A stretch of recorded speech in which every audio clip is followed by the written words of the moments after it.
So. Hallo, hallo, hallo. Hello, everyone.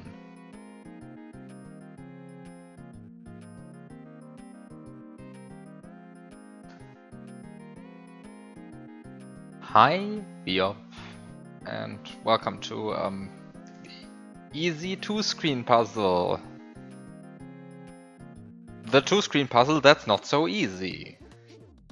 Thank you, Magikey. I don't even know why he even have the emulator open. This is going to be a Lunar Magic staring stream again, I think. But yeah, this is certainly a hack.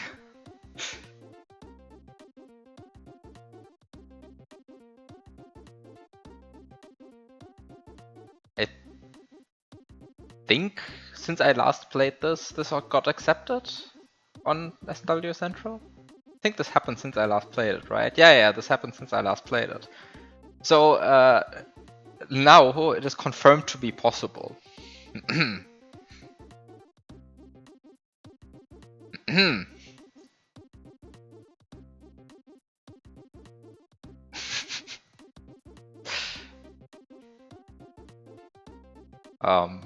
Yeah, confirmed to be possible. And I have no idea what I'm doing in this.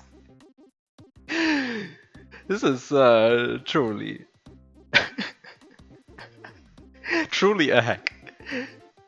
Yeah, like the acceptance notes are beautiful. Very fun and brutally difficult glitch puzzle. You'll need to do a lot of trace logging and disassembly reading to beat this level. It's worth every second though.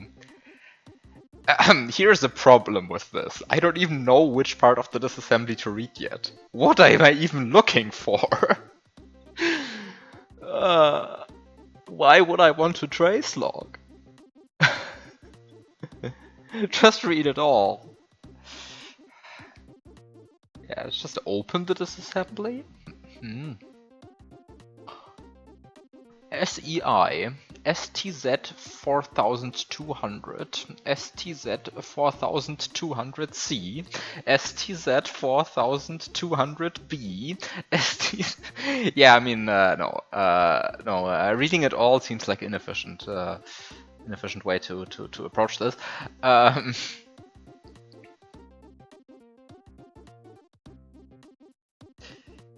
Okay, so yeah, what do I want to do? What can I do? What do I want to do? I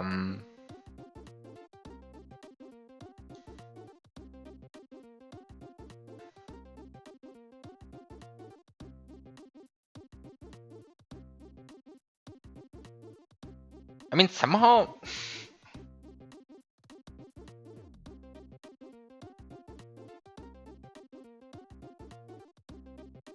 Maybe I should go into the level to get better music. This is what I get when I say better music. Ah, well, and then the intro screen doesn't even have music. Give me music, please. Okay. Certainly music. Okay. So let's go through this again. You press Ctrl F2 and you see no surprise whatsoever. You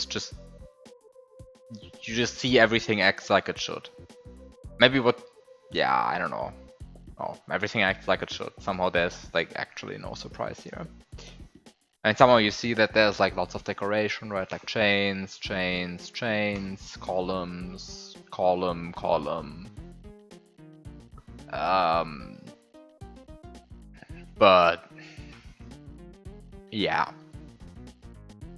Somehow there's no surprise there. Everything acts like it should, in some sense. And so you spawn here, and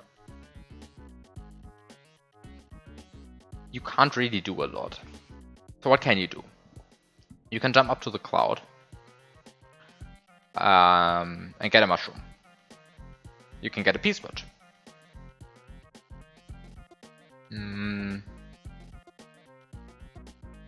You can press the P-switch, use the mushroom. I don't know, press the P-switch. Maybe do a P-switch jump like up here. Remove these brown blocks. Remove these brown blocks, remove these brown blocks. And then what? Then what?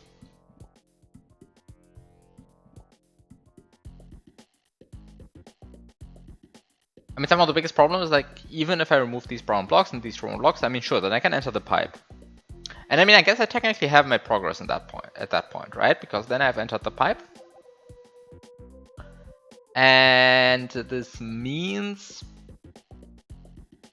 that I can then get a flower. I mean, first of all, this means I enter the pipe, right? Like this, I think you can enter the pipe of the brown platform. This should be fine. So you enter the pipe of the brown platform, and so this somehow means you keep your mushroom, right? I mean, you don't immediately see an obstacle to that, so I'm just going to presume there is none, because that's a wise thing to do. But somehow, I mean, the real problem, of course, when you do this is then this coin has been collected in the process of getting this P-switch, and so now you can't get the P-switch again. And this is where the problems really start, right? Like somehow once you remove this coin, then there's a cement block here, which like, is that ultra terrible? Is that fine? I'm not sure. Can get like a flower, sure. What do you want to do with the flower? I mean, you can burn the Koopas, but like, what does this give you? Seems like nothing. The tools are back. Yes, the tools are back. I kind of forgot how to use them last week, which is why I had to play something toolless. But now the tools are, of course, back. So yeah, hi Darzin, welcome to this hack that is allegedly possible.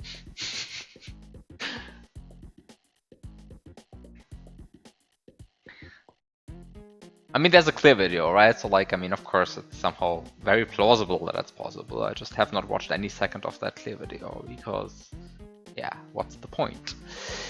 The one space where we don't have to talk about difficulty scales. Yeah, on a scale of 1 to infinity, where would I put this? Pretty high number, I'm not sure yet. Anyway, so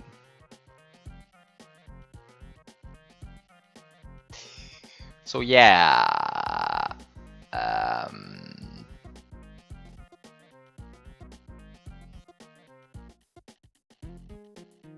Although, I mean, I do want to point out, right, like if the change is being made as currently presented on the site, this somehow means that you now also have a difficulty indicator for tool-assisted hacks. So I guess when we cross that bridge, then something needs to be figured out. Anyway, arguably that is my problem, but that is future me problem, figuring out the details of that. So yeah, future me problem.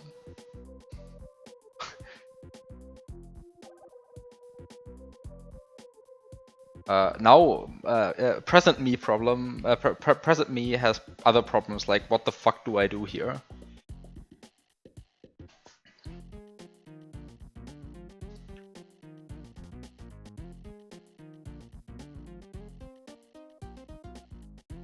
You didn't even see the announcement, you just looked at Kaiser and suddenly everything was about placing hacks on a difficulty scale. Yeah, I mean, there was discourse, you know. If tool hacks are labeled as easier than RTA hacks, that will be really confusing for RTA play.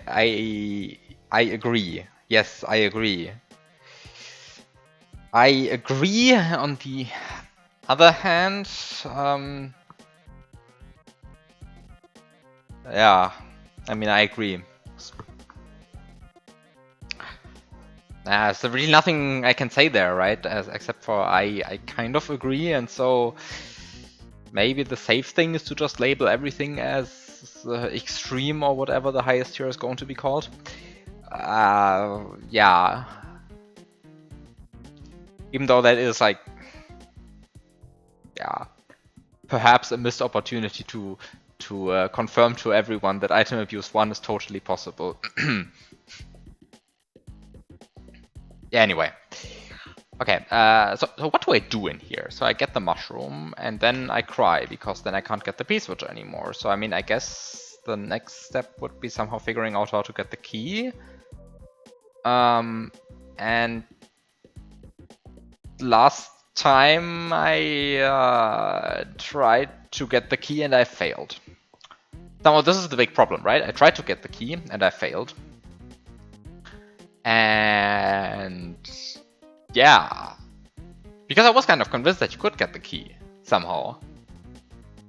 Like somehow I was convinced that if you just had the question block be close enough to the ceiling, like close enough that you, far away enough that you can still stand on it, but close enough that you like can't properly stand up anymore when you stand on it, then that should somehow give you the key.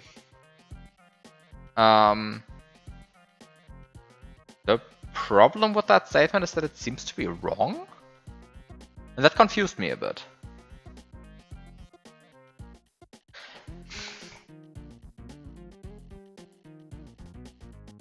Did I check it with both sprite slot orders?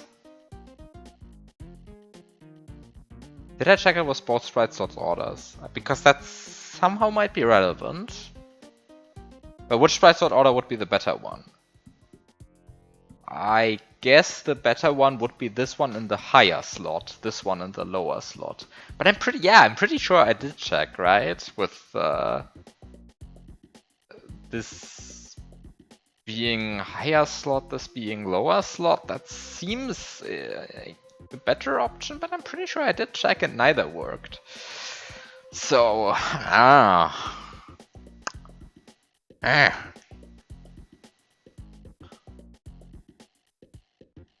There has to be an easier way. Yeah.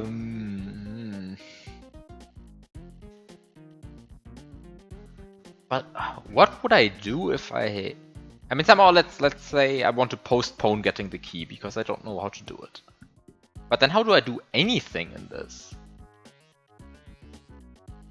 Because somehow I can't move anything to the Yoshi, for example, 1F0 here. I can't make the springboard not spawn because it spawns on room load. I can't really grab the springboard because somehow there's a death block here.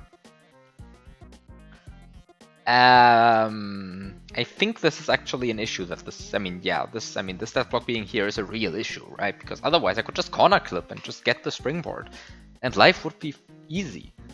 Unfortunately, life is not that easy. You can't just corner clip your way to victory. What's below this one again? Ah, yeah, okay.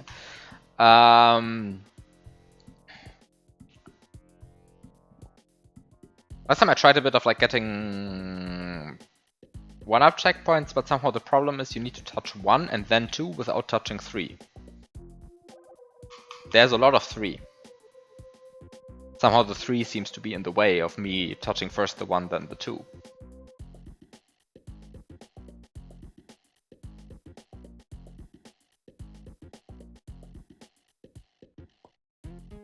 I mean, of course, like somehow if I had like a lot more resources, then I could start doing stuff like getting an invisible Yoshi or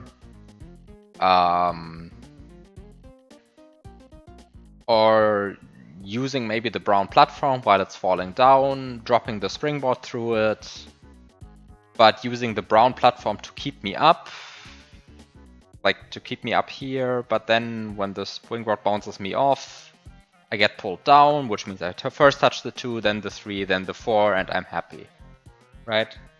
Somehow, I mean that trick exists. What's the slot order you need? The slot order you need is brown platform in a lower slot than the springboard for that. So springboard in high slot, platform in low slot, drop springboard through here, springboard falls down here.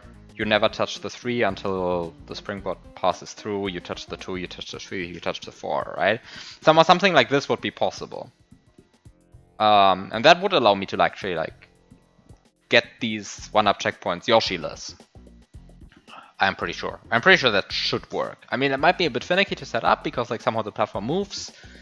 And yeah, but I mean, it's a pit hack, right? So like who cares about the platform moving, right? Like the platform moves, but sure, let the platform move. Pretty sure this shouldn't be an issue. I'm not sure if this actually works though. Maybe it doesn't work.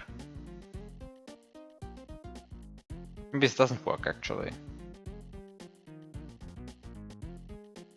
Maybe I need something else as well between the... Ah, no, actually I think this doesn't work. The way I want to set this up. Finger would just pull me through, right? Oh, actually I think the... Okay, I have no idea how the interaction would work out. But... I think that interaction would work out the way I just described it. Well, to be confirmed. Anyway, Invisible Yoshi definitely works, right? Like, this is somehow not the issue. Except that I don't know how to get an Invisible Yoshi. I mean, the other issue is, of course, I have no idea why I would even want to remove these, right? Like, I remove these and then, like, what? I unlock a bunch of air and, like, I unlock 1 solid block and I unlock 1 additional cloud? Like, what? Why do I care? So somehow I'm not confirmed that this is even, like, a desirable goal.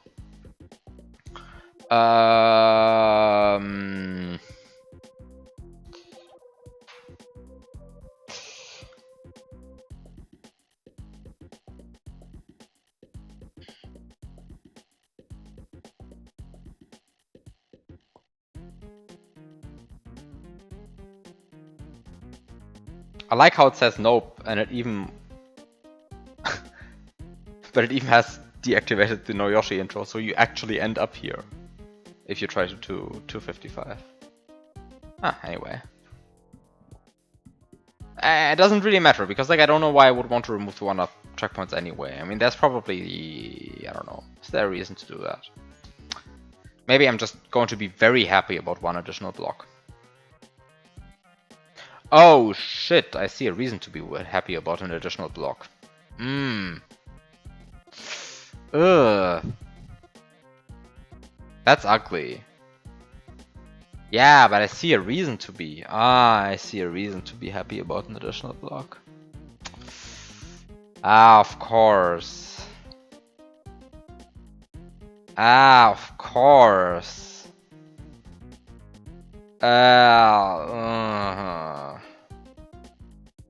Okay, here's the reason.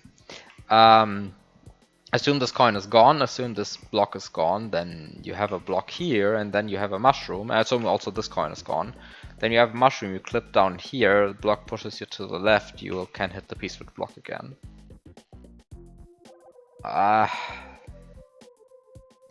And probably it's not even that you want to hit the P-switch block, but now this gives you the ability to duplicate it.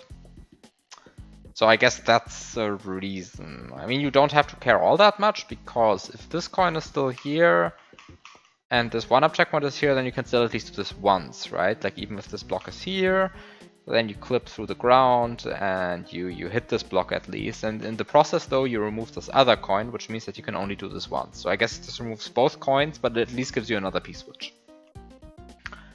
So maybe that is actually what you want to do. But I mean, then you're big and have a P-switch. But somehow have you really made progress in doing so? Kind of seems like no. How did this actually help?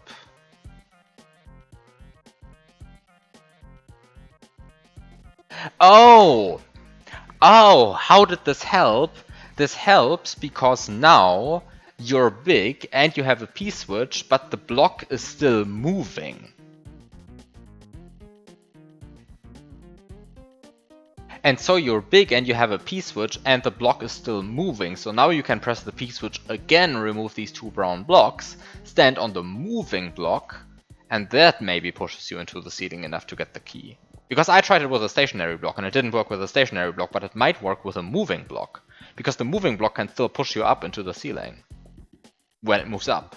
Which it does, because it oscillates up and down, right? That's what they do. Ah. Ah. That might be the point. Ah, that might be the point. I see. I see. I see. I see. I'm not sure if I see anything. Maybe I'm just imagining things, you know. Time to try out stuff. Well, time to try run into the first death block.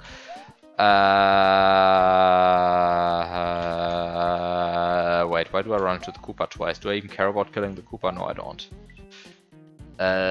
What do I even care about in this attempt? Do I care about anything? No, really. I can kill everything. It doesn't really matter. I'm just entering the pipe. Oh wait, this doesn't get P-speed. This doesn't get P-speed. Okay, this gets P-speed. Wait, where do I have to jump? I jump here, and then I jump here, and then I 49 jump up here. Okay. And I get a mushroom, and I'm happy. Okay, great. Wait, I removed this coin. When did I remove this coin? Am I stupid? Watch out! Don't remove random coins. This is not how you play the game. You have to watch out for coins.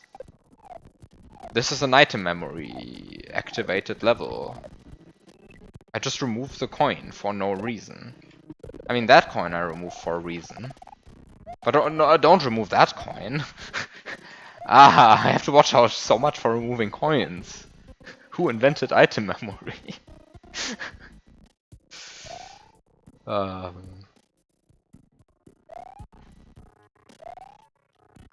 Right, this doesn't...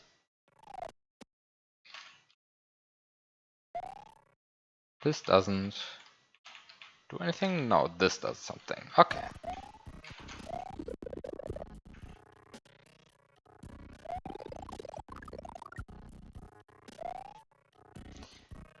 And then I just, yeah, then I just go up here with a P-switch jump, right? I don't do anything more in this attempt. So I just P-switch, P-switch jump up here, and I just stand on this, platform, and I activate this platform. It moves to the right, and I just enter the pipe, but I maybe don't want to collect the Yoshi coin, because I don't really see why I would want to. So let's just not do it. And I'm not sure if I care about removing any of this garbage, so let's not maybe. But maybe I do. Maybe I do actually care about removing all of this garbage, because it's in the way when I try to get P-speed. I don't like it when stuff is in the way while trying to get P-speed.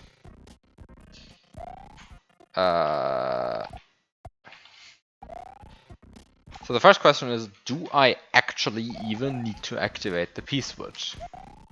Or can I somehow cheat my way through this obstacle without pressing the P-switch? Probably I can't, right? I shouldn't be able to. Like, this feels wrong, trying to get this without pressing the P-switch. But I'm a bit unhappy with how this block is oscillating anyway. Like, the block is really... I mean, the block is sort of oscillating in a way that makes you think you want to press the P-switch. Let's try to press the P-switch first to, like, see if this even is theoretically feasible. And the other question is, can you somehow get out of here after you activate the P-switch? Wait, did I just... Ah, you don't even have to duck. Ah, that's a interesting interaction. That's an interesting interaction. You don't even have to duck to clip here. You could make it. Set up out of that, maybe. I'm not sure. Okay, anyway, let's just collect the coin. And I guess I don't even have to get P-speed now, because now I can P-jump up here. I'm not sure if I want to do that, though. Hi Magikey. Enjoy nothing.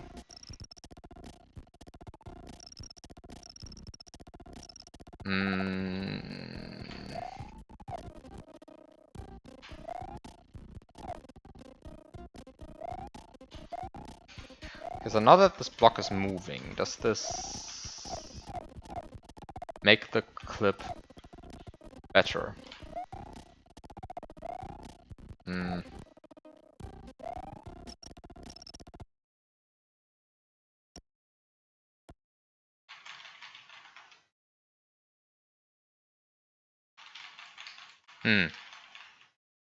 Doesn't seem to be the case. This seems to still suck. What is this? Off by 1 pixel again.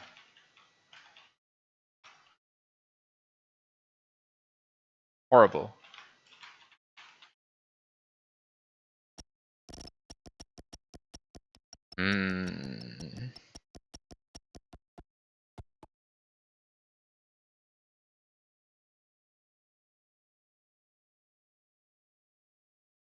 Somehow the problem seems to be that standing up automatically puts you at y equals 15. So you cannot stand up while at y equals 12. It's as if this was a pit hack, yeah.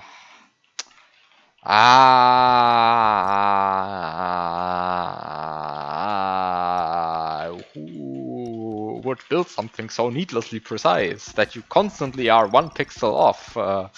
Horrible. Suffering and pain and okay, how do I deal with this? Do I deal with this? I guess that's the first question I should ask. Do I even deal with this? That's the first question you should always ask. Do I even deal with this? But the second question is, if yes, how? Stretch your arms. Yeah, like, hello, Mario, please. Could you just grab the fucking key? Like, come on, like, look at this hitbox overlap. It's not there, but if you squint enough, then it's still not there, but...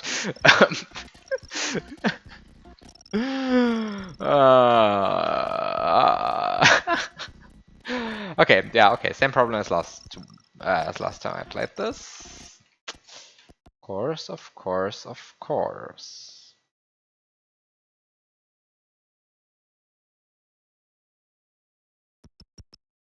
I mean, at least I can look upwards while falling at terminal velocity, basically. Yes. Great.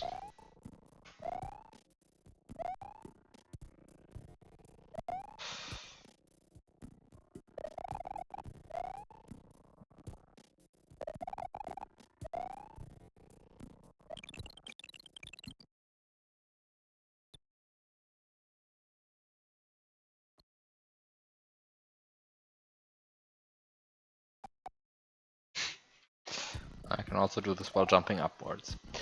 I mean,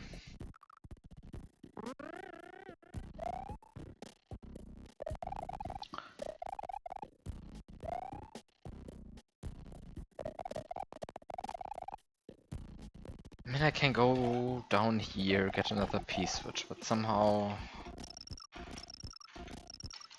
okay. Somehow this block moving is not actually the thing that helps you all that much.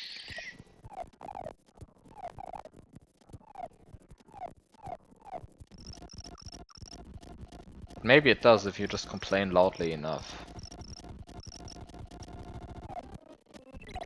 So if you just complain loudly enough, does that help? Like, just get really angry at something. Maybe that helps.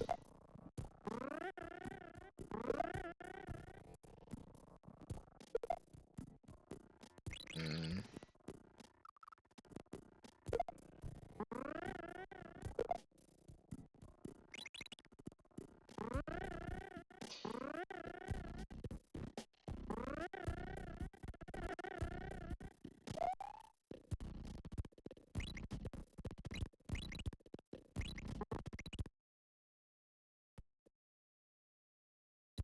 Mm.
Hmm.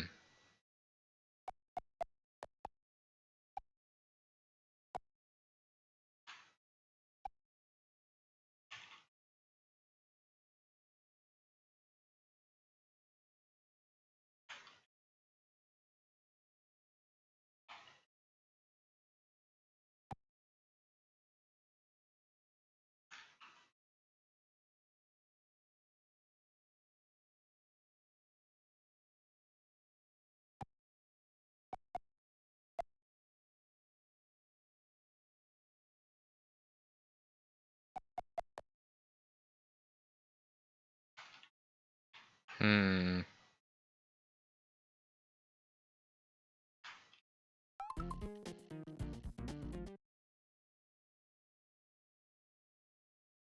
Oh, wait, I didn't actually place the P-switch in a way that falls out when I unpause. Ah! Too bad. Too bad. But actually, this would be maybe fine if the P-switch was like 2 pixels more to the left or something. To the right. 2 pixels too far to the left. Maybe? Would it then push me into the wall? Ah, no, but then I would... No, then I would stay here. And then the block would come and push me into the wall. And then I would probably die. But, you have to try your stuff, right? Wait, no, but it wouldn't push me into the wall. Because it still would wiggle left and right. Ah, so I'd really still need to get the deep clip. Eh. Eh.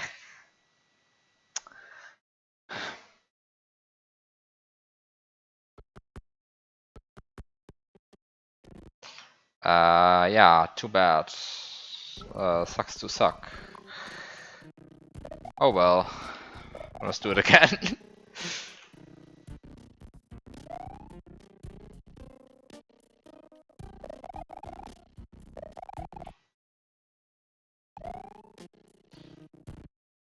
Okay, but this time, I swear, this time if I pause, then it falls out. Yes.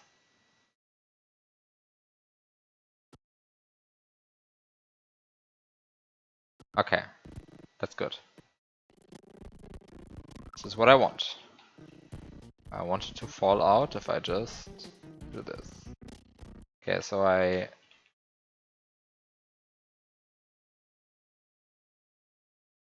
need to be. Wait, is this the state I just started on?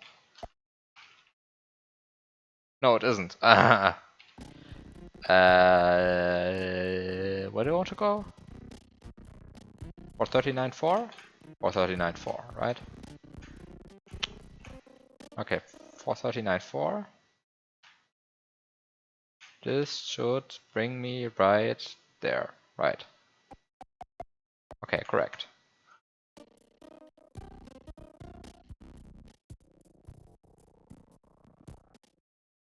And then I just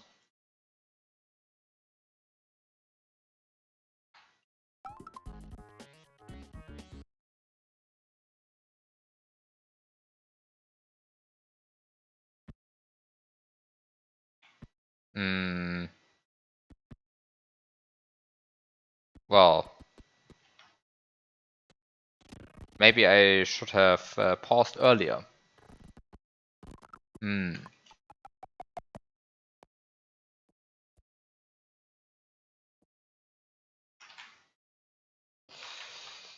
Maybe pausing like this is good?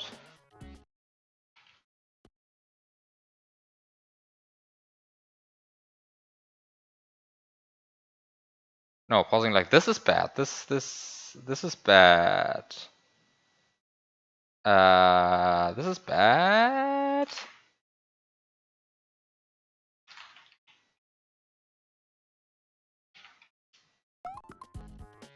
Wait, no, this is also bad because I paused on the wrong parity.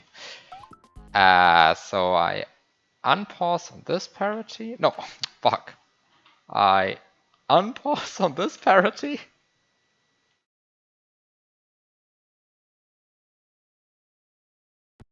And I cry?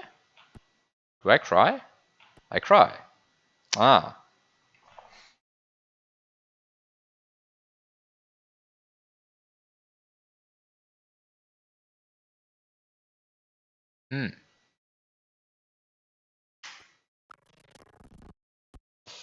Okay, so you cry because you made a mistake. Luckily, that mistake should be easy to fix.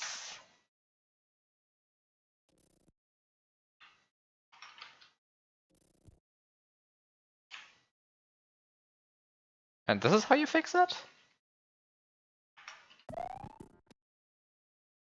Feels like this is how to fix it. By the way, doing this kind of clip without having a movie active, like, not the best experience. Maybe I should just play with a movie active, but you know, on the stream I'm stubborn. So, no movie for me. Like sometimes you just realize that life becomes better when you have a movie active. Anyway, got the deep clip. Okay. So now it's time to. When you I mean, so far I'm doing standard clips, right? Like this is a standard clip. I've done this clip before.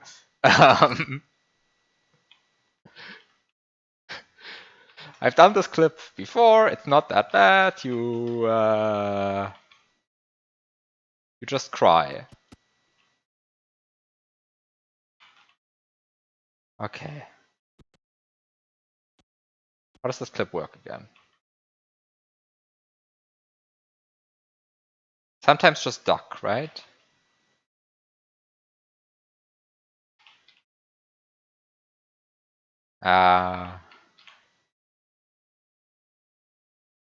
When do you duck again in this setup?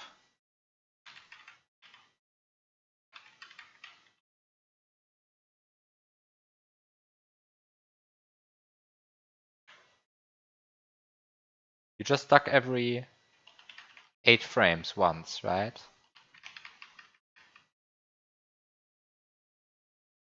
Fuck. You always stuck when your y subpixel is point B. I'm not exactly sure what this is meant to achieve, by the way. I just want to point that out. I have no fucking clue what I'm doing. Right? Before you ask yourself, what is this meant to achieve? I don't know. uh, uh, Maybe I should have looked at where the winged block is in its oscillation cycle when it comes here. uh.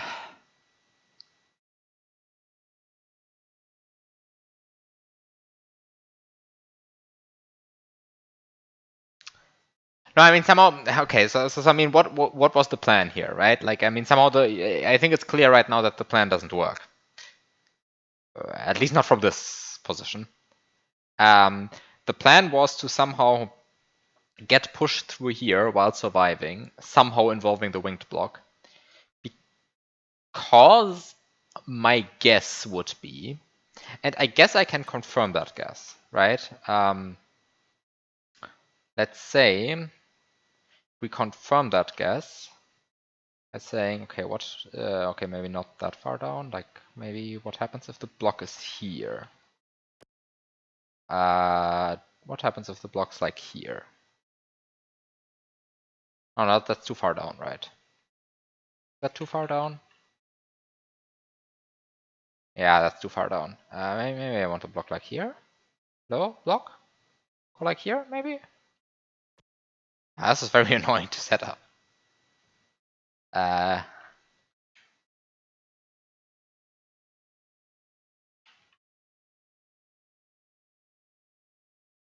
This is still too low.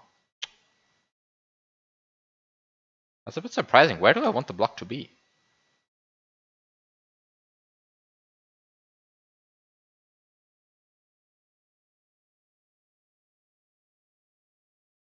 Okay, where do I want the block to be? Do I want it like here? Maybe? Where do I want it? Like maybe at 41. No, this is still too high. Maybe I want it like 43? Because I mean you can move this block, right? I think you can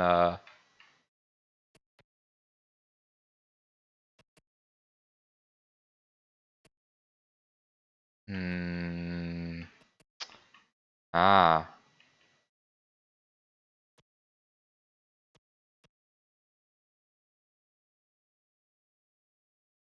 Oh no. Oh no, I might have like done a horrible mistake here. Ooh, this might be very bad. Oh no. Yeah, this doesn't work. You know, and this is the point where like you should probably get back your movie again, but instead I have to rewind like an idiot. It's fine, it's fine, it's fine, it's fine, it's fine. You just rewind, right? I was like in this state, and this state is like semi-stable. Like the state is like semi-stable, so that's fine. Maybe I should make like an extra save here. Because like this is a semi-stable state, so that's fine. Maybe you just want to like push this block up a few pixels so that you can actually stand on it, but so that it isn't so high.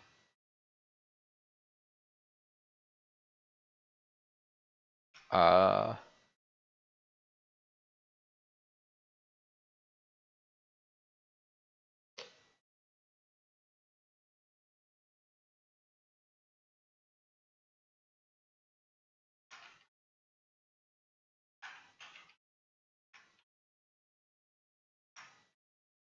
uh, ah, yeah, somehow.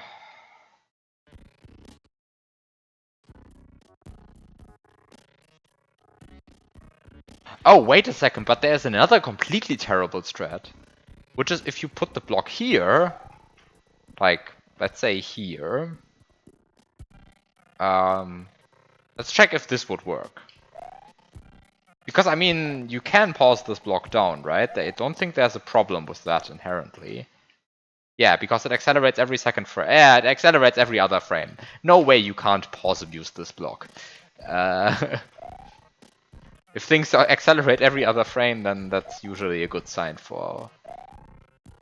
uh, for stupid strats.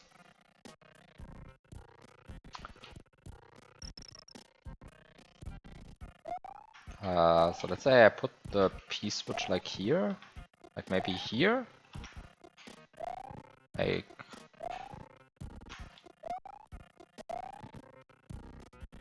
let's say I put the P-switch there, and then I jump on the block. Because why not? Why not? I just jump on the block.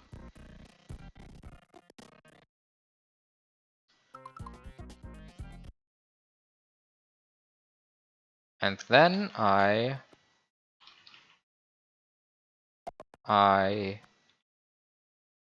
immediately jump. And okay, so this way you can actually get the key. I mean, it is a bit stupid, but it does technically work. I'm pretty sure you can pause the block like that. Pretty sure there's no like inherent trouble to like pausing a block like that. Just confirm that you don't die. Yeah, you don't die. This just works. Okay, I mean, this is a bit stupid, right? But it's a pit hack, so I'm doing the stupid stuff.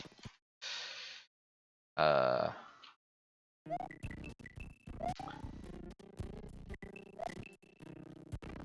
mean, how many times would I have to pause the block to achieve this?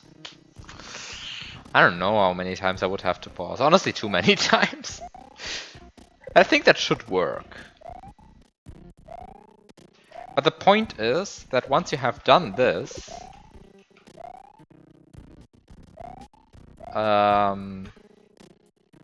you might be able to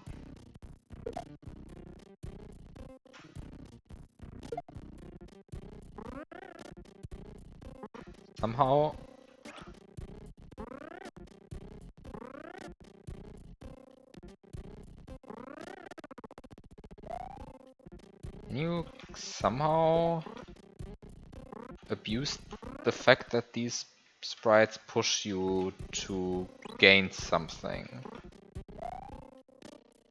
Is that possible? Because somehow this means you can get pushed off the springboard.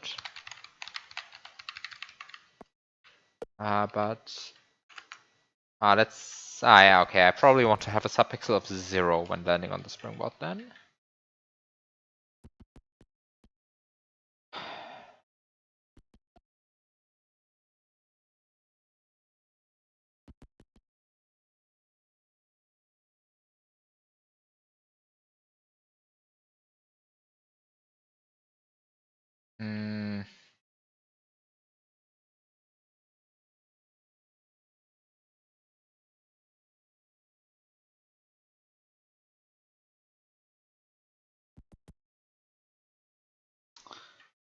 I mean, somehow I can go here, but being here, does that give me anything? I mean, it means that I can go up here using a full jump, but yeah.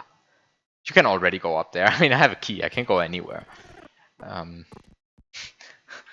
Unless there is something in the way, which turns out there's lots of things in the way if you look at this level. Okay, let's just be at subpixel 0 for a while.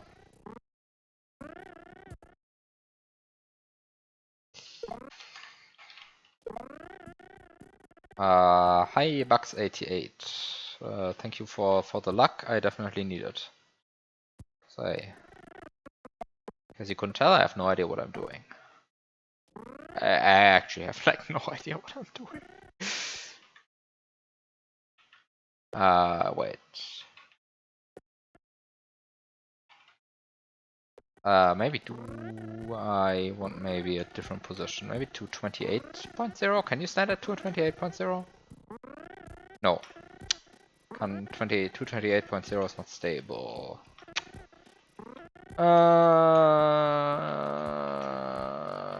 Let's go back to 226, maybe. let's just...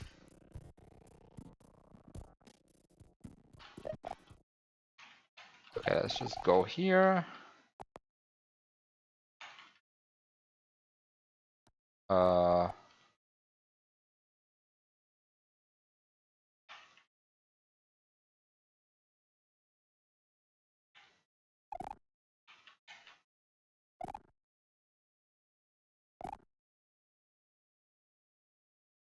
Okay, should I calculate properly? I should probably calculate properly.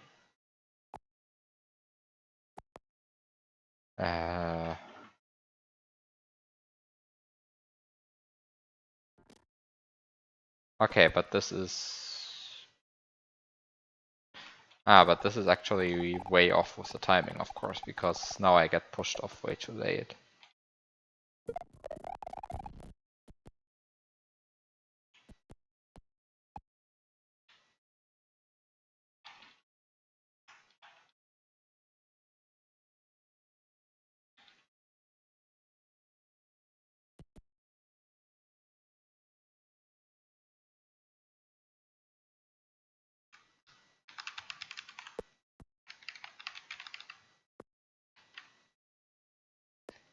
Yeah, but somehow, I mean, I can't really...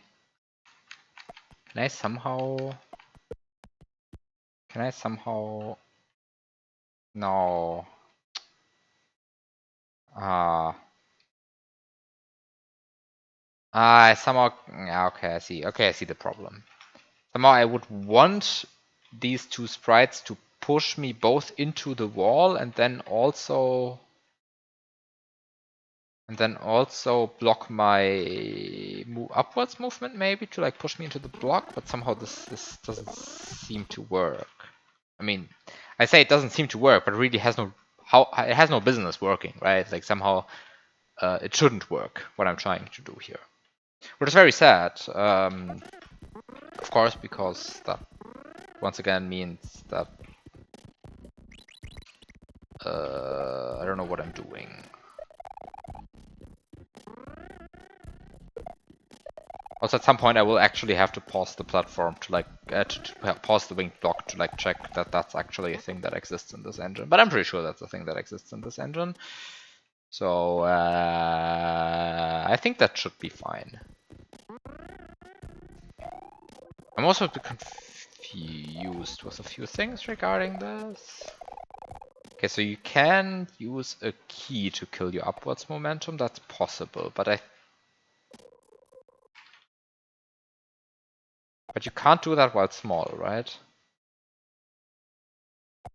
This is one of these stupid things that only works while you're big. And also only works if the key is high enough. You can cancel your jump, but you can only cancel your jump. You cannot get pushed through something with that. Because like of how the push power of keys works.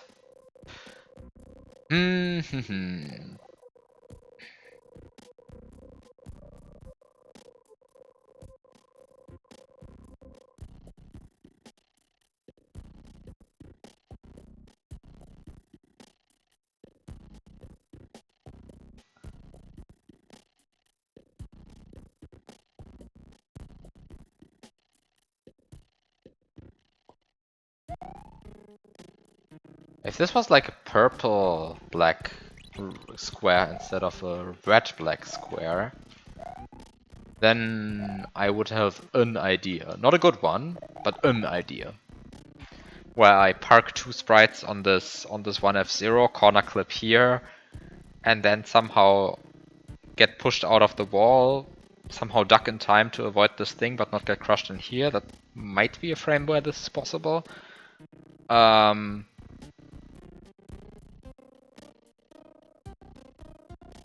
And then use the two sprites. Wait. No, that doesn't work. Because I can't stand up after doing that. Okay, that wouldn't work anyway. Okay, so I don't even have to be sad that that doesn't work, because it just doesn't work. Okay, great.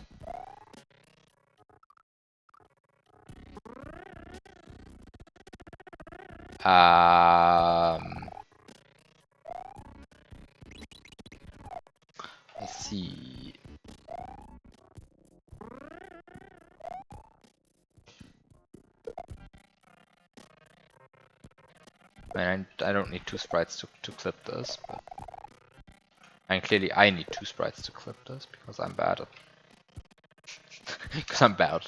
It's just everything I have to say. Okay, can you actually duck in time without getting hit by this?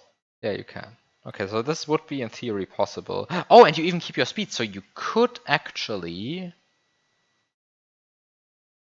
wall clip here. Right, so you keep your speed. So you could in theory try to wall clip here, and then you try to wall clip, and then you stand up, and then you just die. Okay, doesn't sound like a plan.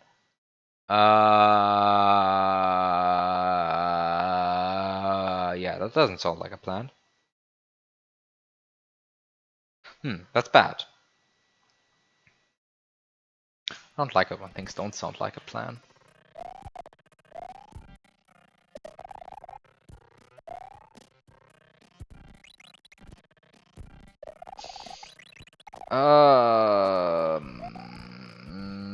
Also, there's like this part of the level, but I don't really know how to deal with that part of the level yet. Not sure at all what I would want to do here.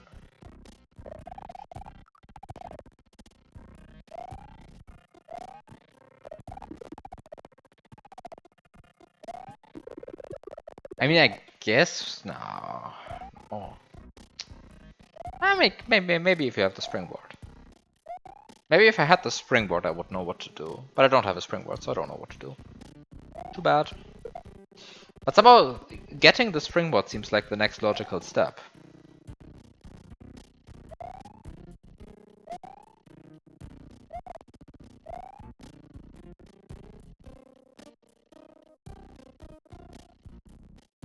Wait.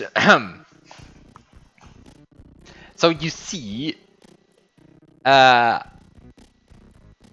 So you see there is something extremely stupid.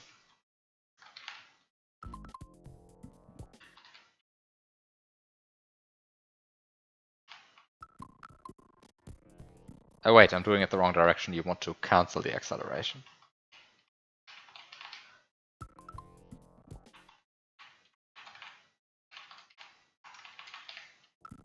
Wait, you can only pause these to the right? Am I stupid? Or did I just misinterpret what just happened? Wait, how does this work? How do you move these guys? Ah, so you can make it accelerate to the left. So...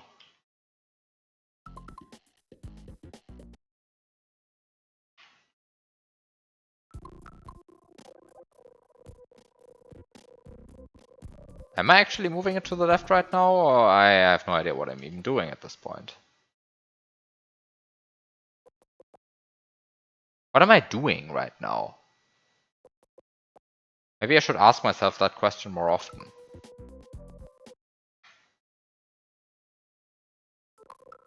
Where does it end up right now?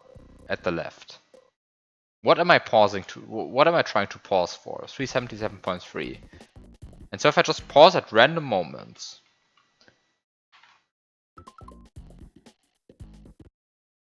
and then I unpause at random moments, then it moves to 378.2. Ah, okay, so this is the this was the wrong kind of pausing.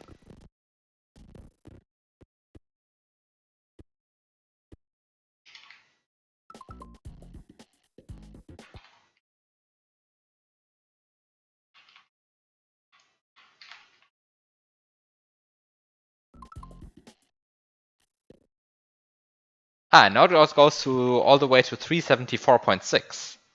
So actually, with you using one pause, you can make it move quite far, because actually on the horizontal axis, it accelerates every 4 frames. And so you can take one acceleration phase and make it all the way, like make it 7 frames long, by just tactically pausing and unpausing. As stupid as that is. So you can move this guy really quite a lot.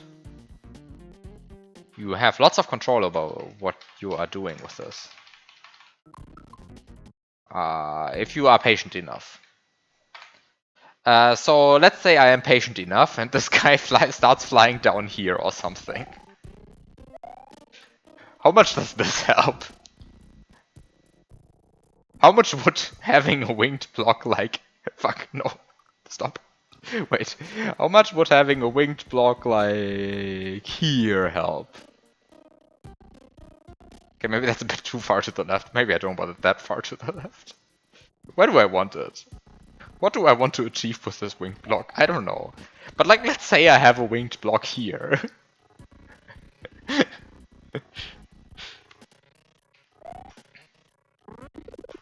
You see, I mean, sometimes in life you have to check whether a winged block helps you.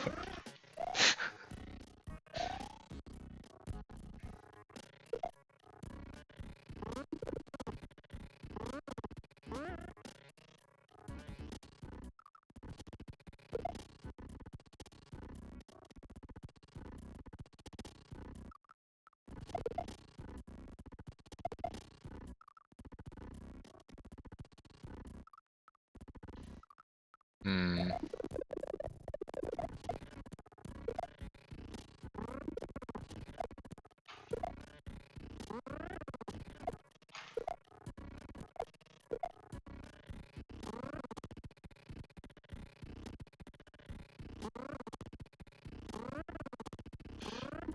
Hmm. Hmm. This is terrible. But you know, I mean, if I had a winged block down here, then how would I use it? I mean, somehow this must be good, right? I mean, look at where the winged block pushes me.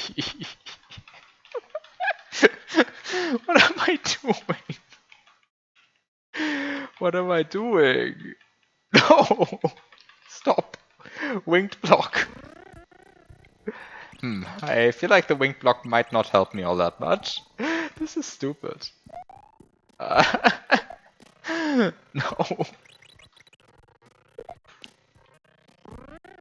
But okay, I mean, maybe the winged block somehow helps you. I mean, Magikey gives you the winged block for a reason, right? And Magikey knows that you can pause a winged block. And if it's possible, it must be intended.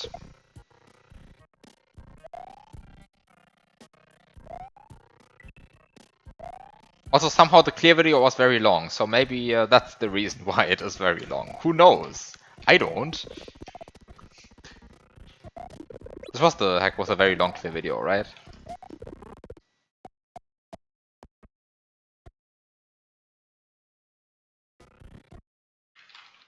The problem is that you can't use these guys to like push you through the floor like you would want to, right?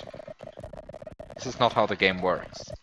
This is truly unfortunate, because if I was able to do that, then, oh well. I would be at the springboard right now. Wait, how does the floor look? Do I see the bottom row? No, I don't see the bottom row. Ah, I don't see the bottom row. Ah, wait, but I don't see the bottom row.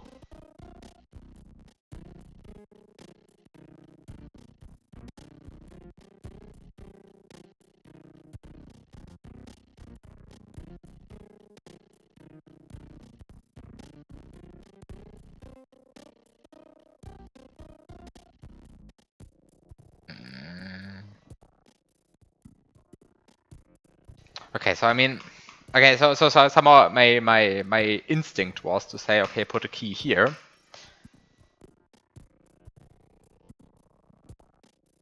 And walk over here. But as everyone who has played SNW for at least 1 minute knows, this is stupid. Doesn't work. By the way, this was hyperbole. But it actually doesn't work, because the key, it doesn't sit on ground, so it would just fall down, would fall out of the level. So yeah, unfortunate fact of life, this doesn't work.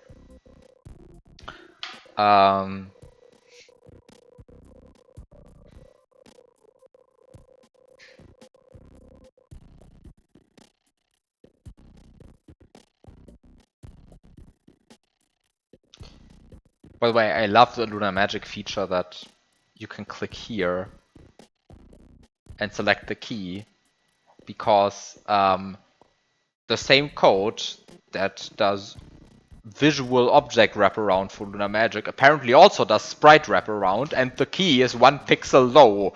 So you can click it here. This is so stupid. Why is this a thing? This is not how the engine works at all. Sprites don't wrap around screens like that. Please fix. And it has been Lunar Magic since like version 1.00. I actually don't know why this is still in there. Like, eh. I mean, similarly, if I do this, right, like half of the Poke shows up here, but this is not actually how the game works. Like, just not. Anyway. Anyway, I wanted to put a key here, but it doesn't work. And so if you put a key here instead, then you still run into the problem that if you put the key here instead, then you run into the problem that you have to stand up here, right? You would want to wall clip here and like stand up here, but that like wall clip here on this corner, right now where my mouse pointer is, and you would want to stand up, but by standing up, your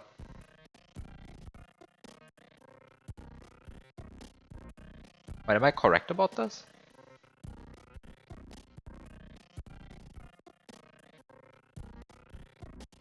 Wait, I claim by standing up.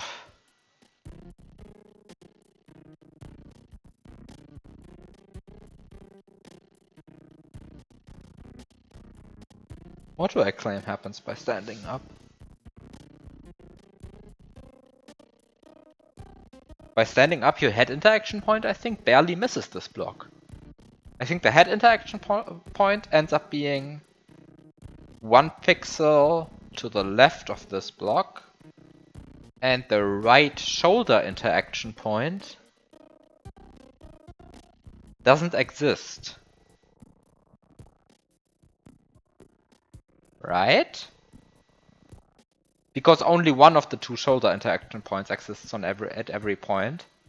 And I think when you are wall clipping here, the left shoulder interaction point exists because it is trying to detect collision with this wall.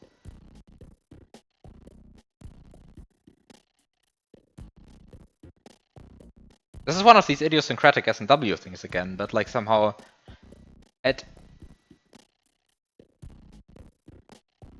but this is true, right? When you're here, your upper right shoulder interaction point doesn't get processed. Neither does the lower right one. And in any case, you can always make sure that the... Wait, is this true?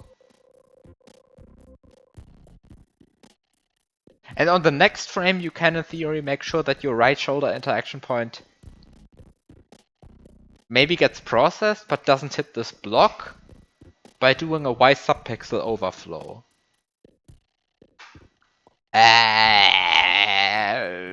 Can you clip in here without touching this block ever? Does this work?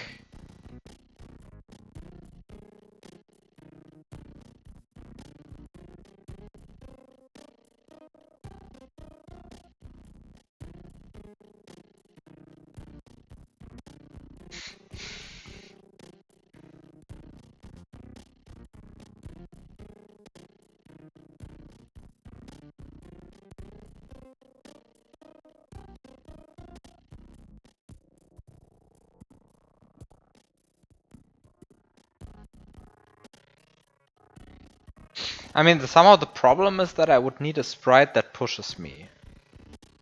And the question is, where would that sprite have to be?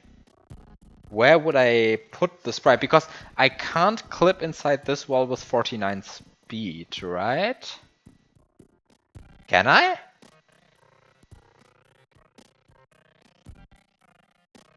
There's a block here. There's a block here. Spin jump, go like this, corner clip here.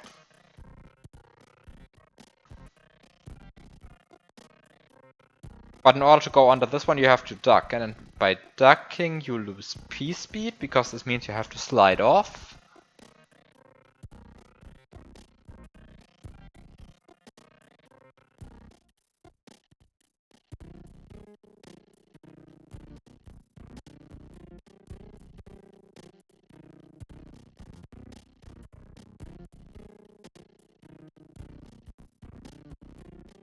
Now, of course, if there was a winged block flying down here.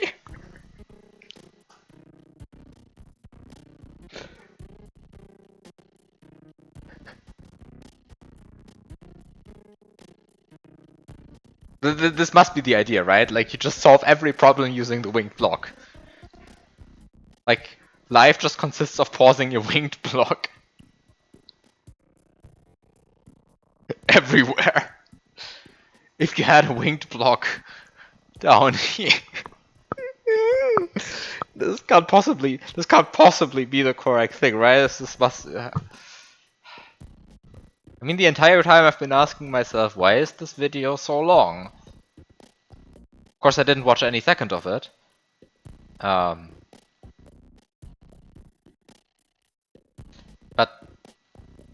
so I never figured out. But somehow this might be a source of lots of minutes of gameplay, where you put gameplay in air quotes, very big air quotes. Because currently the strategy involves like pausing, I don't know, like if I actually move this down here, then like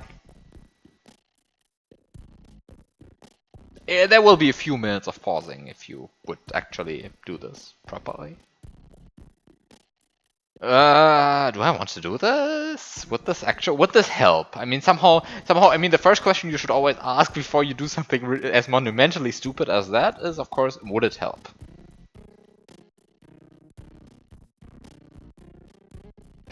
Why half of this game play, the other half is game pause? I mean, where would I even have to put this winged block? I would put the winged block so that it flies to the right. I clip. Winged block comes from the right. I move into it from the left. I clip here. I stand up. The block pushes me. I get pushed here. Springboard. Yoshi. Key. Words. Of course, assuming this works.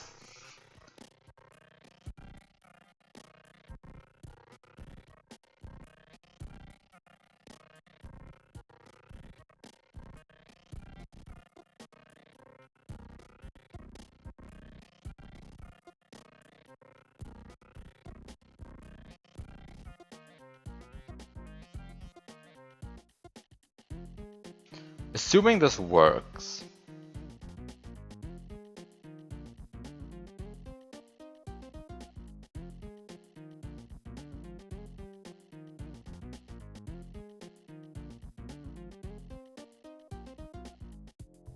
Which, on the one hand, I see no reason why it should. On the other hand, I see no reason why it shouldn't.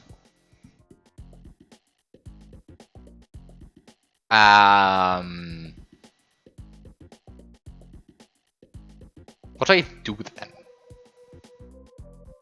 I mean, of course, some part of me just wants to Yoshify this platform. The other half of me has checked which map 16 tile it starts on.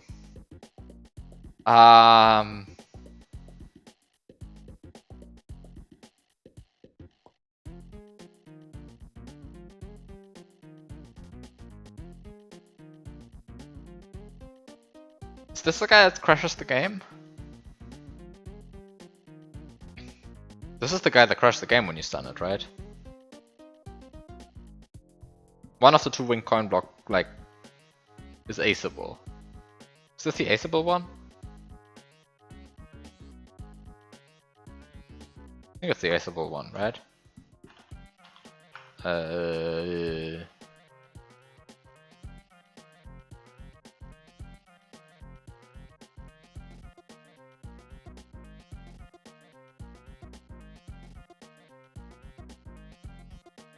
Time to open my local copy of the sprite stun table.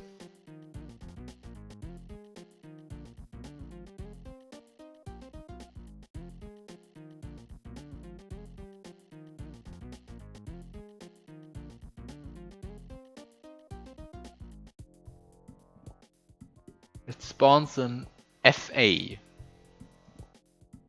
So this is the one that flies back and forth, which is the one that spawns in FA, and the other one spawns in F0. And F0 we all know and love, and F0 doesn't crash the game, but FA crashes the game, probably. I think F0 doesn't crash the game, right? F0 is the thing that spawns from a Volcano Lotus. Right? I'm getting my hex codes correct. Yeah, F0 is the thing that spawns from a Volcano Lotus. And F0 we've seen before on the stream. Where it broke, Descent into the Abyss. So that's an old friend. But unfortunately, it's completely useless here. But FA...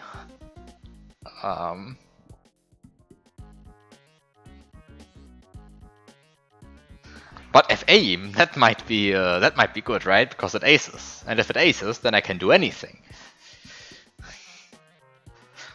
F0 is never the intended solution. Actually, in theory it is, right?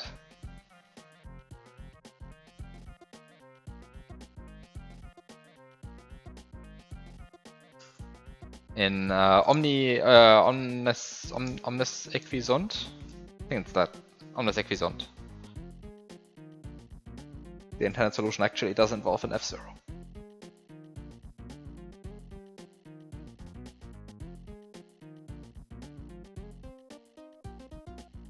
So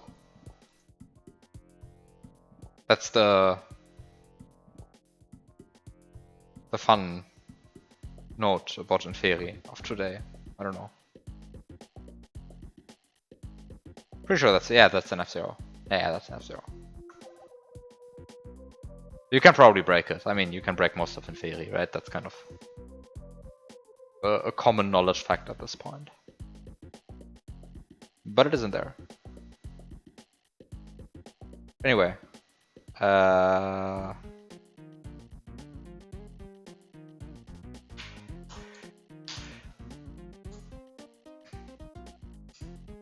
Also, will Inferi ever get released? Probably not, right? So, is it really the intended solution then, if it's in a non-release tag? Anyway.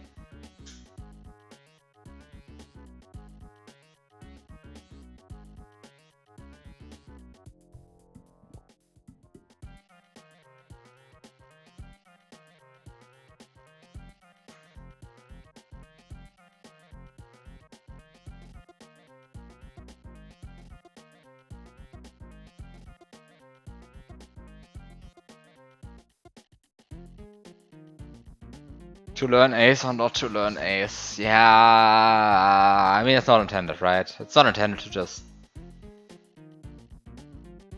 spawn an FA and Ace it, right?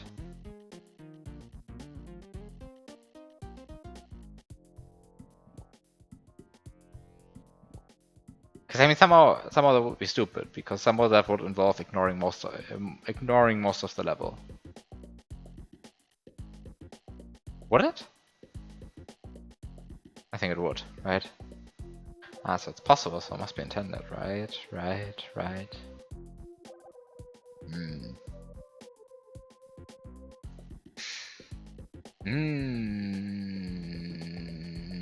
Yeah, when things are intended, they must be... Yeah, when things are possible, they must be intended, right? I mean, it's a Magikey. Ace is intended, but only when it looks cool.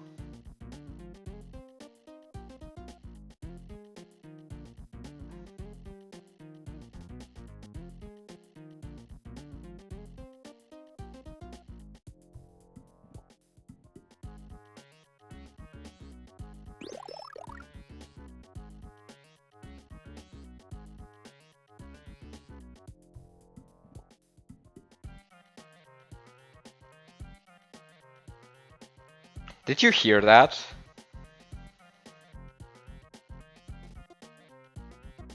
I think my mushroom just looped in the background.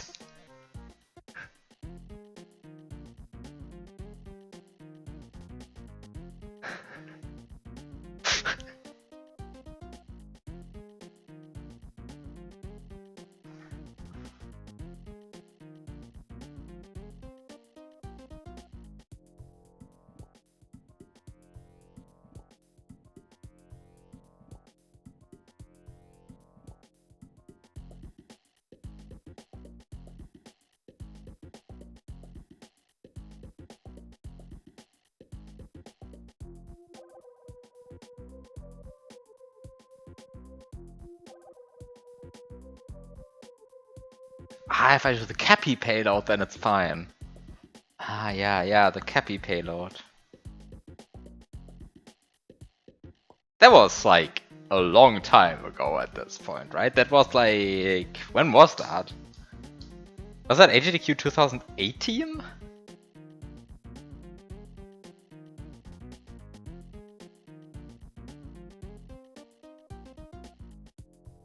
Was the Drum World 2 task, right? Like the Cappy payload.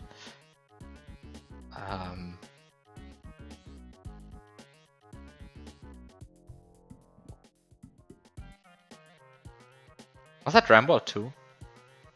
I think it was Drum World 2, right?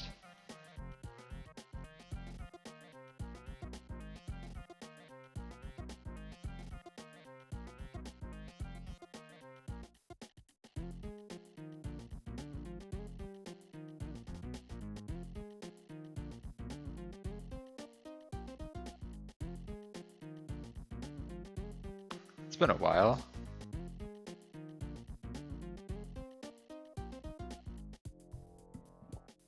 I'm not confusing the task with anything, right?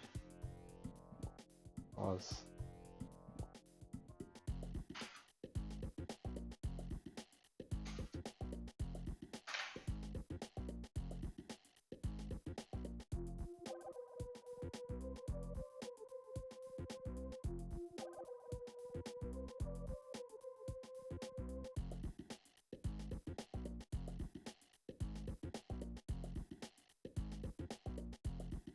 Yeah, it was AGTQ 2018 Super Drum World 2 by Master June.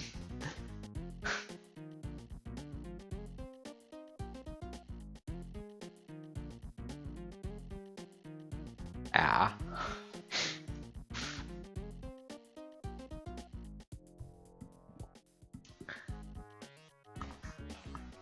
Okay. Yeah, I mean, that was like a super cool one. That was like, I mean, like back then, that like really impressed me. I mean, it's still like technically impressive for me today, but somehow the novelty has worn off a bit over time. But like back then, it was like super cool.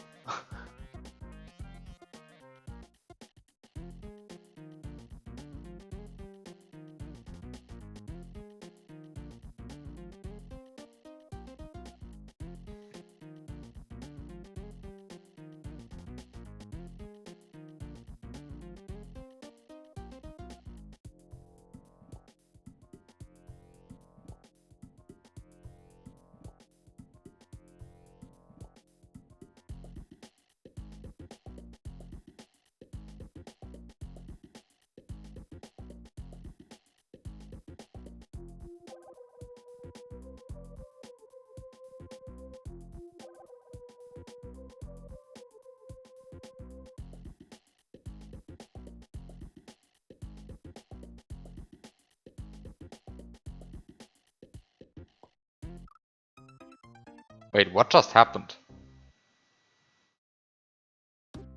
Oh!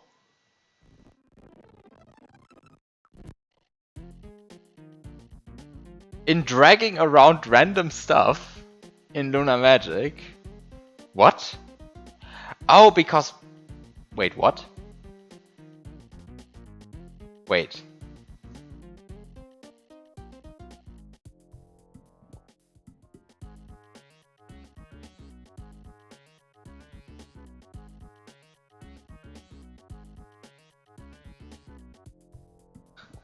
Wait, this is... wait. Why does this work? Somehow, in dragging through stuff in Lunar Magic, sometimes the emulator behind it picks up the mouse click? What? And then because I still have the cheats enabled, it starts dragging around the winged coin block. Apparently my Lua script is not checking whether the window is full. Hilarious. Anyway.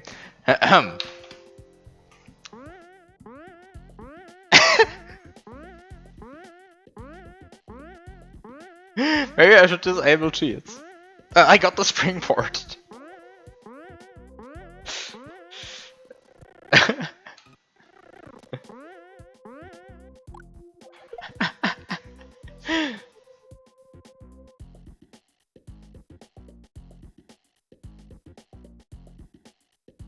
Amazing. Okay, finding out new things about the script. Yeah, I mean, like selecting tiles even if the window isn't focused. Yeah, sure. Like, yeah. Actually, that's my no. My emulator does not accept key presses when it's not focused.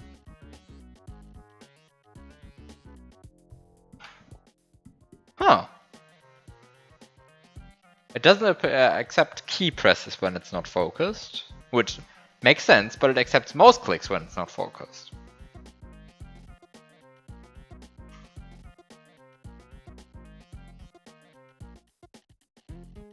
Hmm. Okay.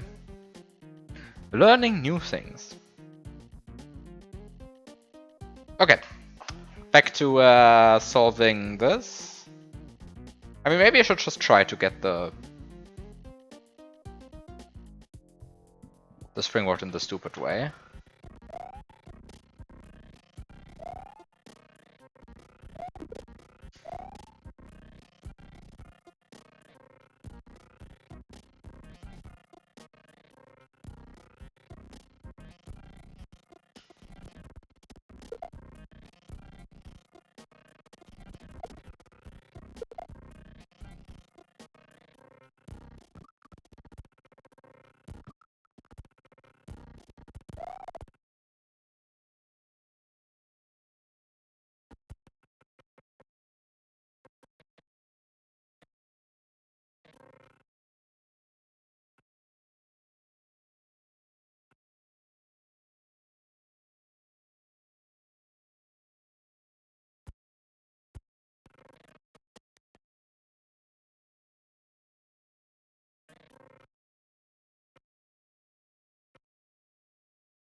Okay, so I want to be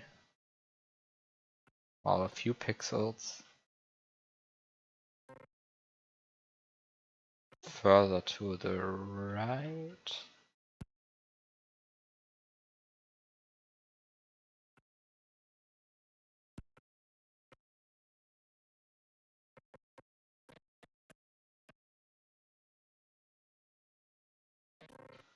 Is good.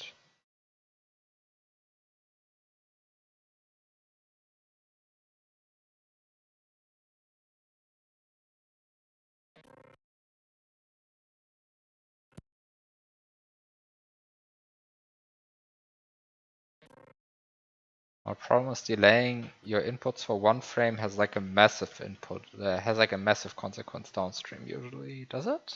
Wait, no, it doesn't.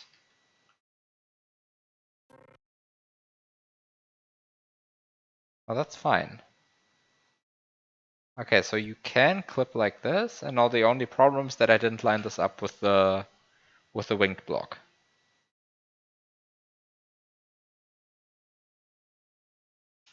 Okay. Okay, but you can clip like this.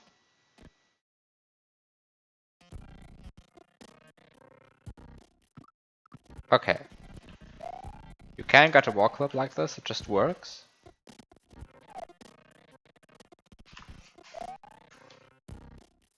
Okay.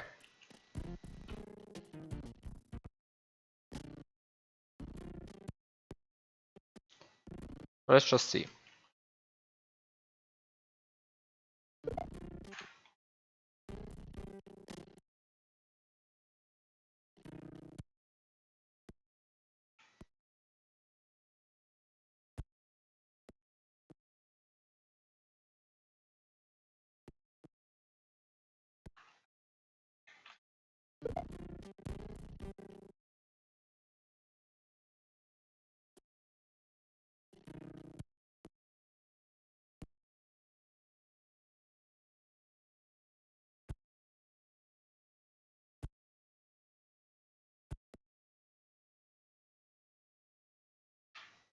Okay,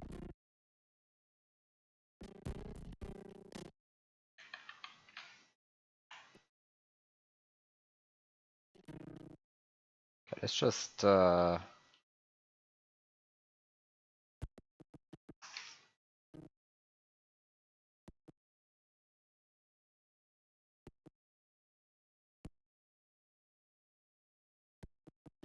I stupid? Huh. I think I'm stupid. Or that wrong.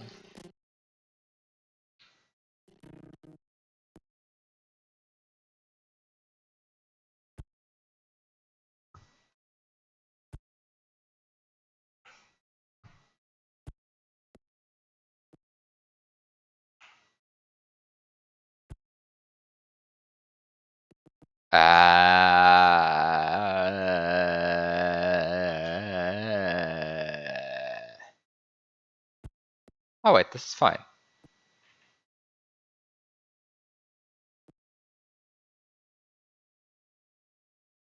Okay. This is fine. Okay, so this is fine. And so now your question is just where should the winged block be and how long do you have to wait?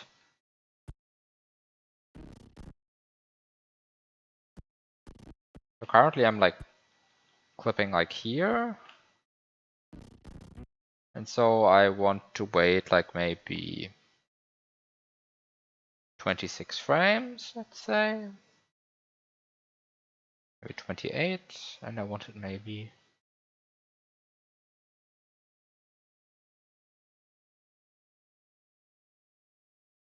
like here.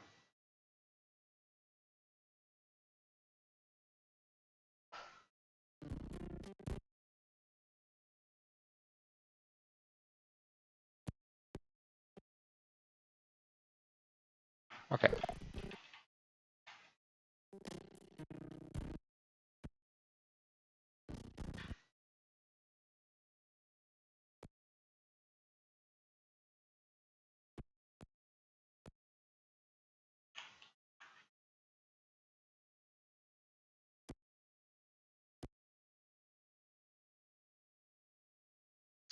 And I still need to move it down. Okay. Uh,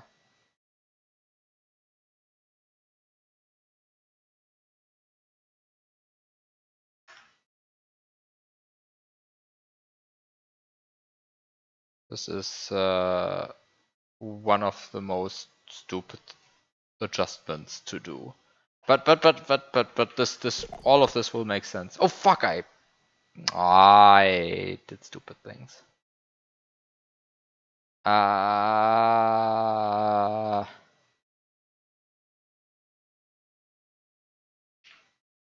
Okay, let's see.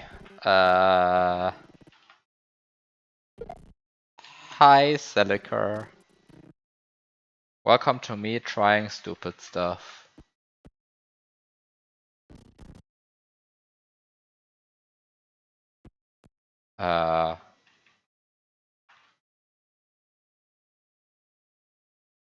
Wait, Wait, why was I convinced that the head interaction block would miss anything? Like this is a completely stupid idea that I had there. But can I maybe fix this somehow? I mean, I was being stupid, but like I don't know why I thought the head interaction point would be so far to the left. That was just a complete nonsense statement I made there. Huh, great to make nonsense statement like this. And then be stupid. But can I somehow fix that? Is there some way of fixing this?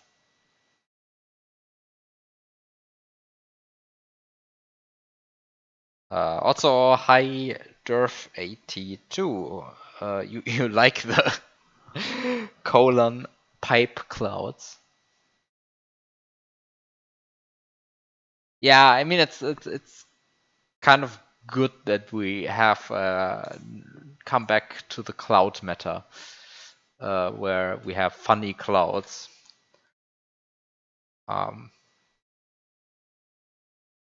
I still really like the snorkeling clouds. The snorkeling clouds in Armageddon, they still make me happy. Every time I look at them. They're just beautiful things. I mean, just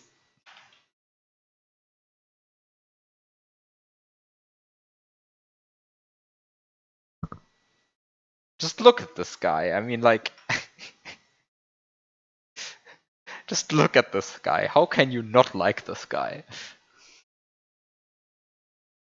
This is so good.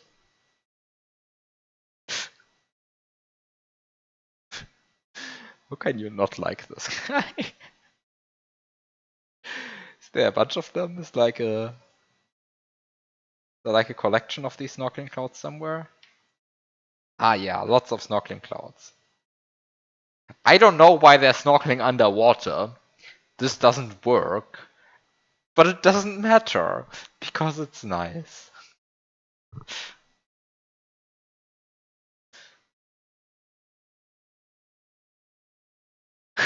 What is the snorkeling?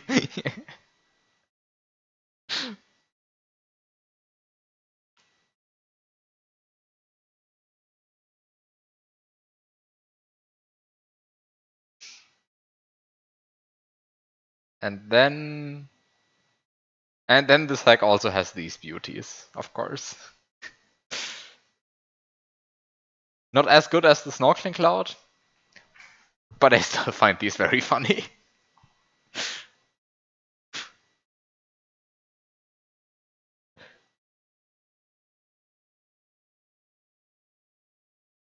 Yeah, this is these are my comments on the cloud meta. I mean, these are also just good, but not as cool as the snorkeling clouds. The snorkeling clouds are really good. And then, of course, I mean, seen these before, of course, but just to also have them on screen once more. We, of course, also have these beauties. I'm still really proud of those.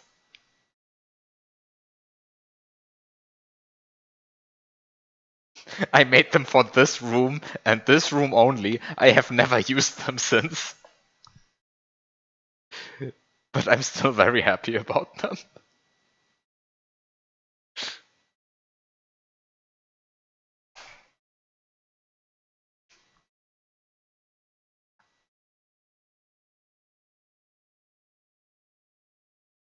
By the way, I never revealed those, I think.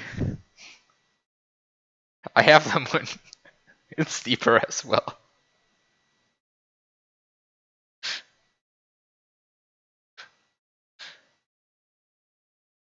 I mean, they're in the hack, right? But like...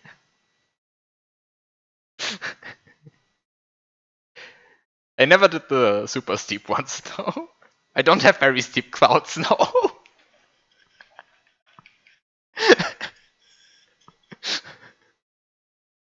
I feel like this is bordering on like breaking the clouds too much.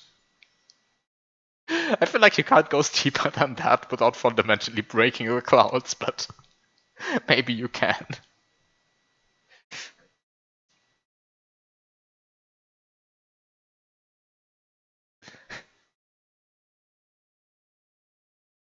Not with that attitude.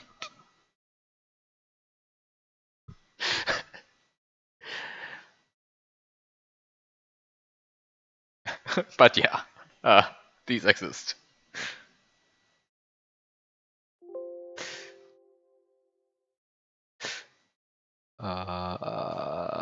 Yeah.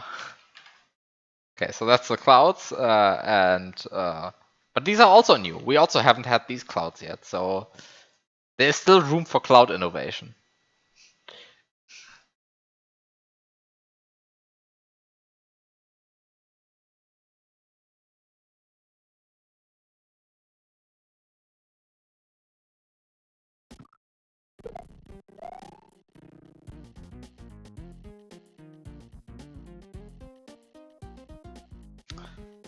Okay. Wrong scene? No, correct scene. I didn't actually play anything, I just activated music. I'm still looking at Lunar Magic, I'm not playing. um,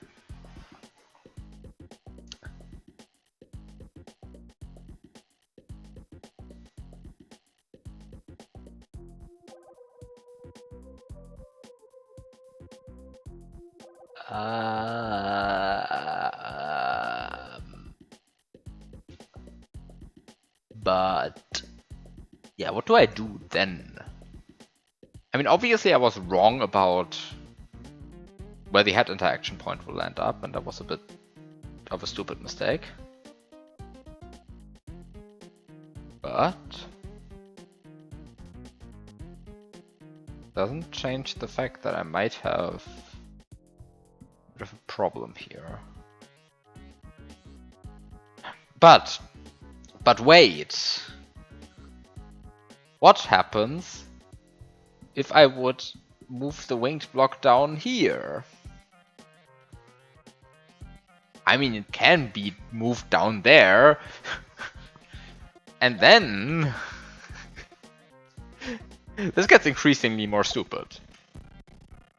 I mean, every pixel you move this block downwards takes like 3 seconds, right? So by just claiming, oh yeah, just put it down here, I allow somehow if you did this legitimately, it would like take more than a minute. But that's fine.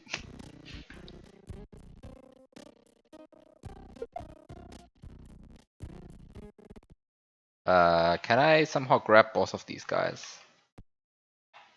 Can I double grab these? While also being pushed by them into the wall? Probably not, right?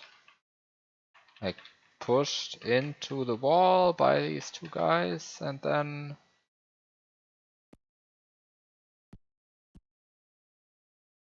I mean, you have to grab the one in slot 0 first. I mean, I guess this is a way you can fix your problems.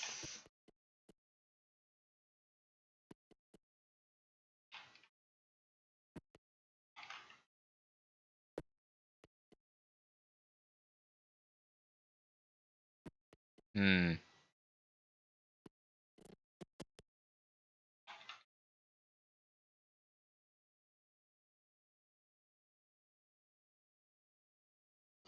Yeah, if only I had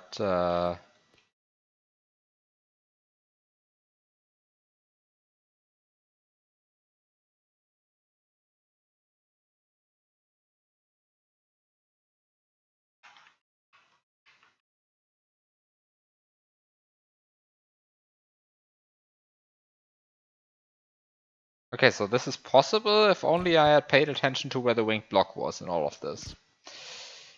Oh well.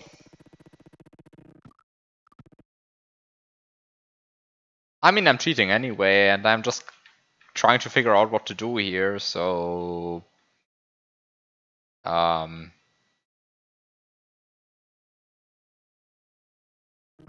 mean... Just trying to figure out stuff. Wait, this is stupid. What am I doing?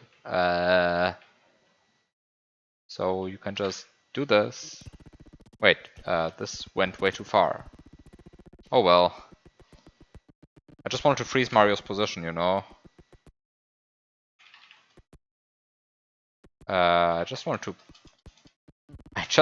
to freeze Mario's position. Wait. No. Is that... Hello? I'm so confused by this. Hello? I mean, nice that the winged block can still carry me while I'm in this state, but actually I just wanted to unfreeze Mario.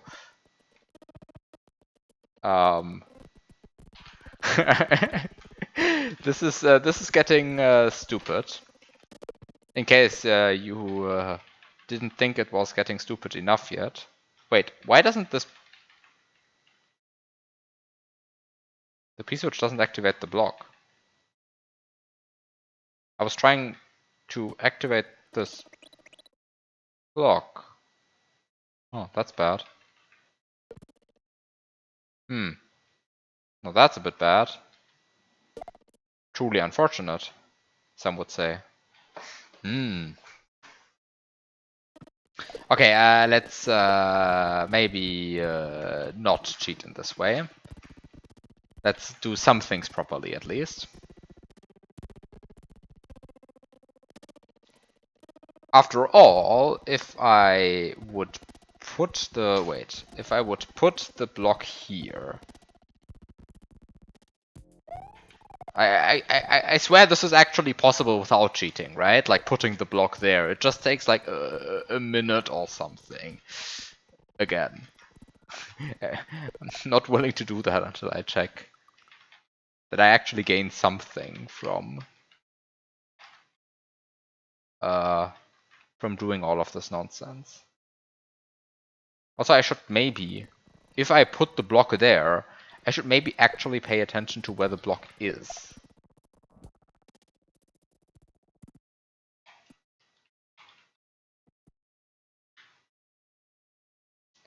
Because...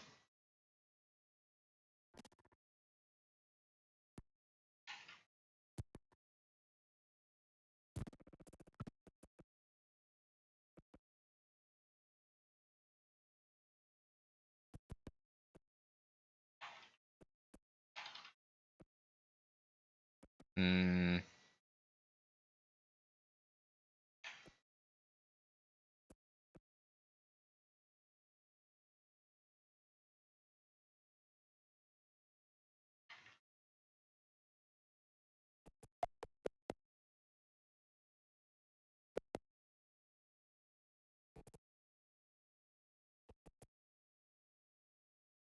Hmm. Hmm.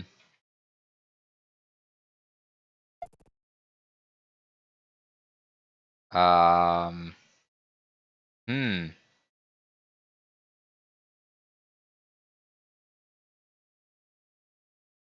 Hmm.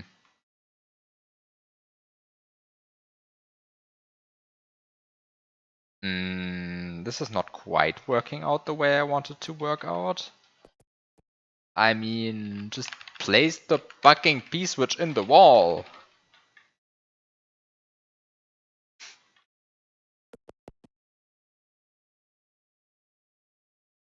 So the thing I want to do right now is I want to place the P-switch and the key in the wall so that I can pause them out of there. But then will always push me to the right. I can't really do something about that.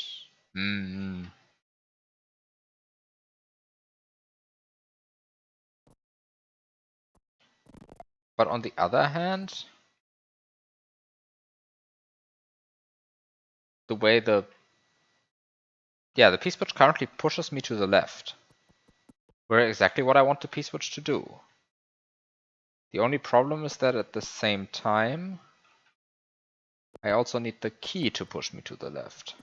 Ah, I see. How do I not get screwed over by everything in this situation? The big question.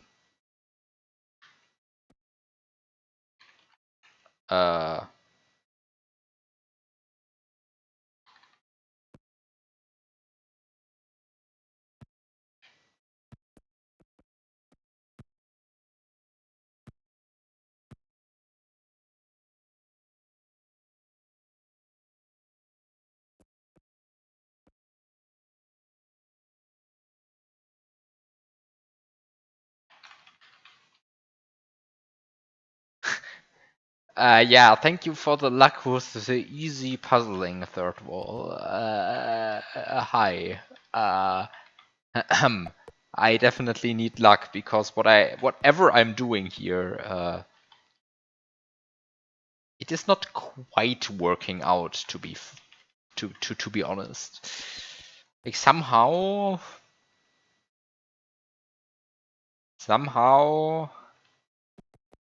I have the feeling that what I'm doing here is not quite the intended solution.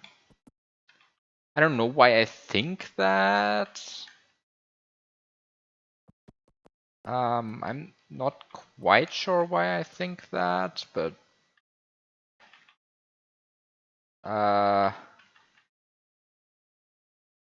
so the problem is right now, oh no, why does the winged block go away?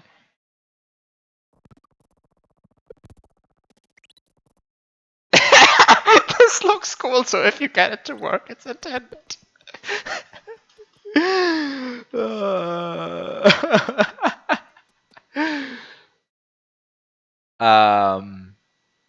Honestly, those might actually work though. Wait, as stupid as this is, this might actually work. Wait. Let's cheat this block over here. Not quite there, like there. This is a good position for the block. Once again, I swear it's possible to move the block that much. It just takes like a few minutes.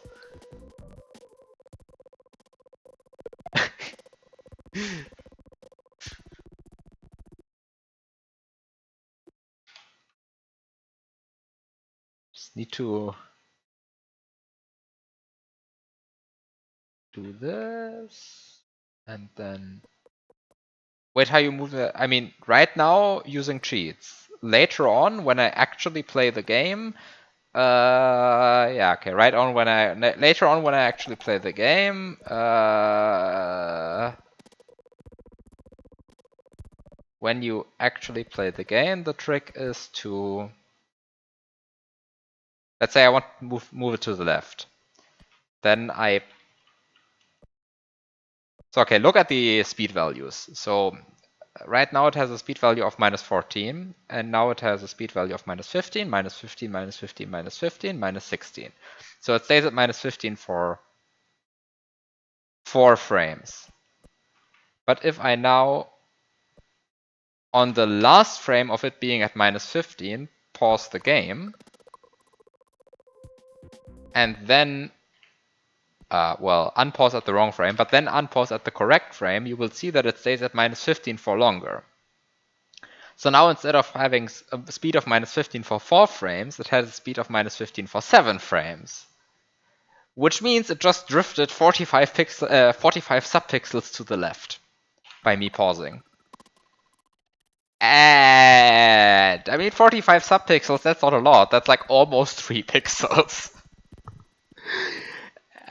But if you repeat this, then the block starts drifting further and further to the left or to the right. You can do it in both directions. Basically, the point is that the winged block's acceleration is on a frame rule.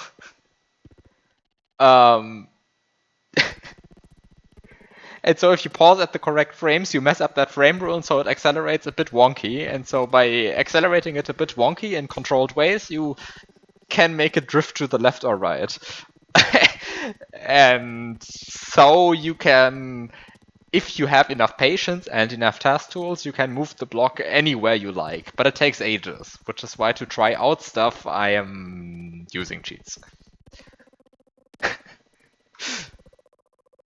But yeah, that's the short explanation.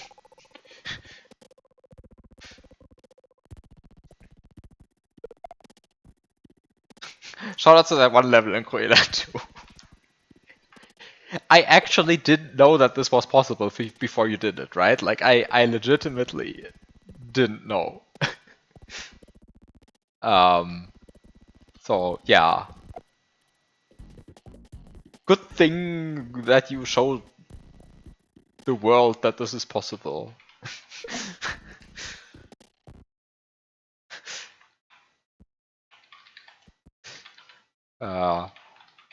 I hope you're proud of which beast you unleashed. Like actually, has this ever been like used before? Like, is there any like task or glitch puzzle or anything requiring that? Pre-Armageddon? I mean, of course, Armageddon requires it now, but And maybe some RTA QSO hack also requires it now. I actually don't know. But somehow,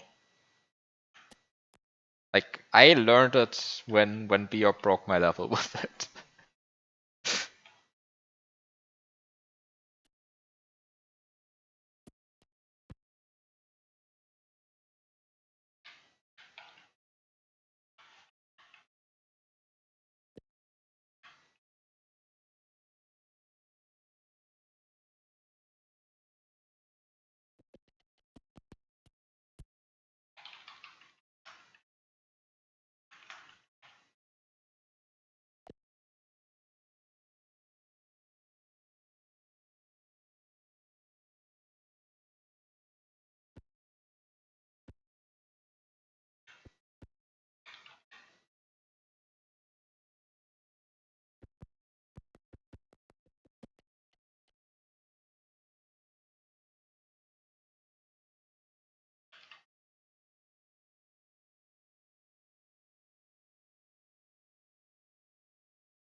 Unfortunately, I lost the key in doing this. But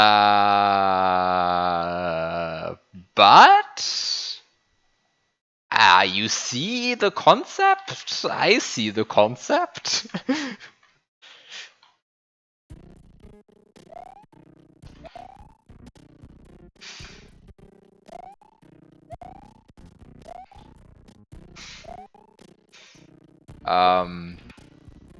So yeah, I lost the key in the process of doing that.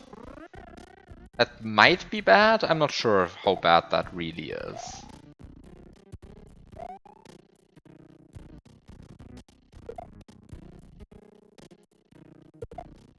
What do I do with these items?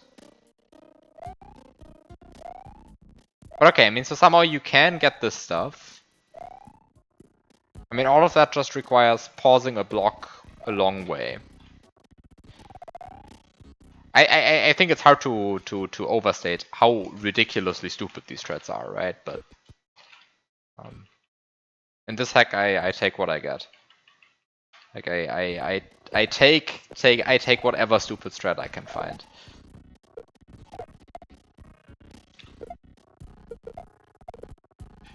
No shame.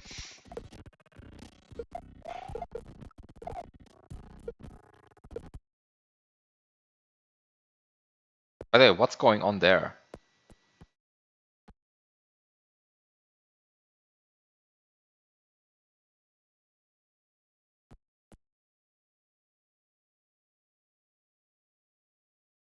What the fuck is this movement by the P-switch? Do you see this?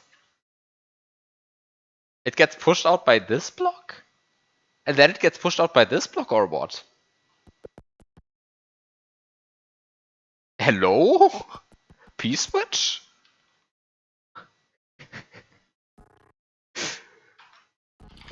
That's that's some movement. Anyway. How do you double grab again? This is how you double grab again, apparently. Oh, this is not high enough. This is not high enough. That's not high enough. Okay, that's going to be fine, right? No way, this is not fine.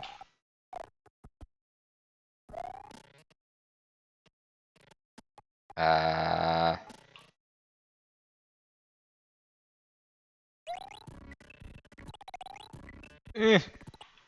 Eh. This is really not high enough. It's 20 subpixels short.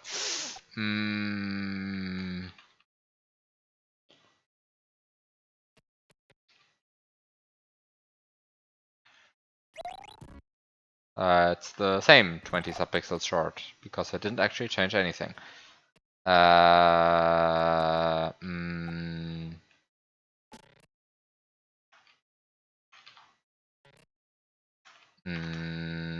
Is that good enough?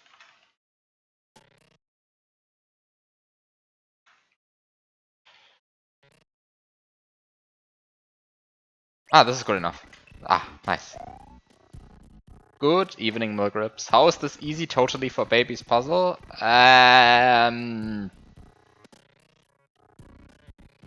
You could move the winged block to help you. So let's just say I cheats allowed a bit. And if I didn't cheat some stuff, then we would now be, I think, like 10 minutes deep into the solution, and most of these 10 minutes would just be pausing the game in order to move a winged block around.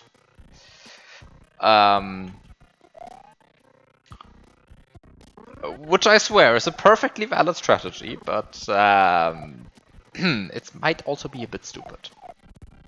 Just a bit. Like, tiny bit.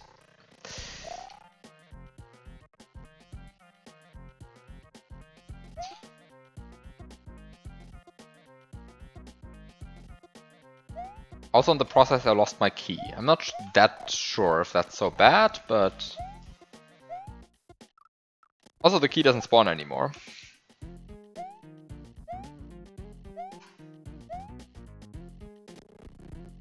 I mean, I can respawn it probably by just like moving around a bit. But there it didn't spawn. Okay, so what do I do now? I mean, I can feed the Yoshi by giving it... I mean, I can feed the Yoshi. I can do like lots of stuff now, right? First I can fail to get this fire flower. Because somehow the normal parts of the solution, they're the hardest ones, right? Like collecting a power up from a block.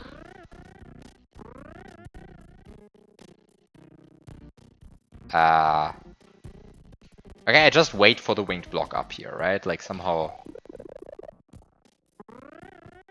Are you kidding me? I actually cannot get up.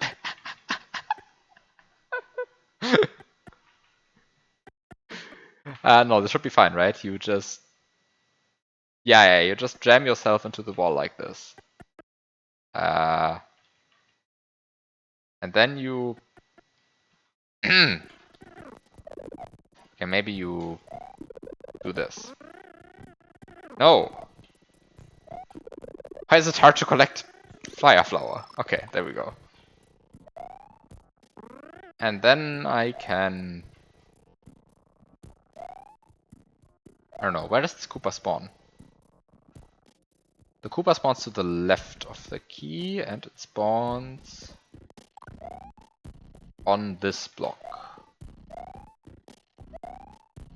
Maybe I don't want to lose my... Yeah, maybe I want to keep my springboard. I don't care. I don't actually care. I don't actually care.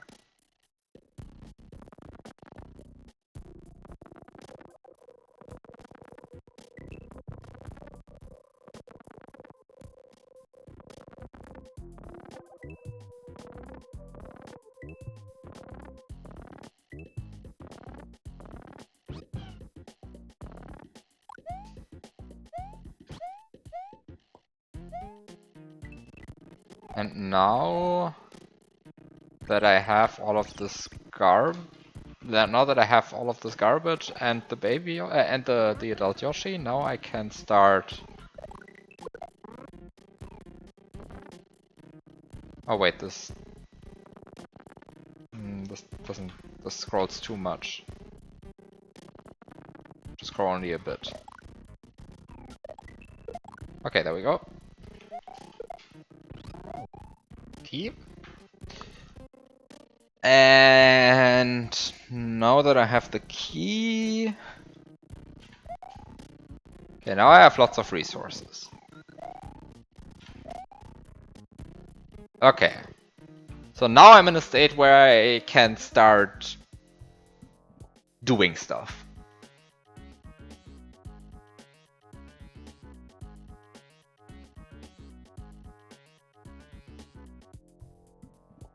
And the first thing, of course, I can do now,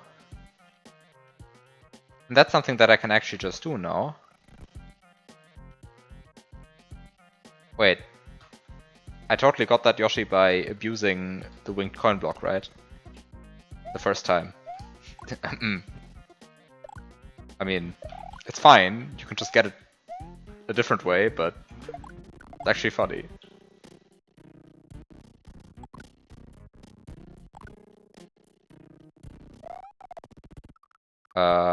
Wait.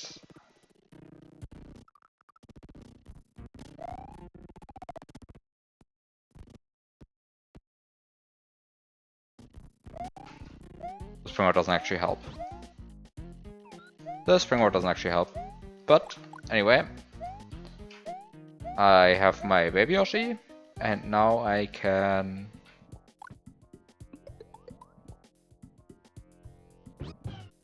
Oh. Wait, I don't actually need to sacrifice my power up for this, though.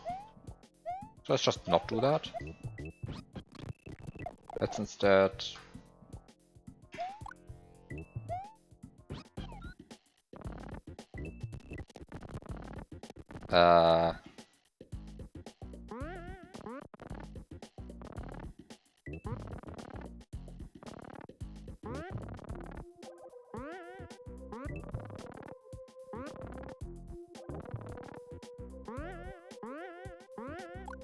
Okay, now I have an invisible Yoshi. And now...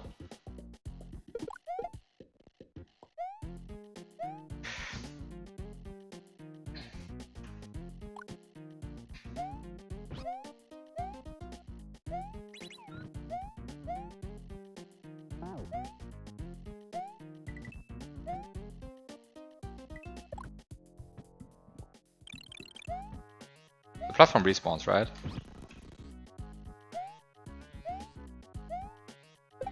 Platforms respawn, right? Yeah, platforms respawn. Oops. Oh no. Don't get hit in this. Yeah, okay, I can just burn the Koopa. I mean, I don't want to despawn the Koopa, but burning it doesn't kill it, so that's fine. And now I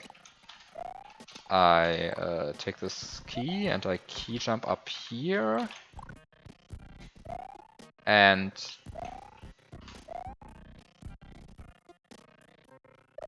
now I 1,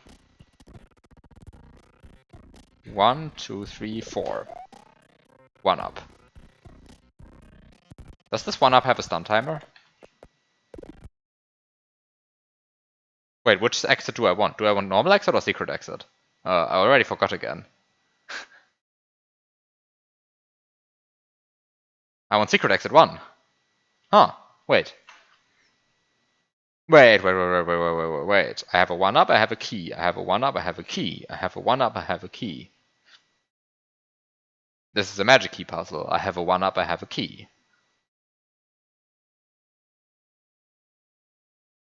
Odd. Can't be that simple, right? It can't be that simple that I notice, wait, this is a Magikey puzzle. I have a 1 up, I have a key.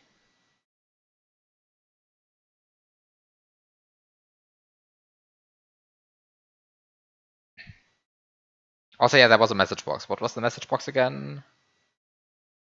Yeah, I don't forget the message box. I didn't forget the message box. I did not forget the message box. The message box was... Gold spheres and boss kills grant you the secret exit. You can't access the level again after exiting it in any way. Okay, so I mean, this is a Magikey level. I have a 1 up, I have a key. I have a Yoshi, I have a P-switch. Wait, I have a Yoshi, I have a P-switch.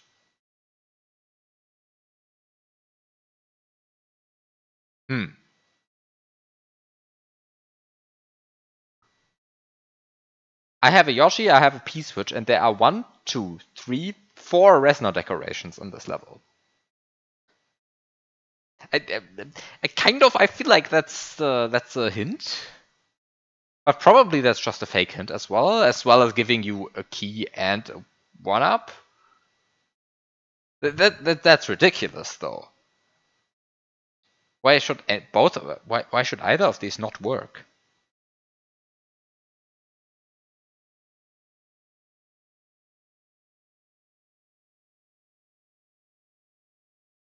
And wait, was it gold tapes or gold spheres? What the message box said? Gold spheres and boss kills grant you the secret exit.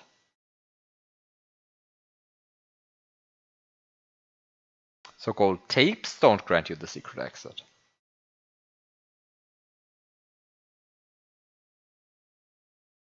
But direction to enable when secret exit 1 is used. Right.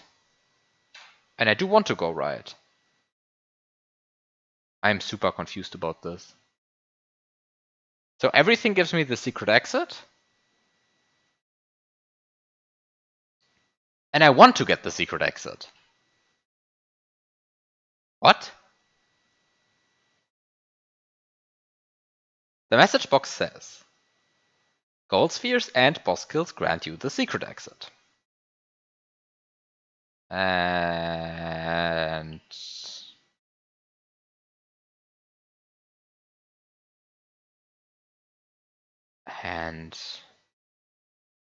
I mean, I guess the one thing that I have to worry about is that there's level 106, which the heck doesn't have counter break, and you spawn here, which is a midway point. So you get big, so you become big, and you wait. There's nothing under the okay. There is something under the moons, but there's nothing under that moon. Okay, but you start spawn, you become big. Wait, I'm confused. Ah, but then there's the fake key again.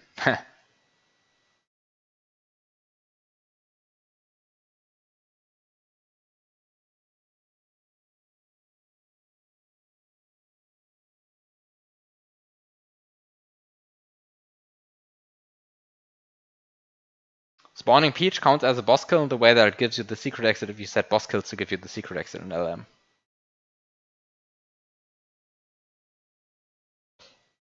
Yeah, I mean, it makes sense, right? Because somehow Peach is killing Bowser. Spawning Peach is like killing Bowser, so somehow, yeah, it makes sense that the game treats it as a boss kill.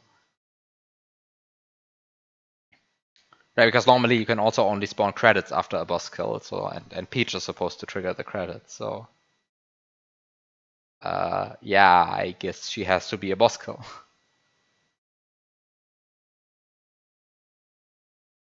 But yeah, good to know this. Good to know that this is actually true and not just makes sense true. So, what is this again?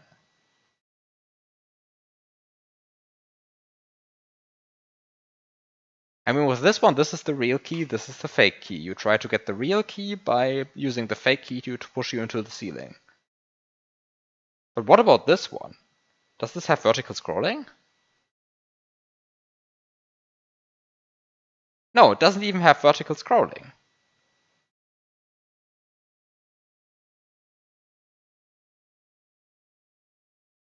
What does this message box say?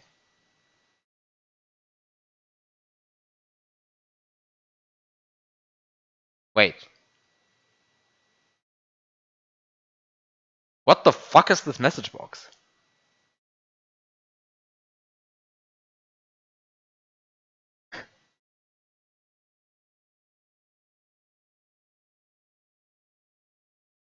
Can I somehow show you this message box?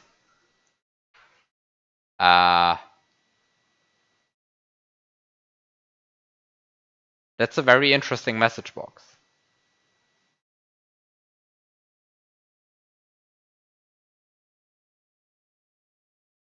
Okay, wait. I'll just show you the message box.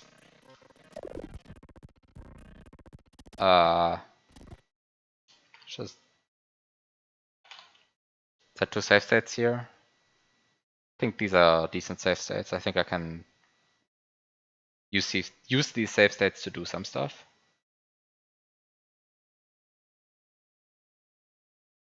Actually, no, that's not true. Because this has a no Yoshi intro, so actually spawning both Yoshis is a bit dangerous. Once you start spawning both Yoshis, you start committing a bit.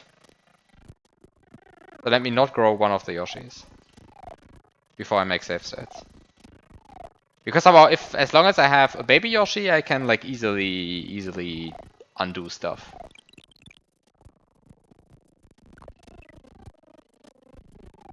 But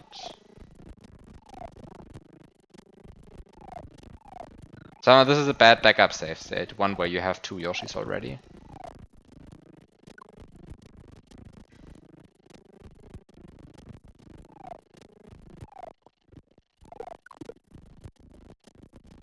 Because somehow I have the feeling, okay, maybe I'm wrong about this feeling, but somehow I have the feeling that something about the save state must be good, right?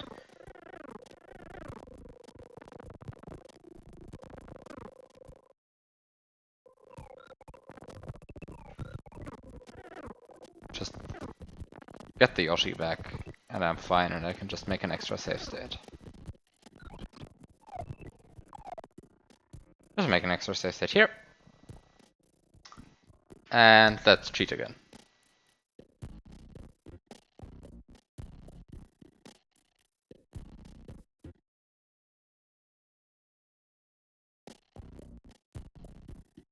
And today...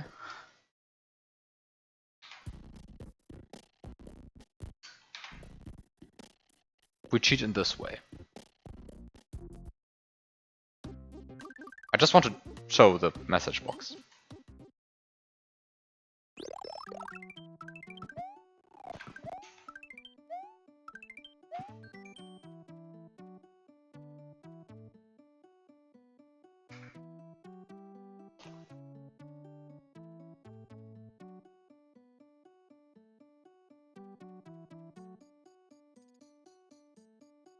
What am I supposed to do with this?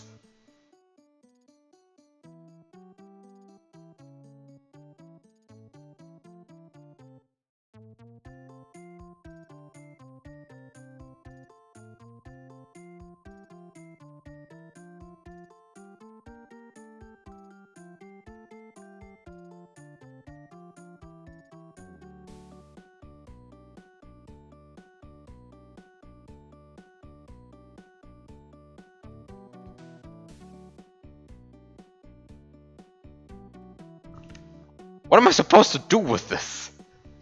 Okay. 05. Hashtag -16. Hashtag 1.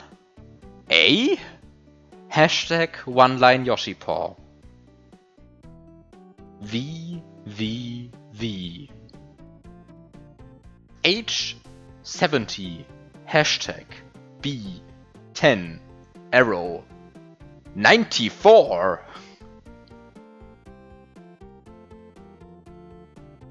H07. Hashtag B00. Arrow question mark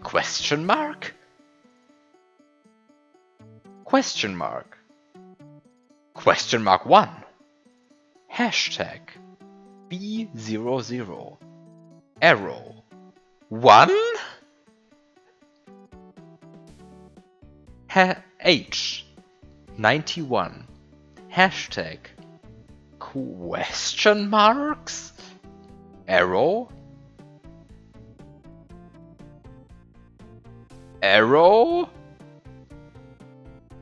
Hashtag B question marks. Arrow. Okay, reading it out loud, it doesn't make any more sense.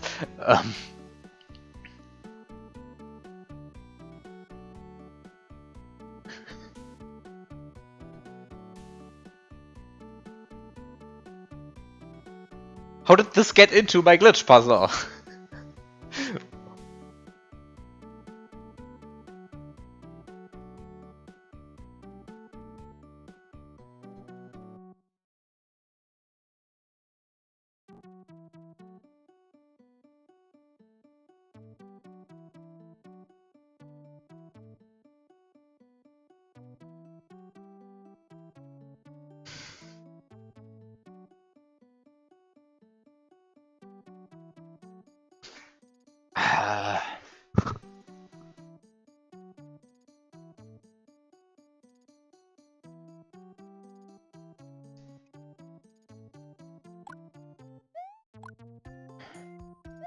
And somehow the key doesn't work, right?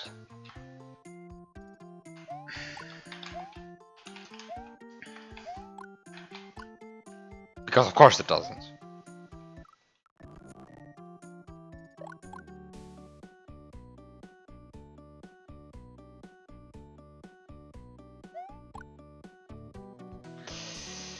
Ah, goodbye, key. You didn't work anyway. Just put the key in the keyhole.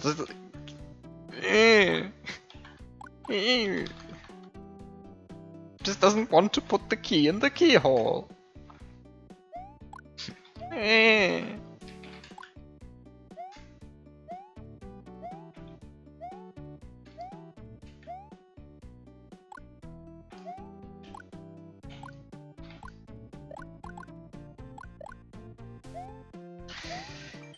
What is this message box trying to tell me?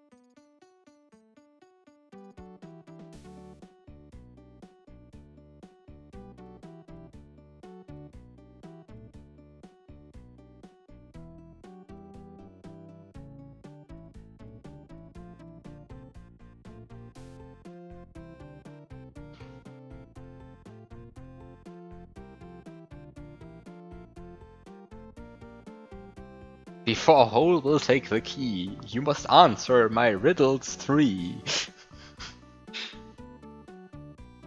Yeah, somehow...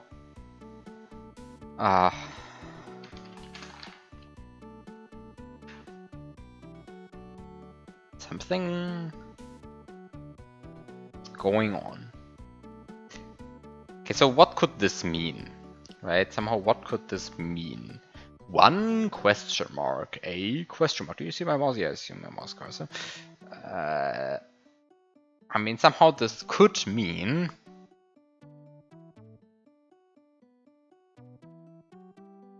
some RAM address.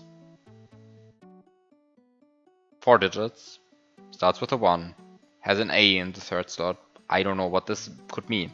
Could be any of 256 addresses, right? In this format. So I mean, somehow which addresses exist that look like this? Somehow 15AC, 15A0. I think both of these are addresses. Those are both sprite tables, I believe. But of course, I mean, there's like a bunch of other addresses like this, which look like this, and it might just not be an address at all. It might just be something completely different. What's 15A0? 15A0 is the sprite off-screen flag table.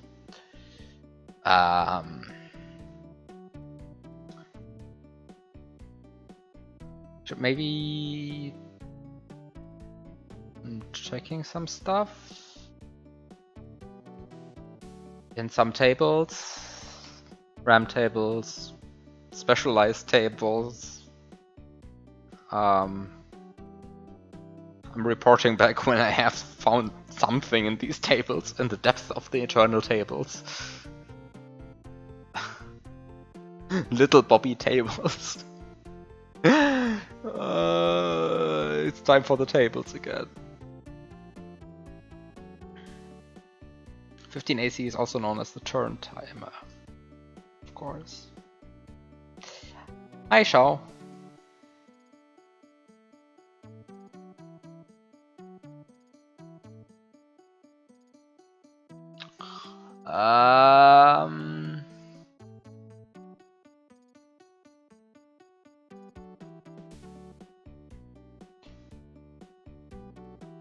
The turn timer.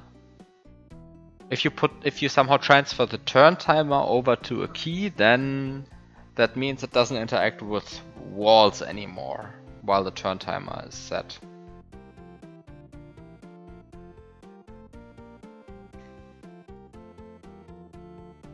You will find out this guy is actually not contained in a wall.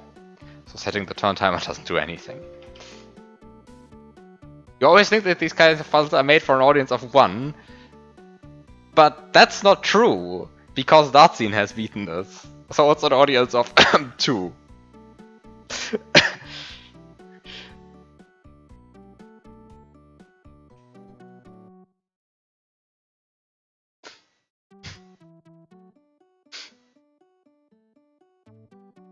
But yeah,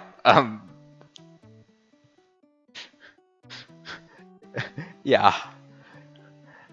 Somehow those are the numbers that you get when you make this kind of puzzle.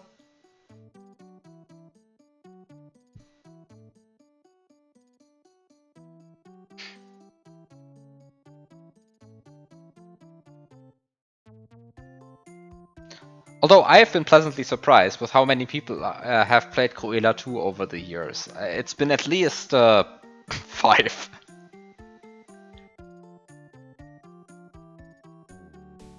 It's probably more than 5.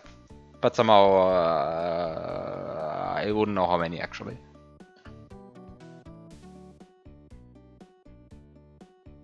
So it's extremely big numbers, you know. Like 5.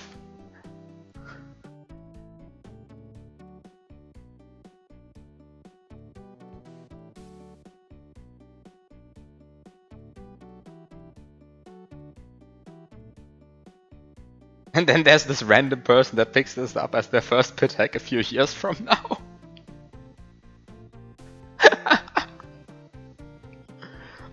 Oh god.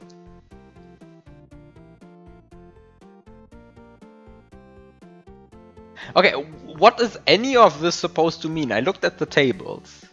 The tables don't make me understand what's going on the screen.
Huh.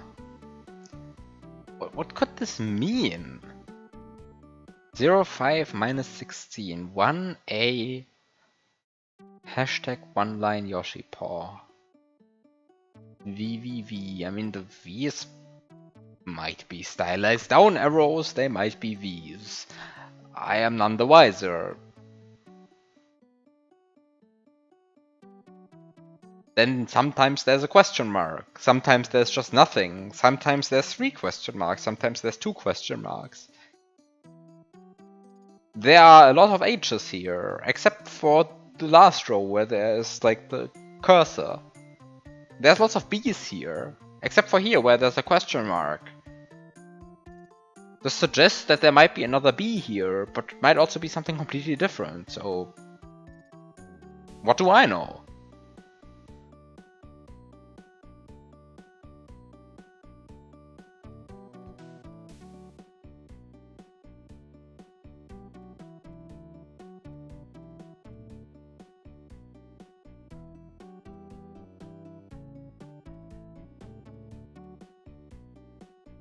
One line Yoshi paw.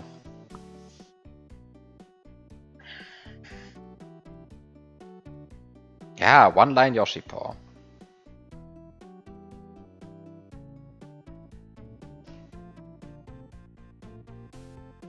But what is...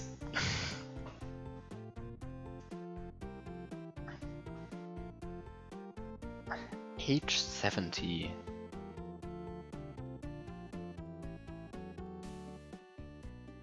B10, Arrow 94, H07, B00, Arrow double question mark 1, B00,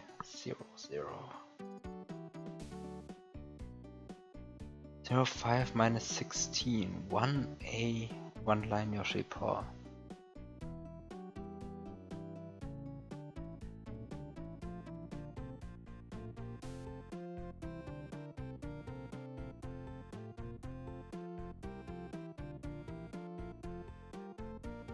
I mean, the one thing I know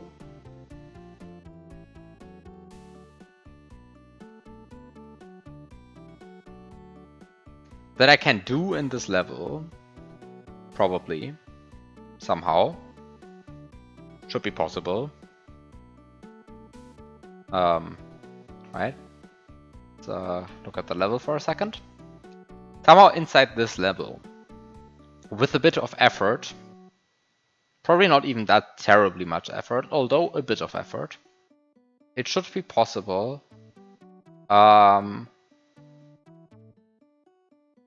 Yoshify this platform, right? And then, of course, I mean, somehow this platform starts on a line guide, so this will actually do something, Yoshifying this platform.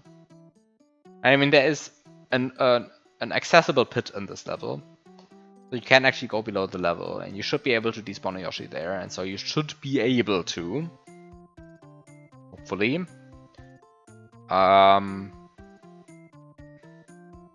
Yoshify this platform. And the only thing you have to do for that, basically, is you have to take a Yoshi, which has something in its mouth, drop it down there, despawn it, spawn the platform, right? And then, okay, the platform starts on a line guide, and which line guide does it start on? It starts on the line guide, which is one after the broken one, which is one after the one that allows you to change the game mode. So you can't change the game mode using this one, but what you can do is you can change the following addresses. C7, which is C2 for slot 5. D3, which is the player Y position low byte. DF, which is the sprite Y position low byte for slot 7. F5, which is unused in vanilla, and I think it's also unused when Lunar Magic is done with the ROM, although I'm not quite sure if this is true. I think I checked this at some point. Let me just double check this, because it would be very annoying if I got this wrong. The RAM address says F5 is still unused.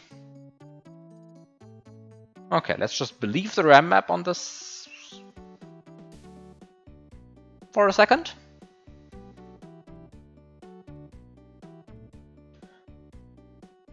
So F5 gets changed, completely pointless apparently.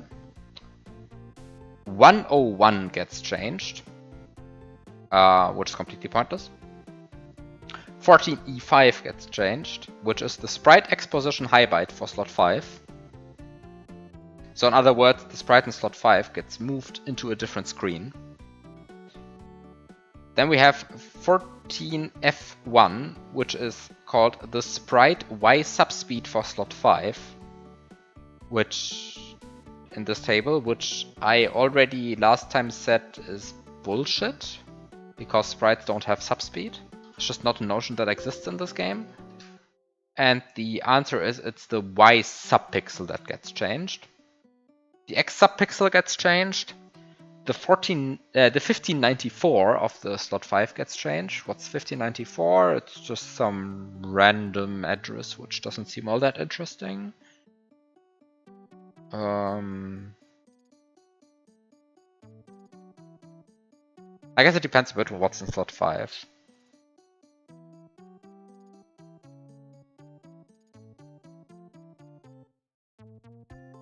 Then doesn't seem so terribly interesting. And then there is this, yeah, okay, and then there's some garbage that you don't care about, I think.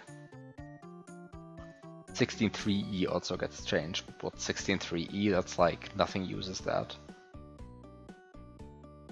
Right. Okay, so none of this really matters. But maybe the first things I said matter. Because if you can change the C2 of a sprite, C2 is a very powerful address typically. I think it's sometimes called the phase pointer. Unfortunately, C2 always gets set to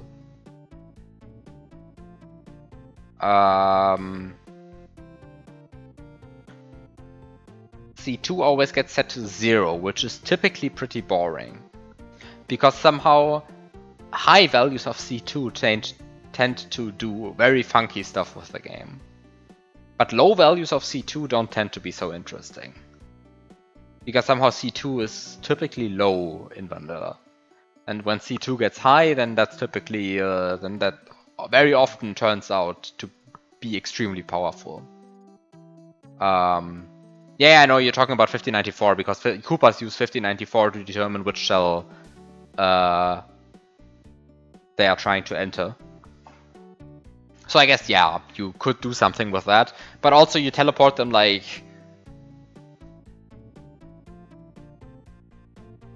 here. So they despawn the next frame.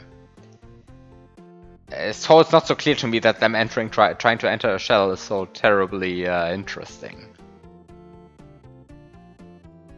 Actually, wait a second. Can you make the platform swallow the sprite? Can you make the platform swallow a sprite? Is that possible?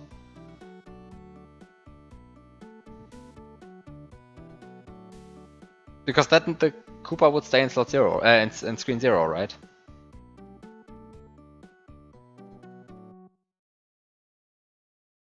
Oh no, that's not true. Sorry. Sorry, no. No, that's true, right? Yeah, the exposition high byte. Yeah, the exposition high byte, yeah, comes basically right after the sprite state, so like after 14c8, so if the platform would swallow. Oh, 1594 only gets that what's spitting. What's 1594? 1594 is 157c. Ah, yeah, okay. Yeah. That's the facing direction. Yeah, I see. Yeah, swallowing doesn't update everything, of course.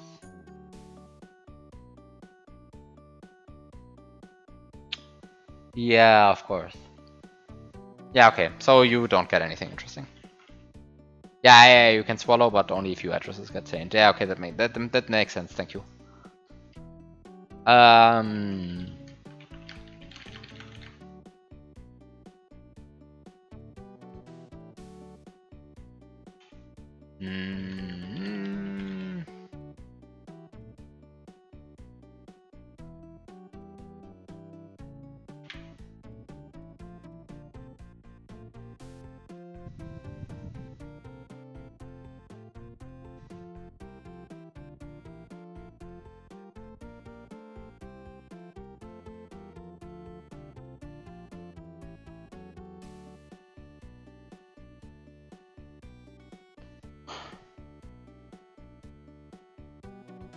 At this rate, if I look at these tables any longer, I should probably like just change the stream layout to also show you these tables. I was hoping I'd just take a quick glance at them and then tell you that there's nothing interesting in them, but now I'm questioning my life decisions while looking at that table.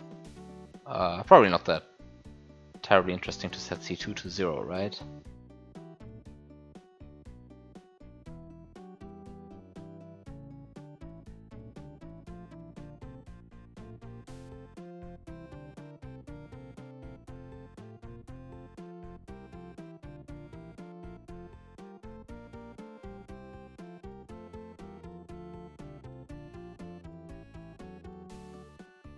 By the way, like with this port, I just want to point out, like with this port, there's like a background instrument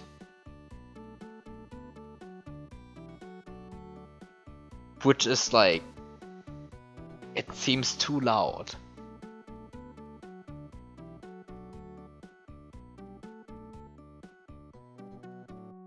Like, it really sounds off-putting, and it's like it's I don't know what instrument it is.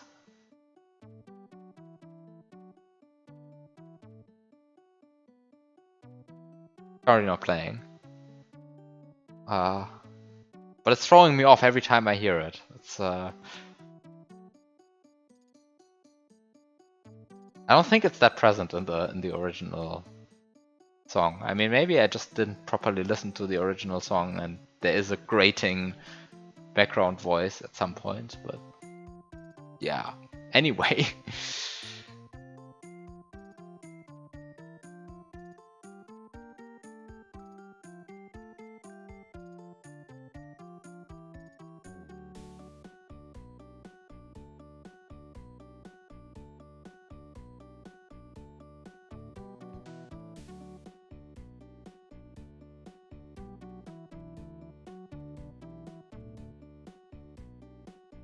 Wait a second, I have to check something.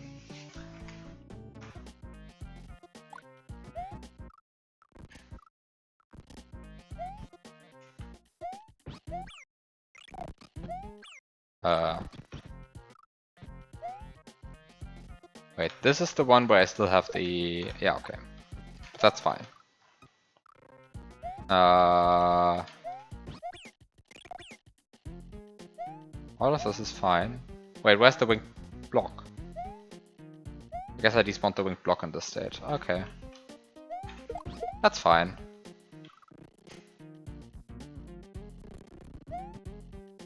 I just need to enter the pipe to just check something. Just need to check something. Just give me the winged block. Oh, it's in slot 5.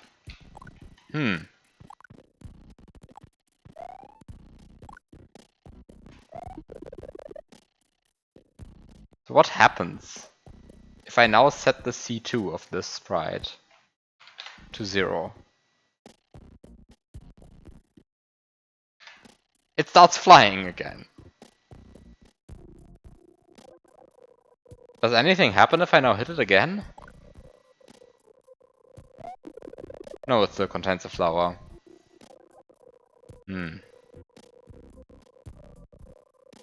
Ah, that's a bit sad. It's kind of funny that I can do this.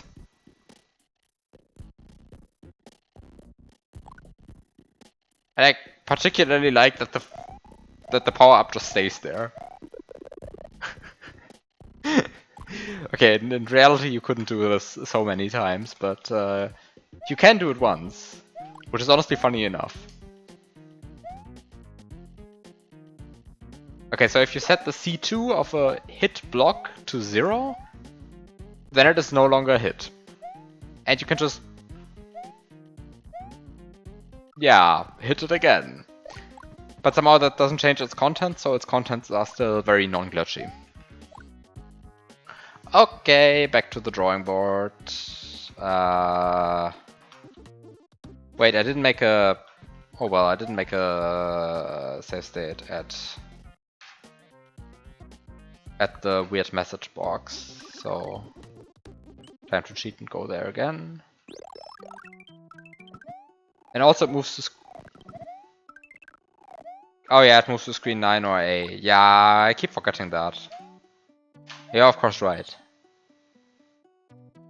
But somehow it doesn't help anyway, so... yeah, of course. It's... yeah, you're right.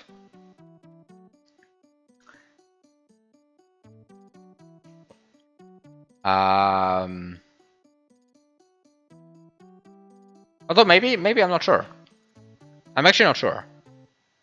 Because... the question is just, does swallowing a sprite reset its Y speed? Probably not, right? Probably swallowing a sprite just sets it 14C8 to 0 and that's it. You get a coin.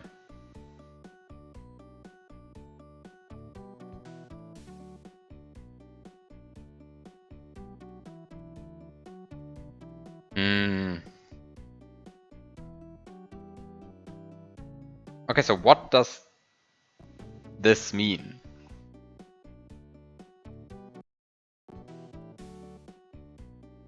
What does this mean? What does any of this mean? I mean, somehow the 05 might be referring to that 05. And the minus 16 might refer to the fact that if you spit while ducking to the left, then some address gets set to minus 16. Yeah. What's the address that gets set to minus 16? The player Y position low byte.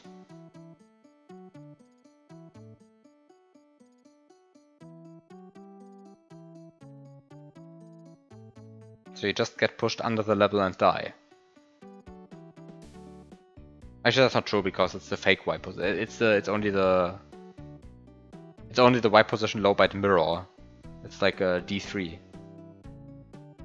And I think if you poke that, then nothing fancy happens. I think that's true, right? Yeah. If you just cheat that address, nothing happens. That one is only really relevant for not so much stuff. On the other hand, if you change the other Y position, then lots of stuff happens. What's the other Y position again?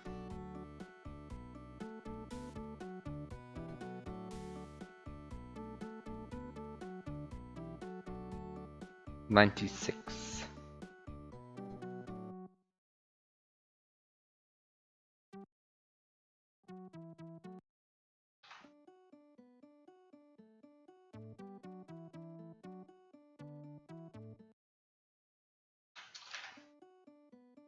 Like if you change this one, then you actually die. But the other one is the uninteresting one, so you don't want it. Okay. What could any of these numbers mean? Let's open the message box again. Let's stare at these numbers again. Let's try to interpret these numbers. Does anyone have any interpretation for these numbers?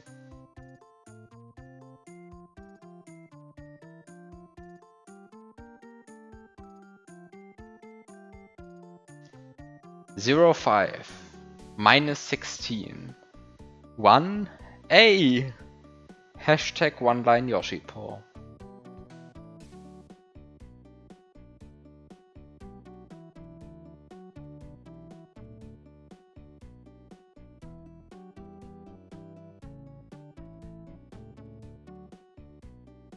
Have a good night, Darzin.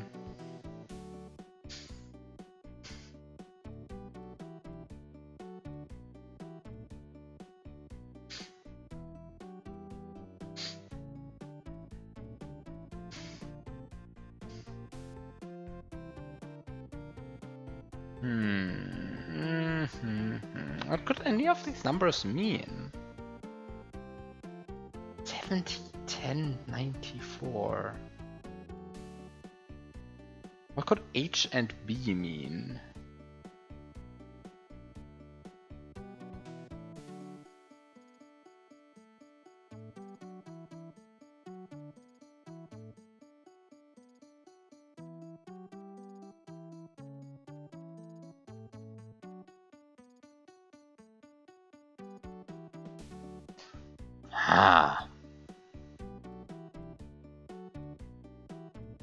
And I just stare at this array of numbers in the hopes that somehow a pattern emerges.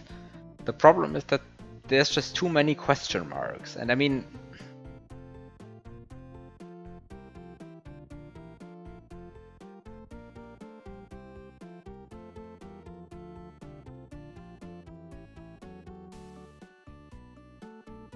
There's just too many question marks. I kind of cannot figure out from just what's written there what the pattern should be. Skill issue? Probably.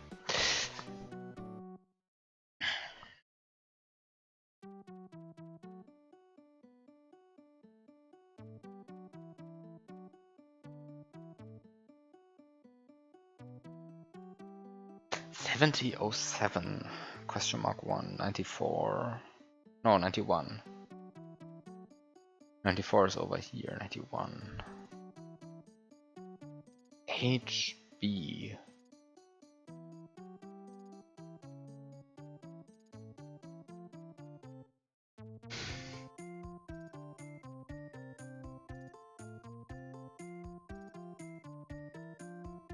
hmm.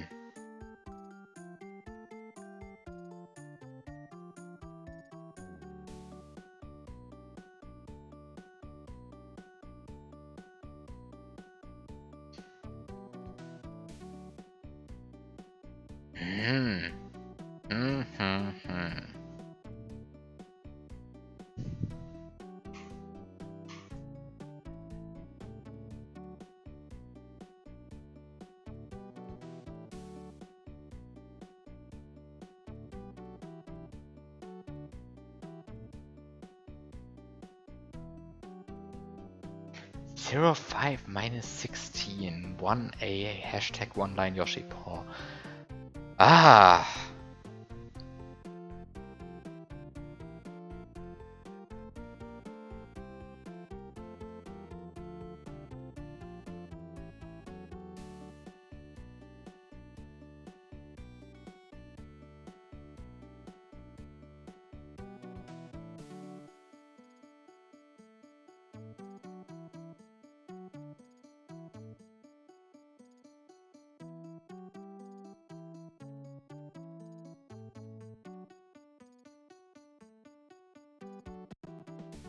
Very confusing.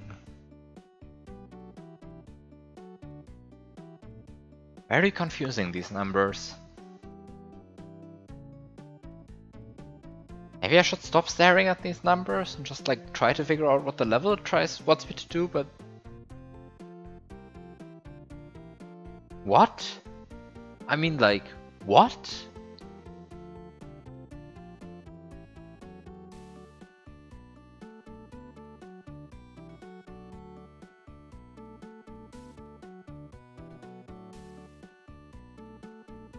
Seems like...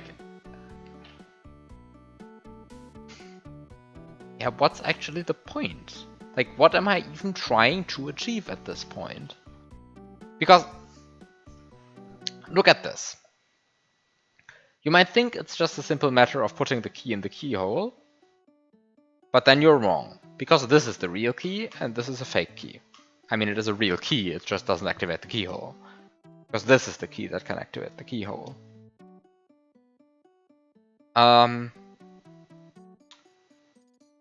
Now, you might think, okay, wait a second, this doesn't really matter after all. You have a key and you can just key jump up here and then maybe you can clip into the wall and then... But then you are again wrong if you think that, because this level doesn't support vertical scroll. It doesn't have vertical scroll enabled, so you literally cannot go above like here.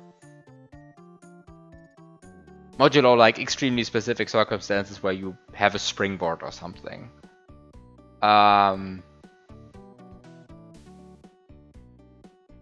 Which I don't.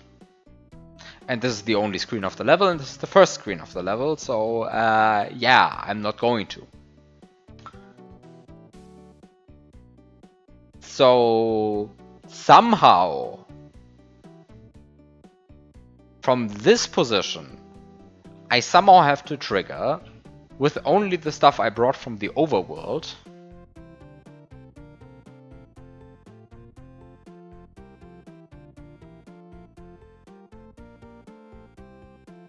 something I have to trigger, which either despawns this key or changes the keyhole so that it accepts, changes the keyhole so that it accepts this key, or somehow enables vertical scroll so that I can go up here and somehow get the key. Actually, I don't even know how to get the key even if this vertical scroll was enabled, but somehow I think that's going to be the least of my troubles.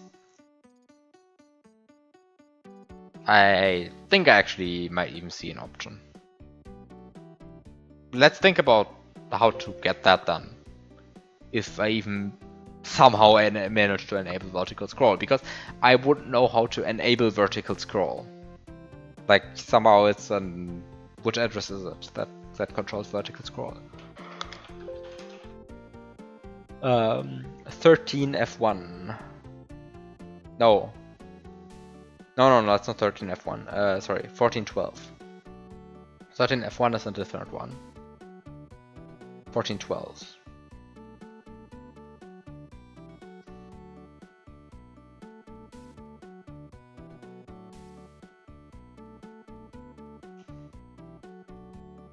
But 1412 somehow, yeah, I don't know how to set 1412. Like 1412 is before the sprite tables. Somehow stuff that's right after the sprite tables or in the middle of the sprite tables, that kind of stuff can be manipulated typically, because somehow that just means you'd have to index some sprite table out of bounds, and then you can change it. But stuff that's before the sprite tables, yeah, tough luck typically. I mean, somehow most glitches that do really funky stuff. I mean, okay, not the really funky stuff, but like somehow the medium funky stuff tends to happen because you index the table out of bounds. And there's just no table before 1412, right before 1412. That just is no such table. And so, yeah, indexing a table out of bounds to change 1412 is not going to happen.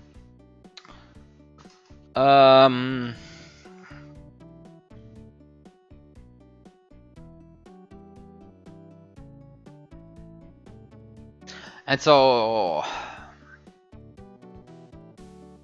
yeah, I don't know what to do then. I mean, somehow I need to do something in this room. But what? Actually. The other question is, do I want to go into this room in the normal way? Or maybe do I even want to not even enter this room via the overworld? Because there are extremely strange effects in this game. And I don't know anything about any of them. But somehow you can like fake load the overworld and do stuff like that. Like somehow enter overworld game mode without loading the overworld in between, like garbage stuff like this. I don't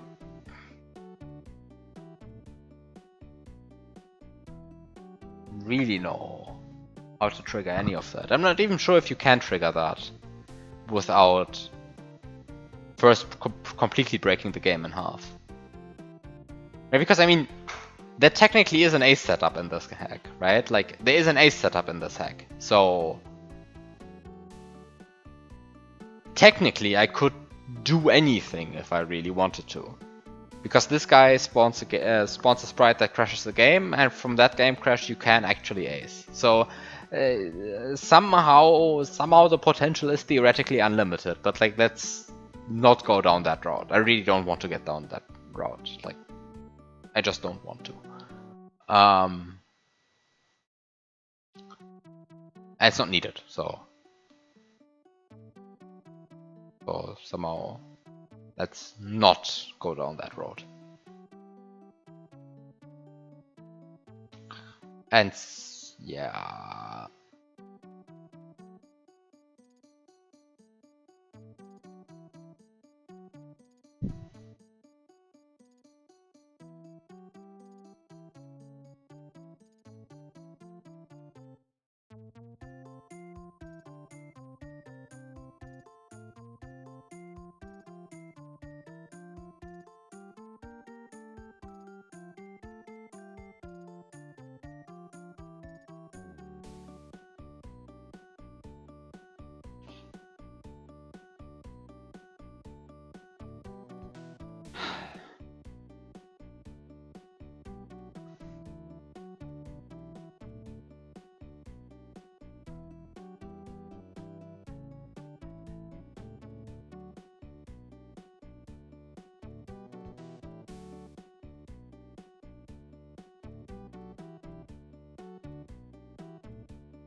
Hmm.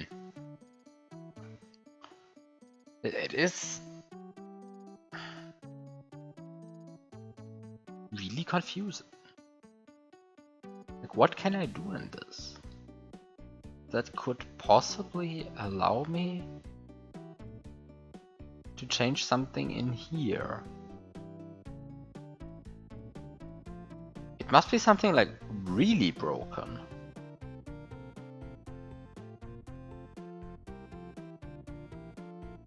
And if I look at this and I consider which things in this room are really broken if you start abusing them. Like, I mean, you have to break, like, basically to like solve this room, because you have normally entered from the overworld, so you really just come in as Big Mario, basically.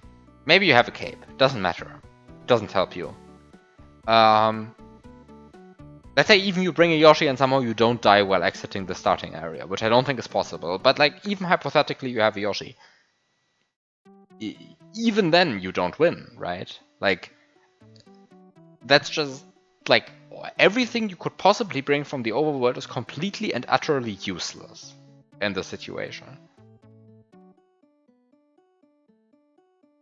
So somehow to get this key into this keyhole, you have to completely break apart the game.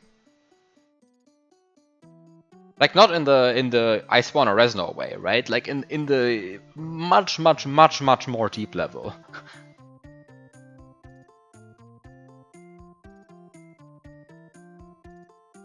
Because you can't just spawn a Reznor in here, and you can't make the key fall through the ceiling, fall through the floor or something. Like, you can't do any of that. Because it's one screen, right? It's one screen, the key is loaded at the start of the level, it's in slot 9. Like,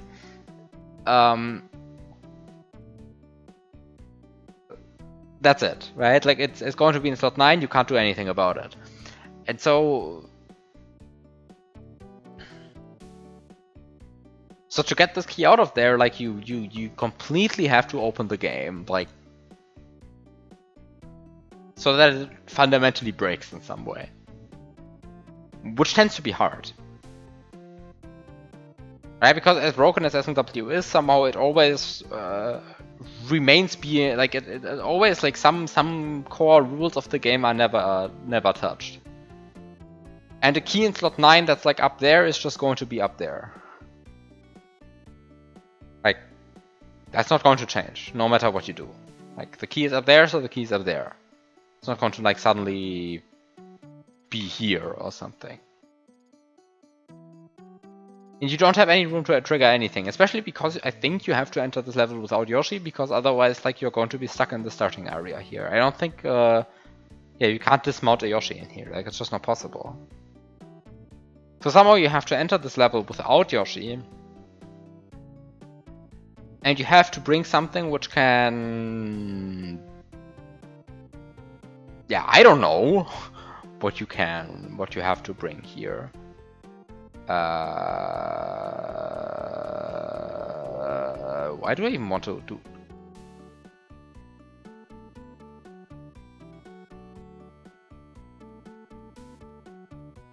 And of course there's a somewhat secret question of, do I even want to trigger that exit?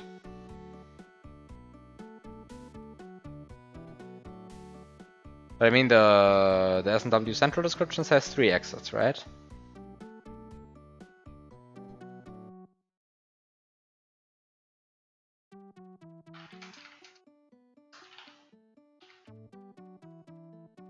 Yeah, it says 3 exits. What is even the goal in this? What is even the true goal?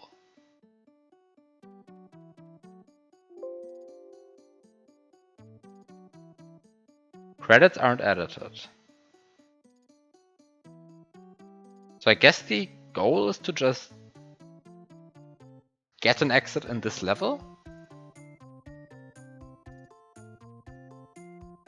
Set the exit counter to 3? I guess this level has a save prompt. And it's the only level that has a save prompt. This level here. So beating this level somehow, doesn't have to be the secret exit, it could be the normal exit for all I care, but I have to beat this level somehow and then save the game. And that should be, I think, the win condition, I guess. Because then I have 3 exits, and I have 3 exits even on the title screen. So I guess that counts as beating the hack then. So in other words, I somehow have to beat this level. So I mean, of course, there exists, of course, one very known glitch. Oh, there exists one very known glitch that just doesn't help you. Because as you spawn in this level, the game just throws a mushroom in your face. And what does it mean that it throws a mushroom in your face? It means that whatever you brought in the item box is gone.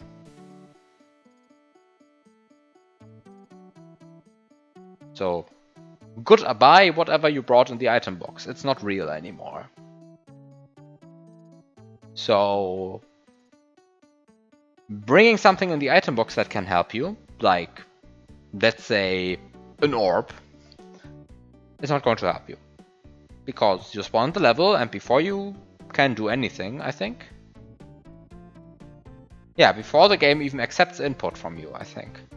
Is that true?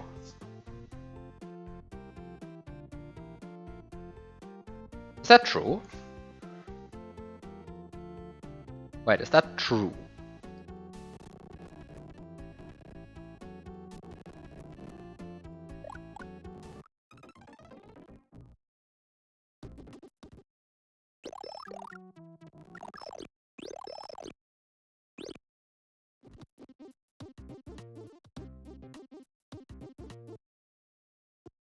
Do I have anything in the item box right now?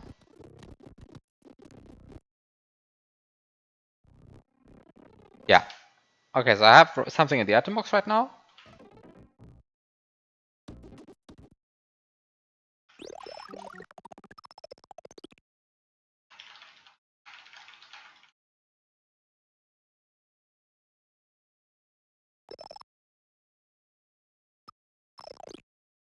I'm almost confused.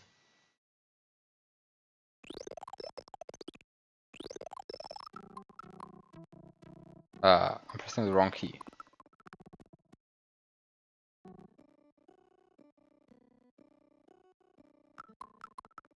Wait, you can pause the game before sprites are displayed. I didn't actually know that. Huh. That looks very janky.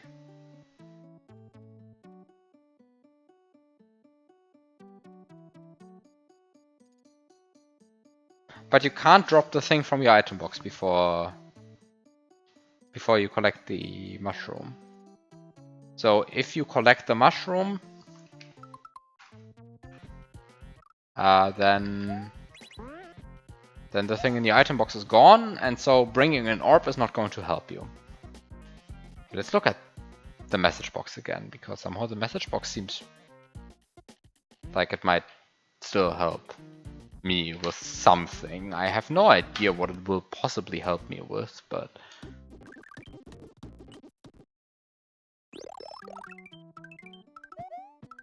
You'd be fine if you're small. No, because you spawn in a midway point. Right?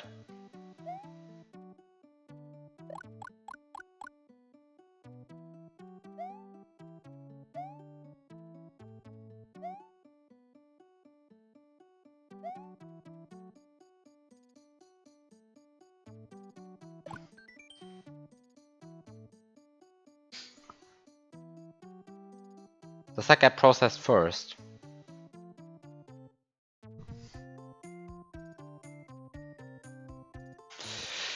I guess it is time to figure out some stuff. I guess I don't get around it.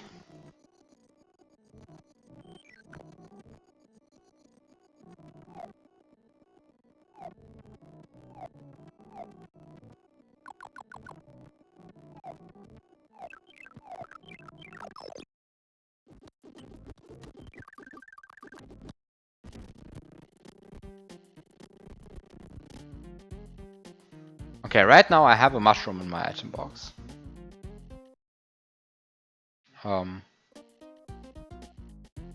So let's get the keyhole again. Whoop. Right now I have a mushroom in my item box. So if I press select on the first possible frame... Oh wait, I want it to be small.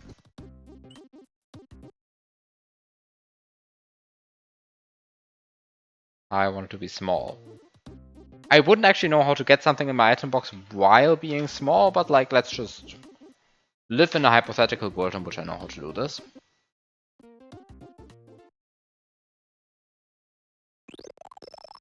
So then I have to...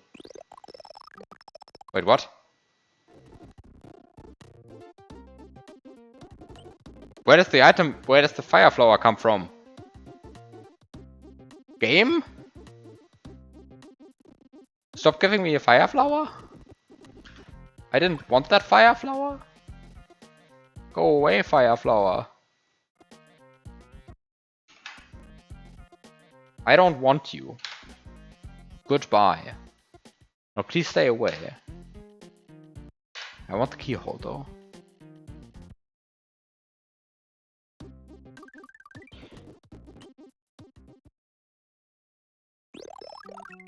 Okay, now I don't have a fire flower anymore. And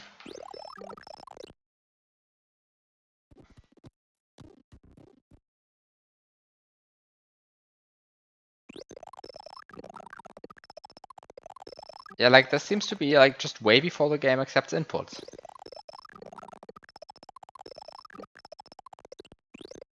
Right, the problem is that the game gets processed on this frame. On this frame the game gets processed already. I think that's true. Actually, let's RAM watch 7E0019 for a second.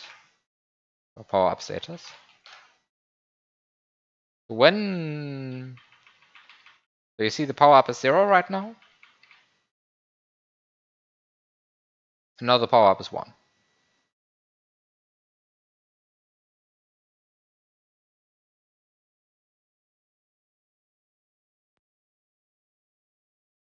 Power up 0. Power up 1.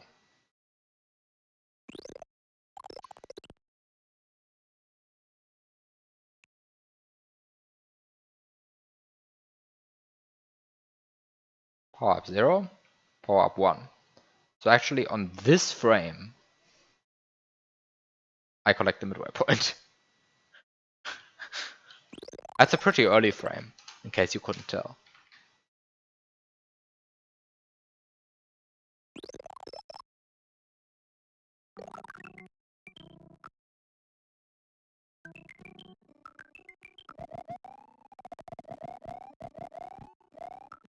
Wait a second, I'm really confused right now. Wait, why does the RAM watch behave normally? I'm super confused right now. Wait, what? What?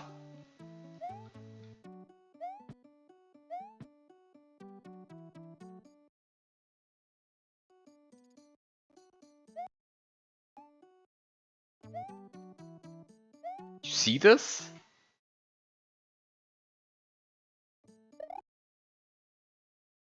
I frame advance and the power up text stays on screen. It's not disappearing. What? Did I launch the wrong version of BizHawk? I mean, no, I didn't. I launched the same version of BizHawk that I always launch, and somehow the RAM watch doesn't behave like shit. I'm so used to like the emulator just hiding the RAM watch from me the moment I start frame advancing because of some design decision. What? Wait, it behaves like it should. What's going on? What? Hello? Oh. I don't know. I changed nothing. I actually changed like nothing though. Oh, wait, is the thing that I don't have the Lua script running? Ah! Ah! Ah! Ah! Ah! Okay, okay, okay. Everything behaves normally again. It sucks again.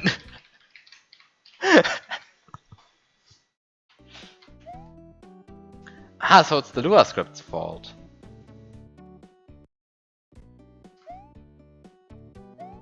Huh.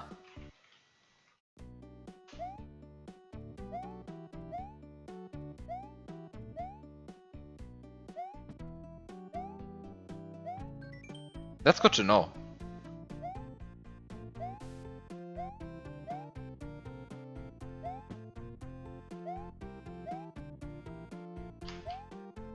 Yeah, okay, so...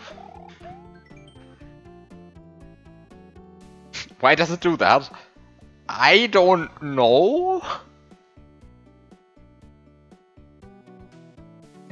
Why? I don't know why the RAM watch is shy when the Lua script is up, and it's only when you frame advance, right? I want to point out how ridiculous that is, by the way, right? This is me pausing the emulator. You see? It stays there. But I frame advance, and it's gone.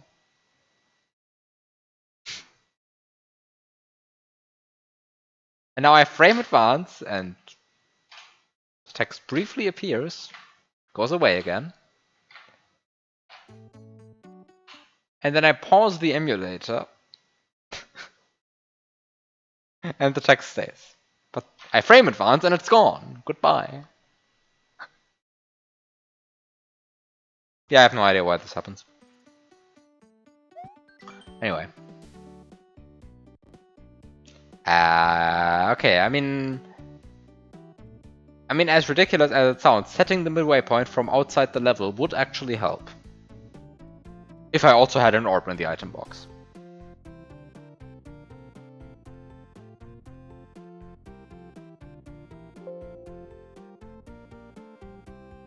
So...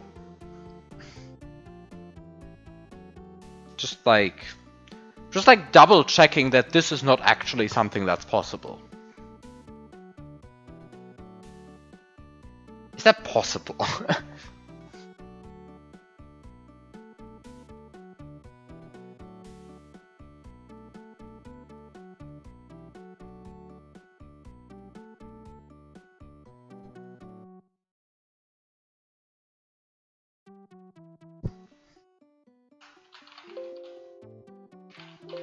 I cannot type. Overworld flags?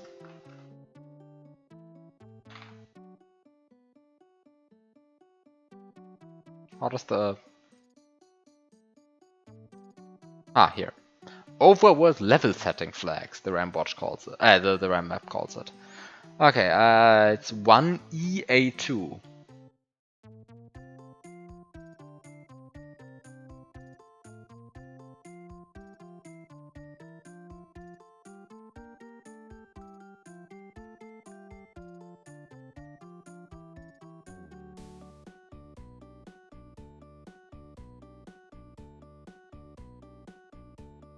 Which trans level is this?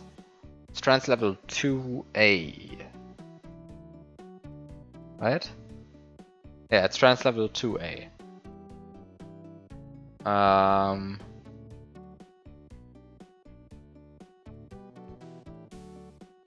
So 1EA2 becomes 1ECC. So I'd have to change the second most valuable bit of 1ECC. Let's just say I don't see that happening. We'll just say that. I don't see that happening. Setting the second most valuable bit of 1ECC. That's a very odd address. Actually, that's a lie. It's an even address, but...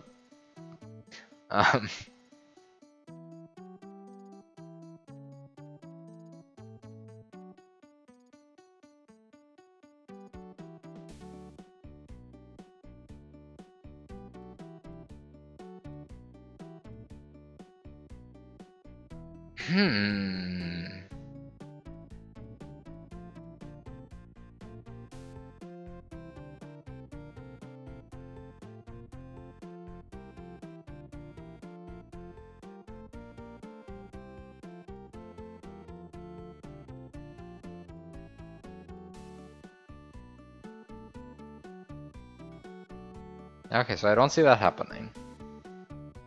So back to Lunar Magic and back to the complete, like, yeah, back to completely new and stupid ideas. Because somehow, okay, so this means I cannot bring anything in the item box. So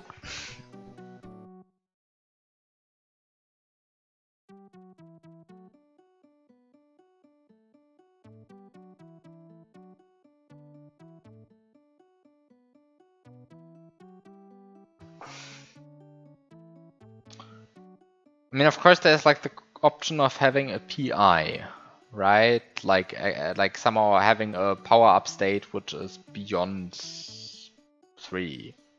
So doing PI, I guess, is the correct way of using PI. But there's no brown rotating platform, and I don't know any other way of activating that. Although I guess there might be. You just have to execute misaligned code and just hope, pray, and then hope that one of the 252 values you have does something interesting when you collect the mushroom.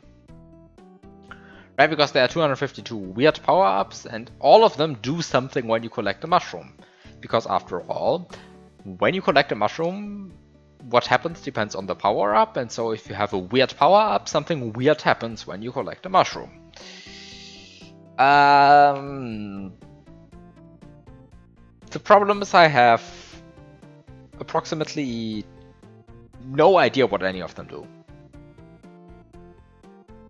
Wait. There's PI. There's power up 106. Right? I think it's power up 106.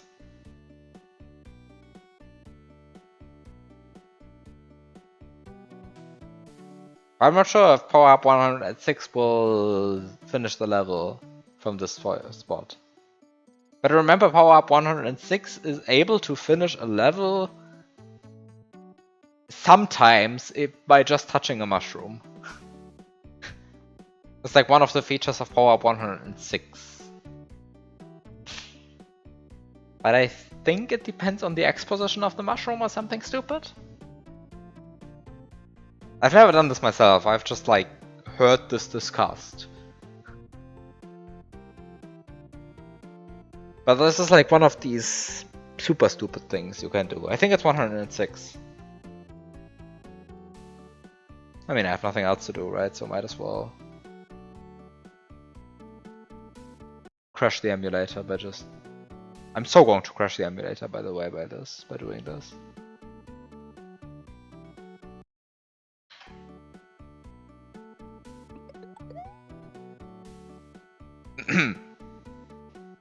Yeah, right. It's the thing that crashes the game.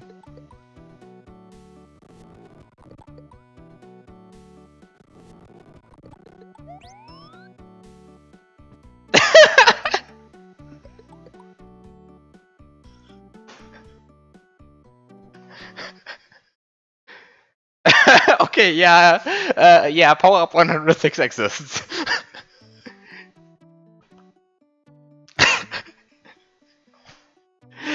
Somehow, depending on where you are, you can also sometimes end the level this way. It has a number of effects. Where am I even?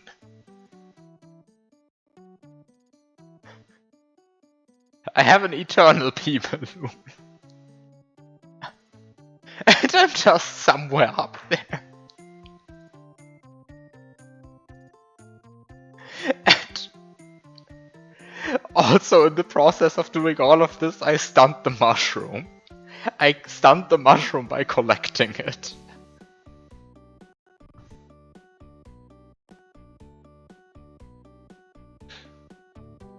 Okay, power up 106 must be the solution.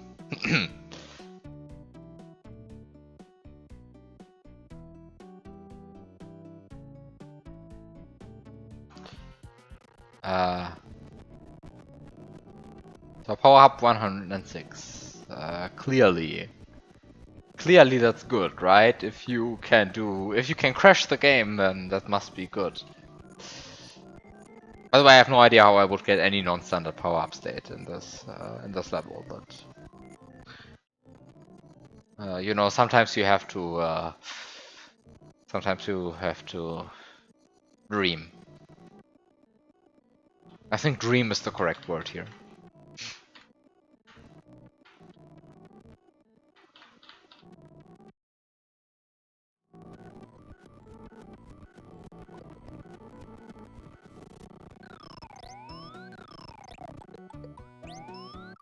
What?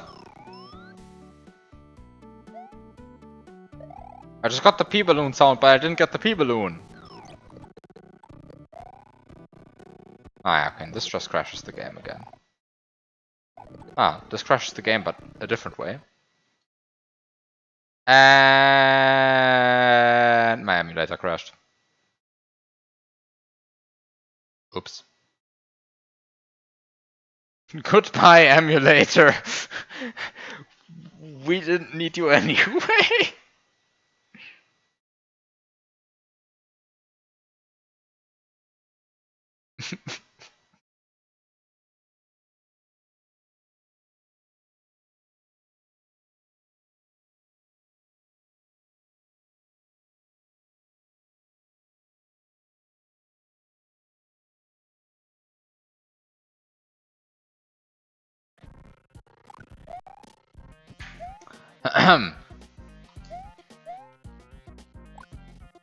Although I didn't know what caused that crash. Because it was not the emulator runs into an STP crash. Because the emulator runs into an STP crash is even funnier. The emulator just closes itself. It doesn't even like hang or anything. It just literally just closes itself. It's like pressing Alt F4. It's a very good feature of the emulator. It sees STP, it goes like, yeah, it's over. Nothing to do here anymore. But that was not an STP, I don't know what happened there.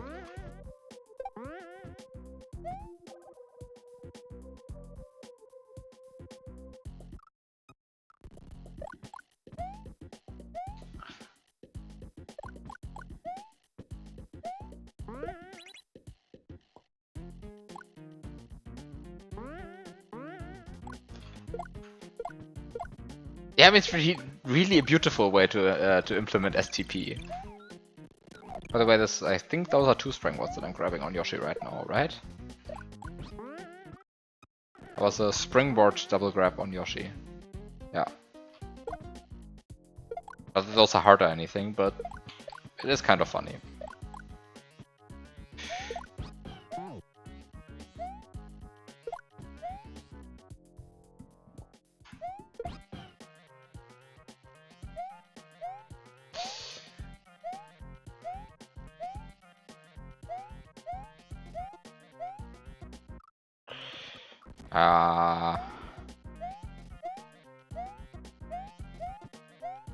What can I do in this level?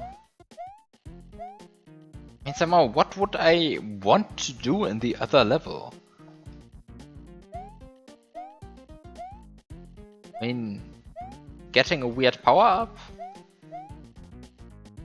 might do something on collecting the initial mushroom, but there's no way you want me to try out all 252 power-ups and crash my emulator like 100 times in the process.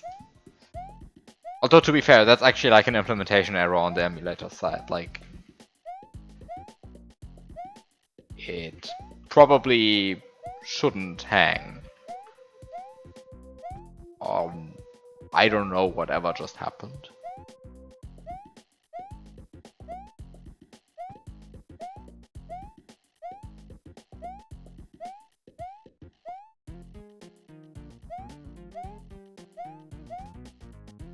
The problem is I also just cannot tracelog what's happening on those, right? So somehow I would have to, yeah, write ASM code that tries to reliably trigger these kind of crashes, figure out what causes them.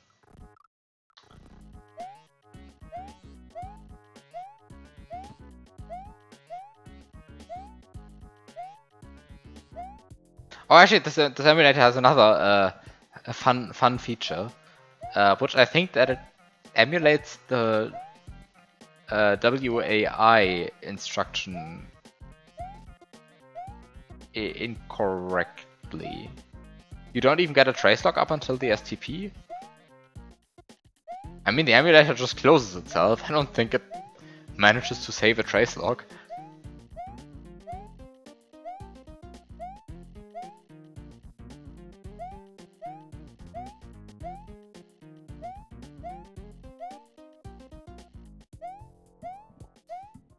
I don't know. BizHawk has like a bunch of weird design decisions that like just don't make sense, and I'm both speaking of this version of BizHawk and newer ones, and like I'm kind of unhappy with all of them, but they're still the best thing available. So yeah,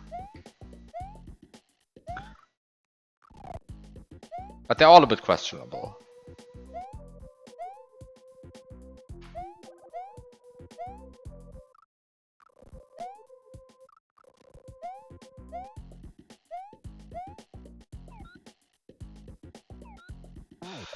Yeah, time to make your own fork. Yeah, no. Yeah, just no. I don't even know what language this is written in.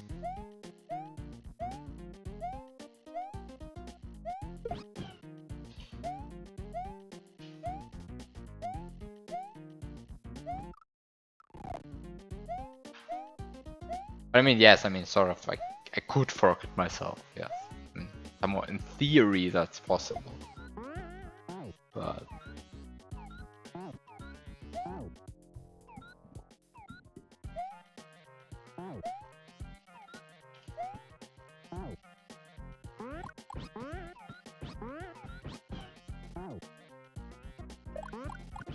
But in practice, I couldn't. I mean, maybe I could. Can't possibly be that hard to learn whatever language this is written in, but... Yeah.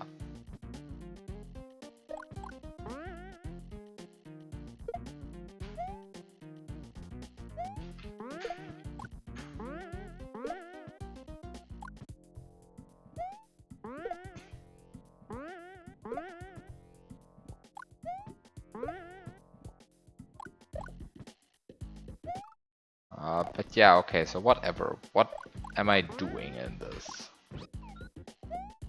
Like, somehow the only thing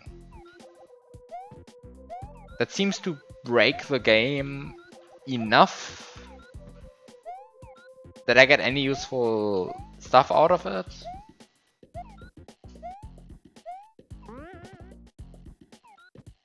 seems to be to Yoshify the brown platform and then somehow go from there, but I wouldn+'t know which side effect would be that useful.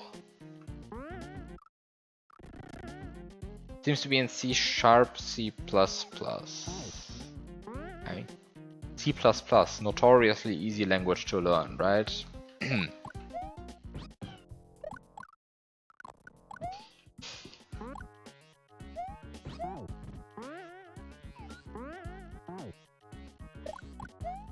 mean, it can't be that bad, but like...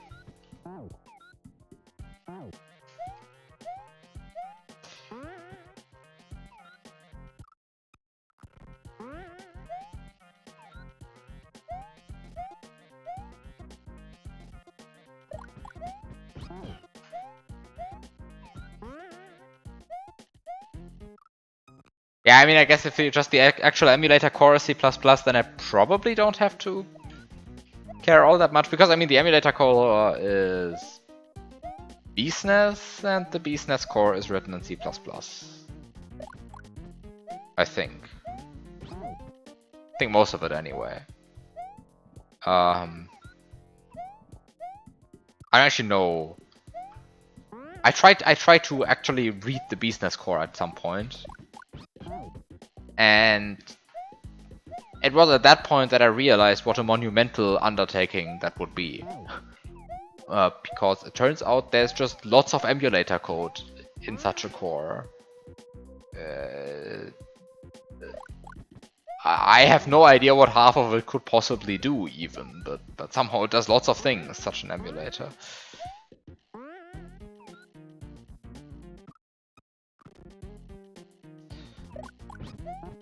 Yeah, but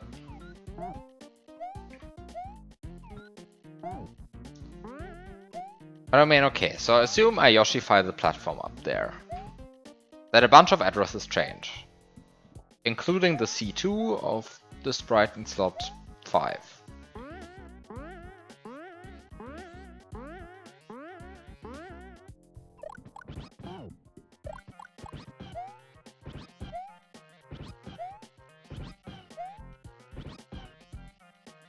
Um,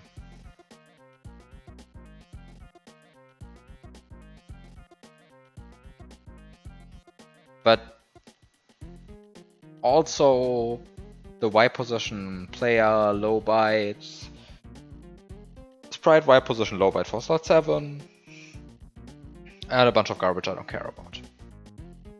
Probably, typically.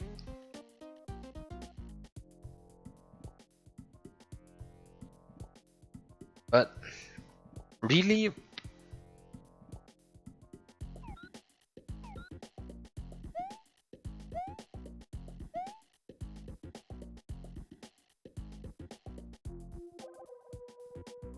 really,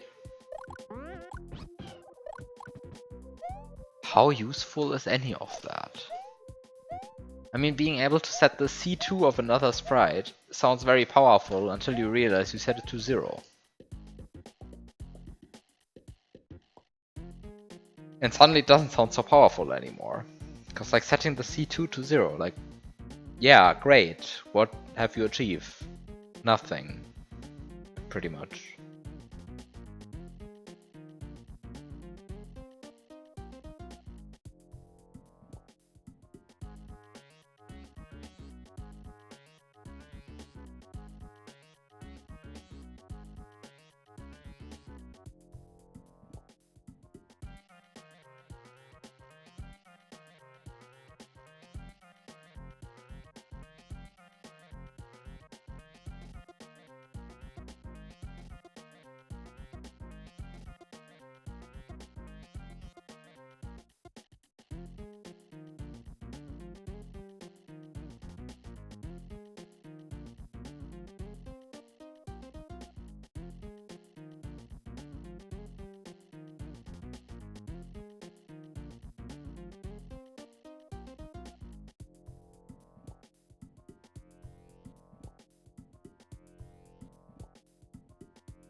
Wait, what is this?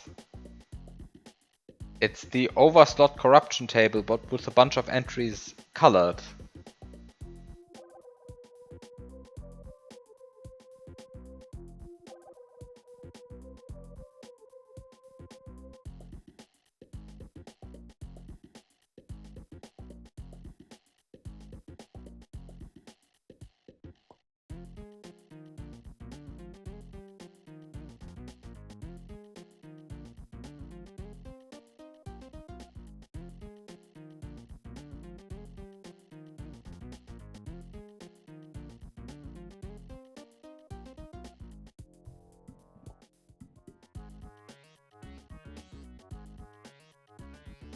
What is this colored version? Where does it come from?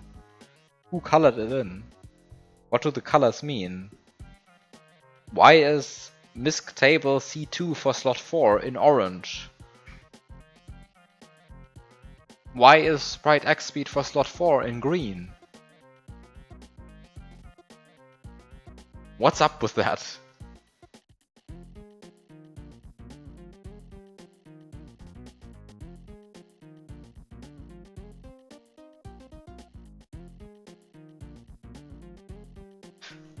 Oh, anyway. Hi, Red777. I am clueless, mostly. I have no idea what I'm doing here. But I'm looking at tables. So, I guess I am.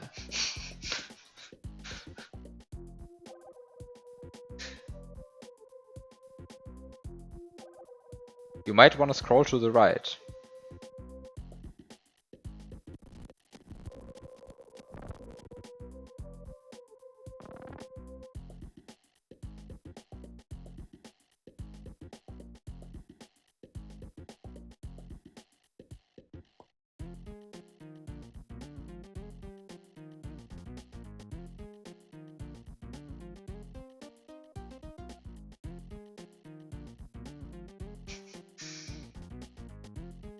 Okay, scroll to the right. But no, actually, I mean, somehow in the table I scroll to the right and then there's like a bunch of stuff in there, right? I saw the additional stuff in the table. I just didn't I just didn't understand what this is good for.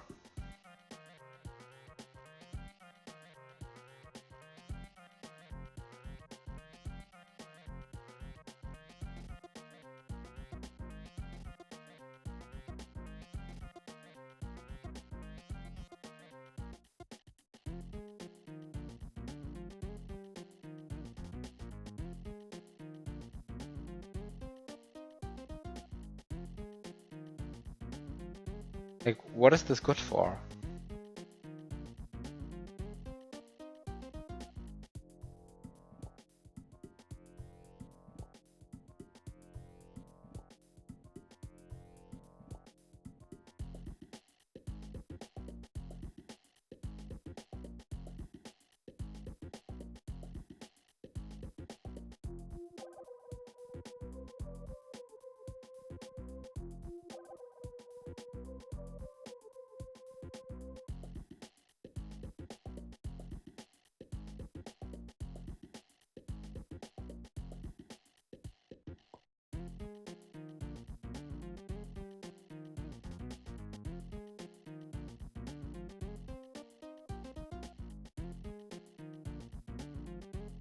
Oh!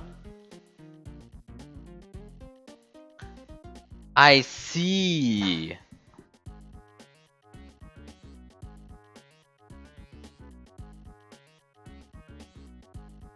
Oh.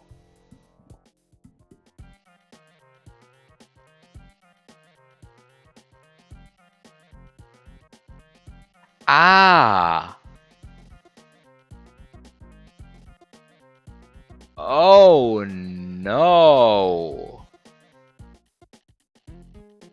Okay, it's time to, yeah. Okay, it's time to look at the disassembly.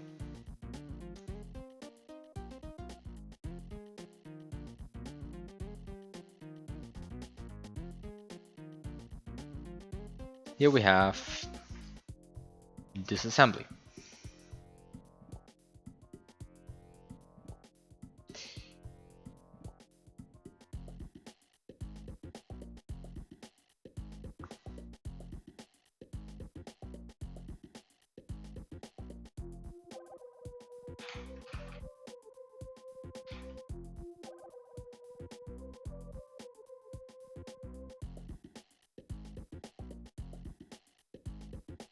Wait, how many times? 27 times.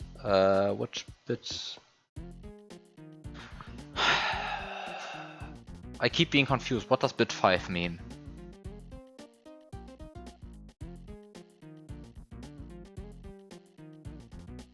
How do we index our bits? Again. What does bit 5 mean?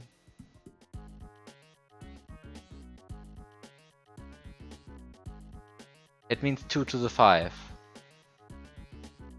So it means the third most valuable bit. Okay.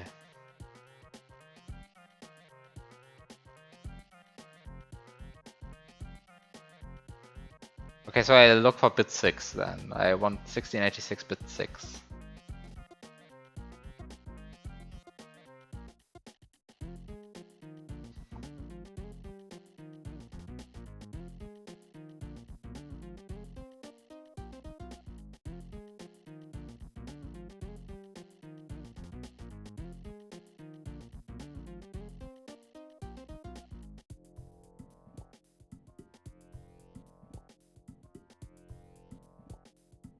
By the way, I want to point out that this like spawns a new sprite bit tweaker bit is like completely misnamed because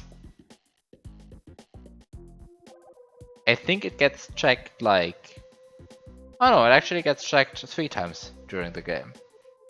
Apparently. Interesting. Interesting. It gets checked at 3 points in the game. I think that's it though. Yeah. Okay, let's go to the place where it gets checked again.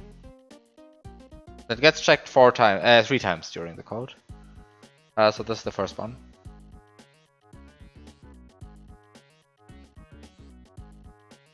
And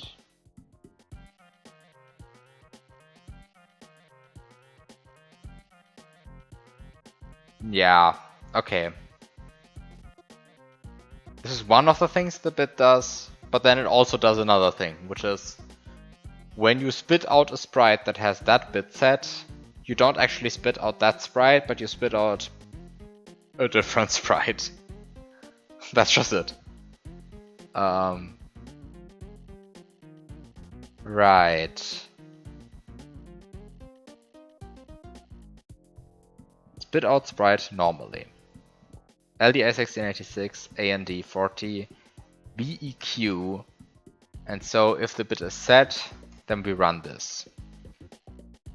So we push X, we LDX 9E, Y, which means we load the sprite number of the sprite in Yoshi's mouth. We LDA sprite to spawn X. So we go to the table sprite to spawn, wherever that is. Hello, where's our table? Why isn't... It should be very far away. Where's our table? Sprite to spawn. This table gets referenced 6 times in the code, and we go here.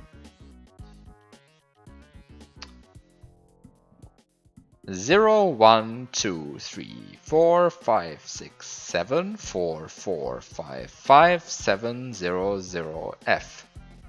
F, F, D.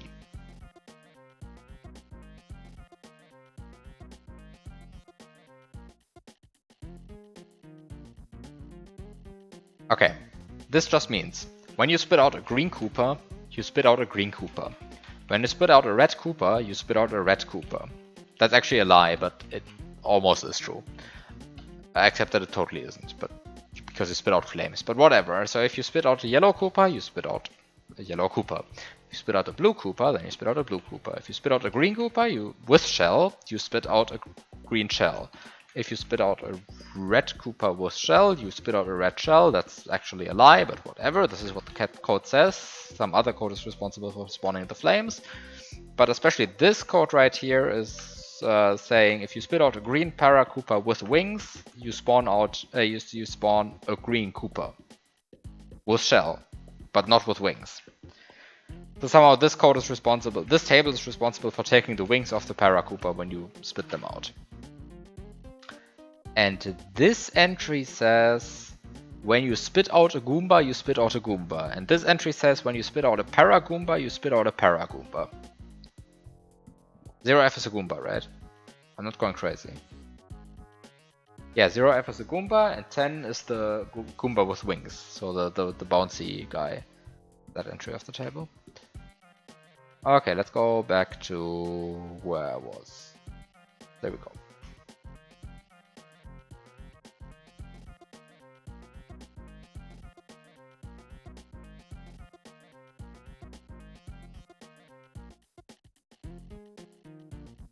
Wait, this claims this code can't actually be normally run. The only actual cases for it are handled at 01 for F360.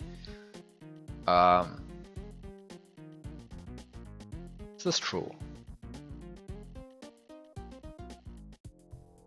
I'm a bit confused.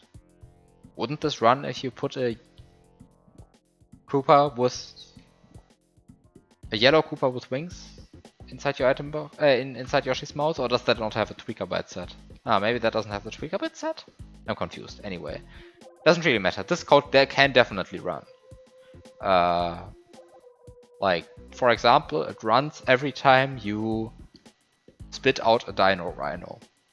If you spit out a Dino Rhino, you don't truly spit out a Dino Rhino. Instead, the Dino Rhino quickly gets swapped by an Eerie. No, with an Eerie. With an Eerie. Not the wavy Eerie, the straight line Eerie. One of these mean bait and switch moments. in the game. You think you're spitting out a Dino Rhino, but no, the game spawns an Eerie for you. And the Eerie is actually what spawns the Keyhole, not the Dino Rhino. Anyway. I knew this code existed, I just didn't know what it was actually doing. Okay, so LDA is prior to spawn X, PLX, so we now pull X. And we store this to 9EY. We push X, we transfer Y to X, we JSL load sprite tables. And this is the thing I didn't know.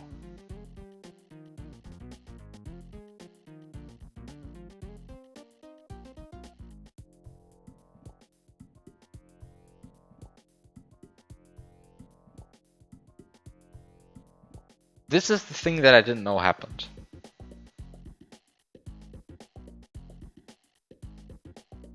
By the way,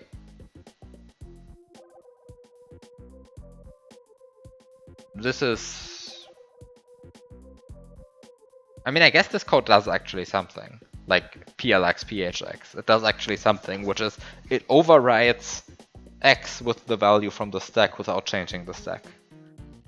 But yeah, okay, so we JSL to load sprite tables. And this is where magic happens, and this is what I didn't know.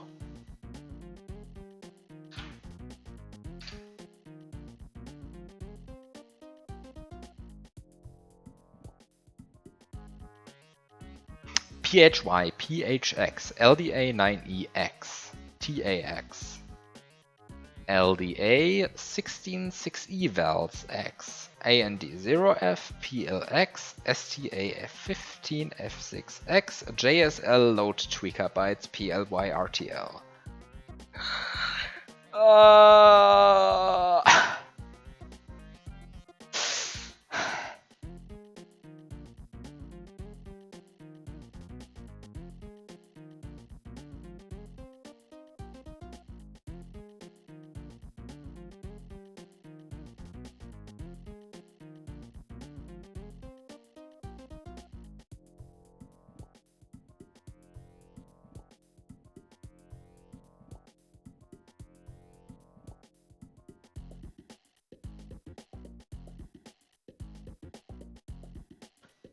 Why is this table called 166E vals X if it gets stored to 15F6?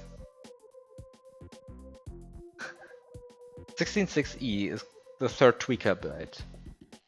What's 15F6? Oh, it's the YXPPCCCT table. Okay, no, this actually makes sense. Ah, okay, I see.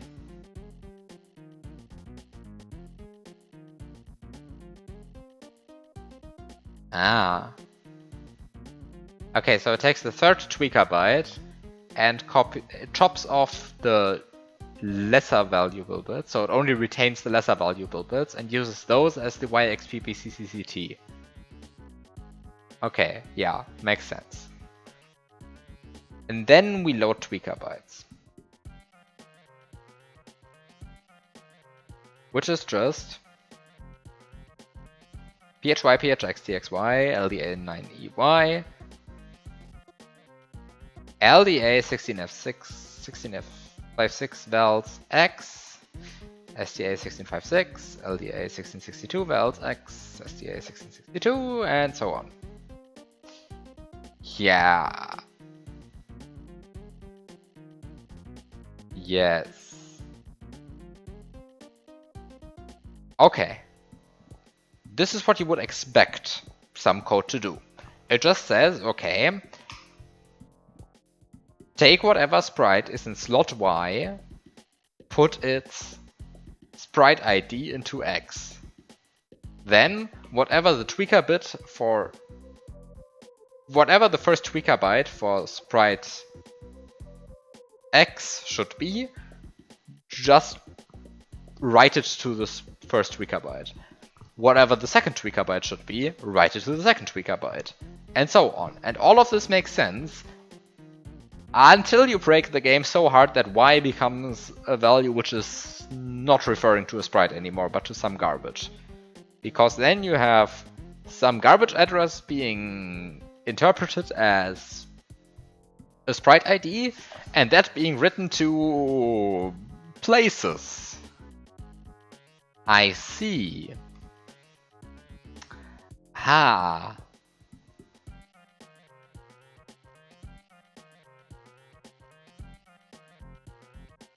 Aha.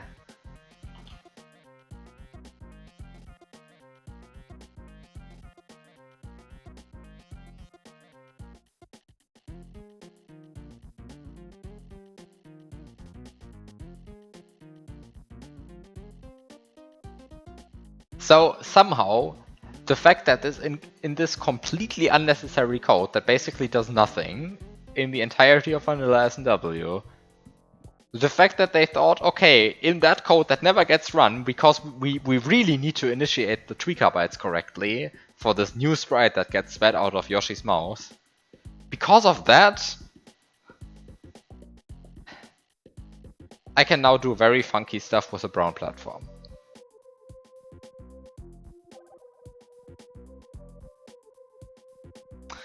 Ah, I didn't know that this JSL was here. I didn't know that this JSL was here. That's very good to know. So basically this code does the following. It says, okay, if you have a sprite in Yoshi's mouth, and it has this magical bit of its tweaker byte set. It's just referring to one bit of a tweaker byte. And you spit it out, then it should turn into a different sprite. And not only should it turn into a different sprite, it should also update its tweaker bits, or its tweaker bytes, so that it also behaves truly like the new sprite will. I see. So this overrides the tweaker bytes of whatever you're spitting out. Because the game genuinely wants to treat this as a new sprite. Aha. Good to know, good to know. Okay.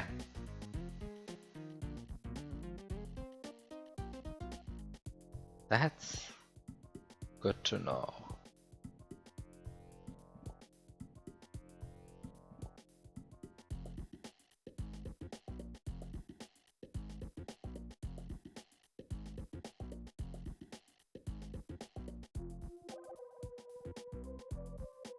Aha.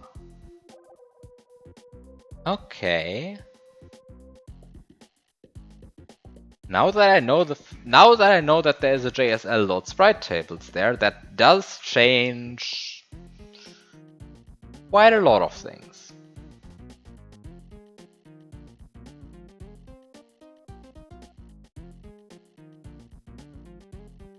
That does change quite a lot of things. Aha. What does this mean? What can I actually, what is the overslot that I can actually achieve? I achieve overslot 1D.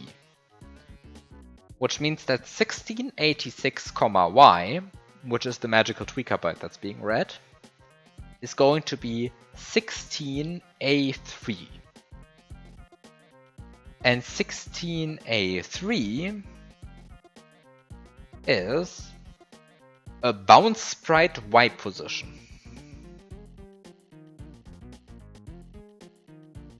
Okay.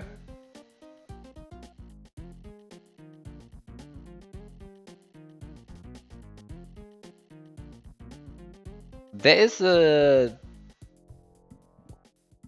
distinct lack of things that spawn bounce sprites in here. I want to point that out. In fact, there is a single thing that spawns bounce sprites in this room. No, that's not true. There's a second thing here.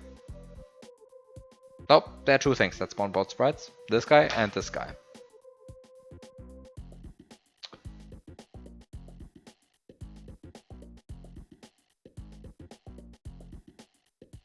But both of those really only want to spawn one bounce sprite at a time.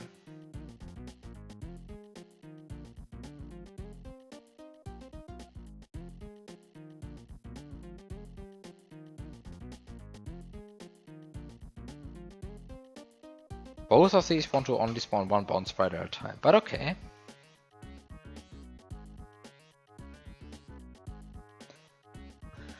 So somehow I need to make sure that the 16A3, that the second most valuable bit of that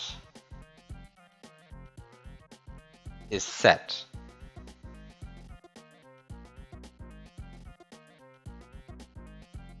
And when that happens,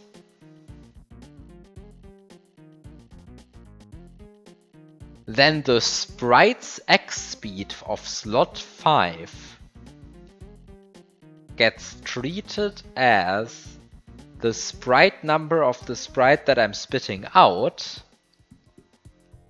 which means that the sprite X speed of slot 5 is going to change which tweaker bytes are being written.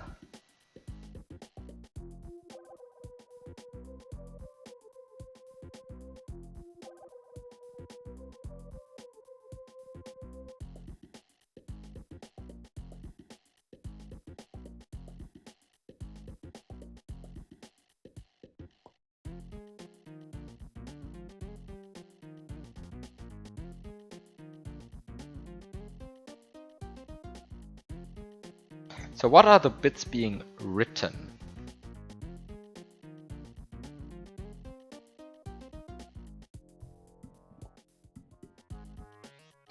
Only the shell one sets the needed bit.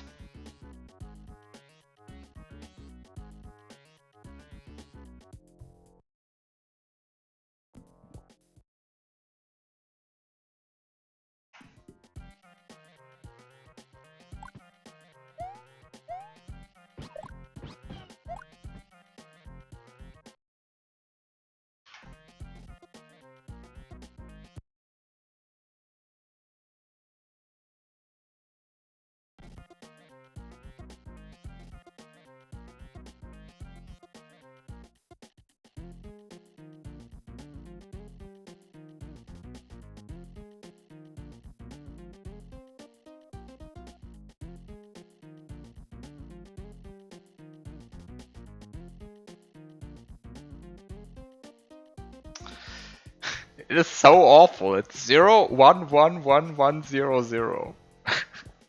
So cruel.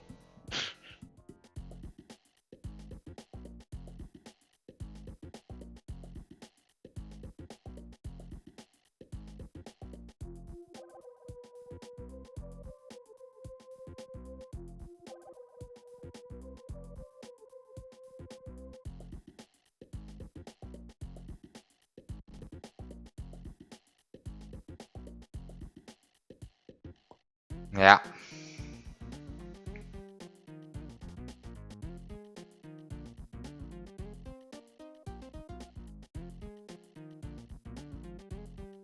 Too bad. Okay, so only the shell one sets the required bit. Also, I want to point out what I watched and what I pointed out there was 16A4, which is not 16A3, because yeah, both of these guys kind of only want to spawn one bounce sprite at a time, but you want the second bounce sprite slot, right? So they would like to take bounce sprite slot 3, so you somehow have to force them into bounce sprite slot 2. And so this means that you somehow have to spawn... Yeah, and because in fact you have to... Yeah, I mean, I guess that's not too bad. So I guess you can like get 2 sprites and throw 2 sprites into this block. And then that sets whatever the relevant address is for bounce sprite slot 2. And then afterwards you can still go and duplicate this p-switch block if you really want to, because if you do that, at least in a responsible way, then that will only override bounce sprite slot 3, which you don't care about. You only care about bounce sprite slot 2. Okay. So that explains why that block is there. Okay, and then what do I override by doing all of this tweaker byte stuff? I override 16.0e of slot 5,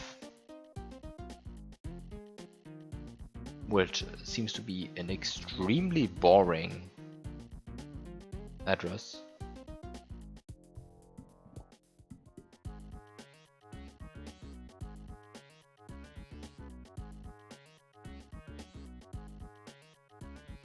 I mean, it is the sprite slot on Yoshi's tongue, but I feel like at that point you're deep into a Yoshification, so I don't think changing what's in Yoshi's mouth is going to be all that interesting. Also, the thing in slot 5 is probably...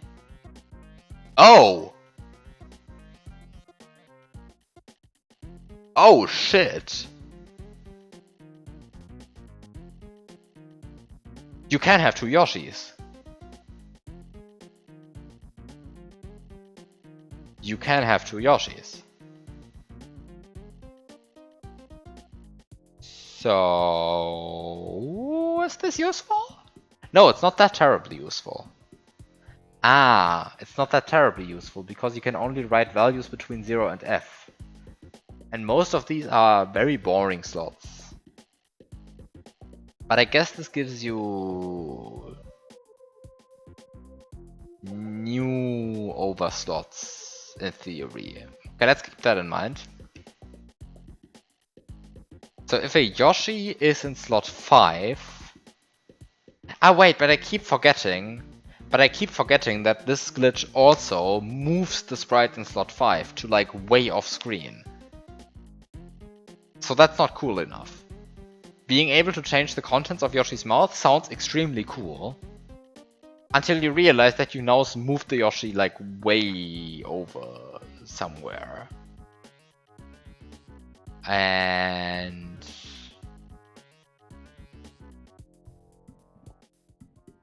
ah, but that might not be an actual problem. Oh.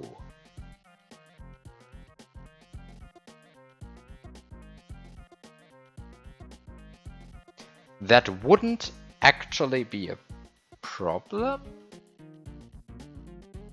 No, this would be a problem. Ah, that's very sad. But wait a second, it's a Yoshi. It doesn't despawn from being horizontally off screen. So what this really means is... that you can do a double Yoshification this way. So you take a Yoshi and you throw it away and you spawn the platform, and by doing so you move a second Yoshi all the way off screen. And in doing so, it will fall down and despawn at some point, and if you meddle with your camera badly enough, then you can maybe respawn the platform in that time frame and do a double Yoshification. That sounds like an awful idea. But it's something to keep in mind.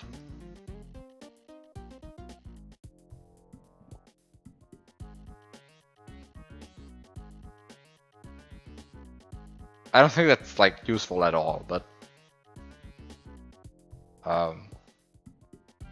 I've said such things before, like I don't think this is going to be useful at all, and then it turned out to be mildly useful. So let's just say this might be something.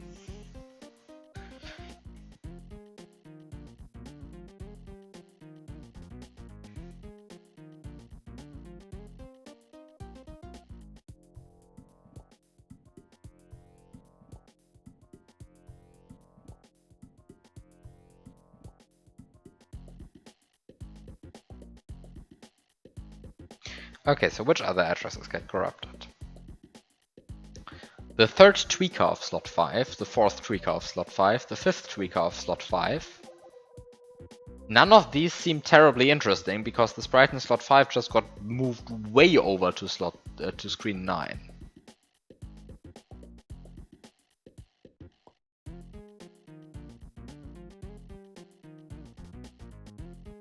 I mean, I guess it's not terrible, because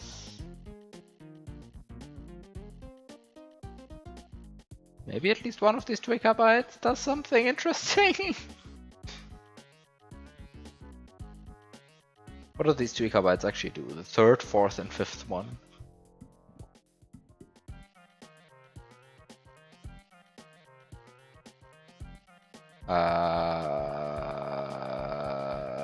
Third one.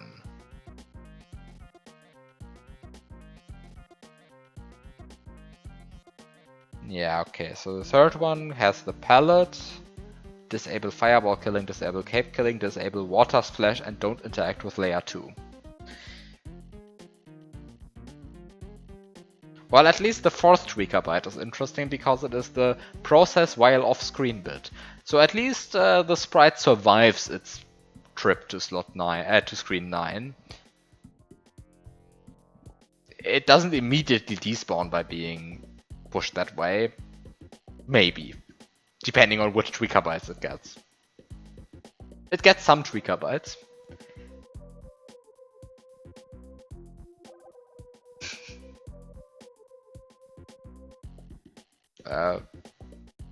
It gets some second tweaker bytes interpreted as fourth tweaker bytes, but surely that's not going to be a problem, right?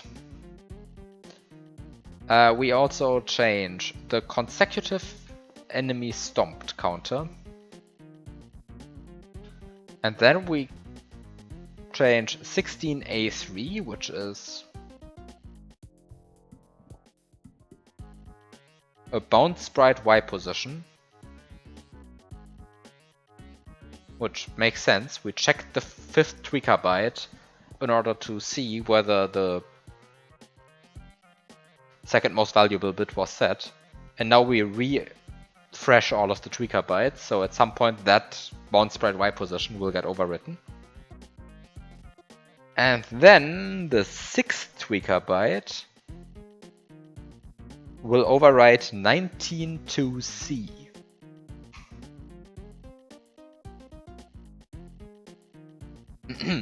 Empty. Cleared on reset, title screen load, and overworld load. I feel like that's not the most interesting address to corrupt.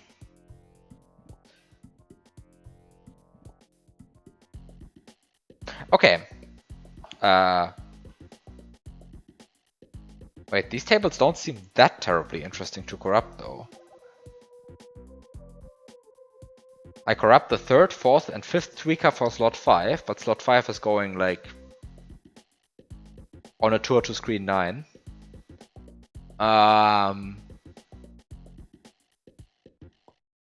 I guess I have 2 Yoshis, so I could store slot 5 on an invisible Yoshi's tongue or something.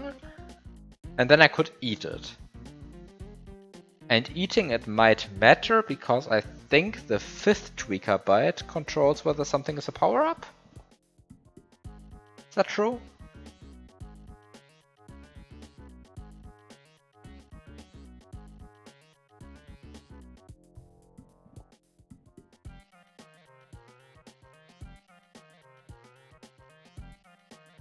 No, the fourth tweaker. The fourth tweaker changes, determines whether something is a power-up. And we do corrupt the fourth tweaker. So in other words, we can set the power-up flag of the sprite in slot 5, then put it on an invisible Yoshi's tongue, which through the Yoshification becomes visible because now it is the only Yoshi in the level after the Yoshification is complete. Which then causes it to retract its tongue, swallow the sprite in slot 5, which now has the gives power up tweaker bit set.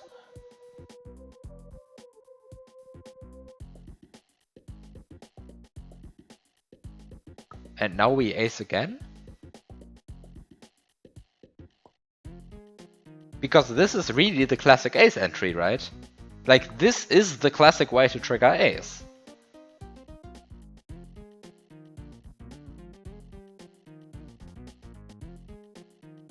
What?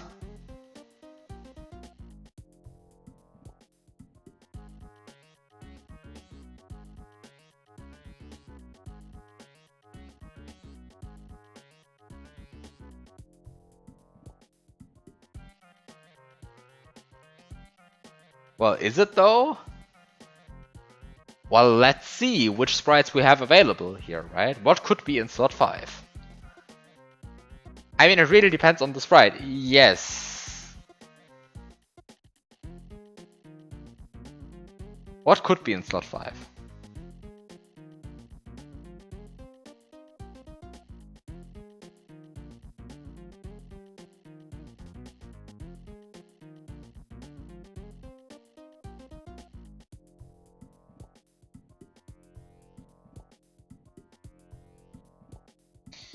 I mean, it can't be anything, right? So it can't be the 1-up, because the 1-up already has that tweak-up bit set. It's not doing anything because it already is a power-up.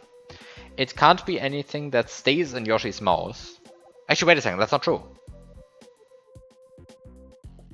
Stay in Yoshi's mouth is another tweaker byte we kill. We also override the stay in Yoshi's mouth tweaker byte. So in other words, we can start swallowing springboards and treating them as power-ups? Is that's an actual option now? We unset the tweaker byte, stay in Yoshi's mouth, and we set the tweaker byte, be a power-up, and we swallow it, and the springboard becomes a power-up. And the thing is, we have 4 different Mario states to work with, right? We could be small, big, Fire Mario, or Cape Mario during this entire procedure. And what you are changes which power-ups you get, because, of course, which power-up you currently have changes what power-ups do.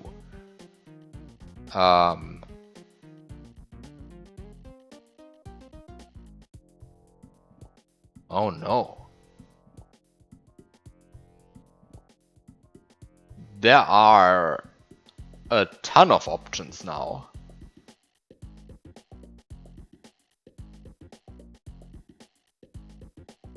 Huh.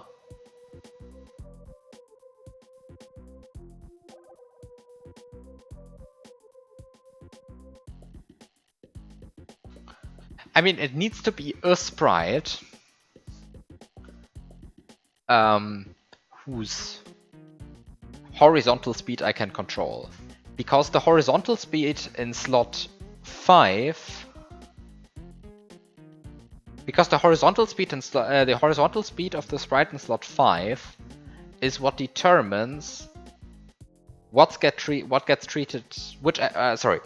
Is determined. Sorry, I have to repeat that sentence.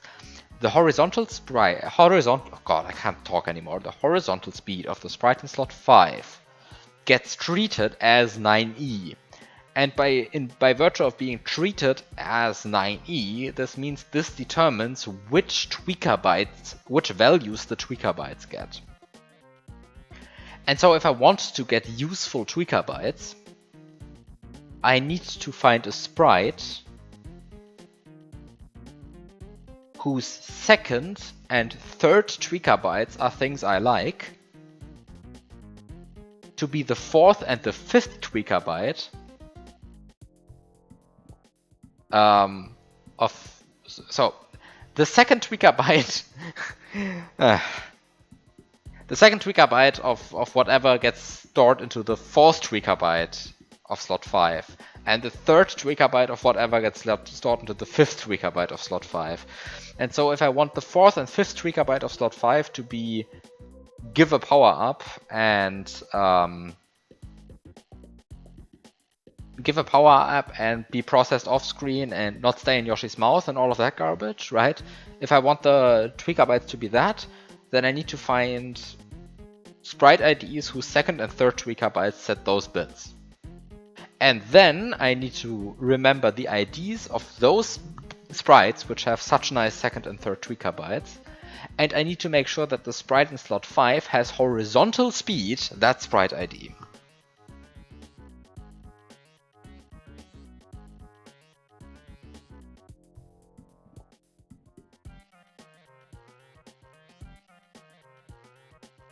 And the thing is, a springboard has very controllable horizontal speed, right? You can pretty much give a springboard lots of horizontal speeds. Yeah, sure. Negative speeds will just index out of bounds, but what will they index out of bounds? They index the second tweaker byte table out of bounds, which doesn't seem all that interesting, right? Because like the tweaker bytes, I think they already have a pretty like good spread of values. But I mean, of course, it is something to keep in mind. I'm not discarding that possibility that will be useful. But the tweaker bytes, I think, already have pretty good spreads of values. Is that true? Maybe I'm wrong about this statement.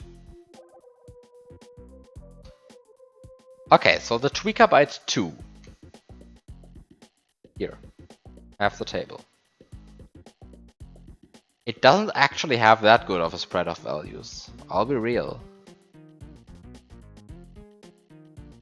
So I'm looking for entries.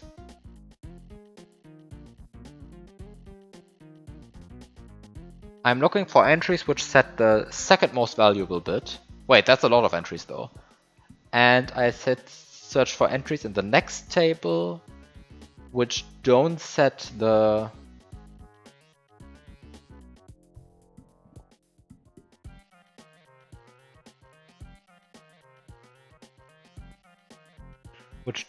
second least valuable bit. Okay.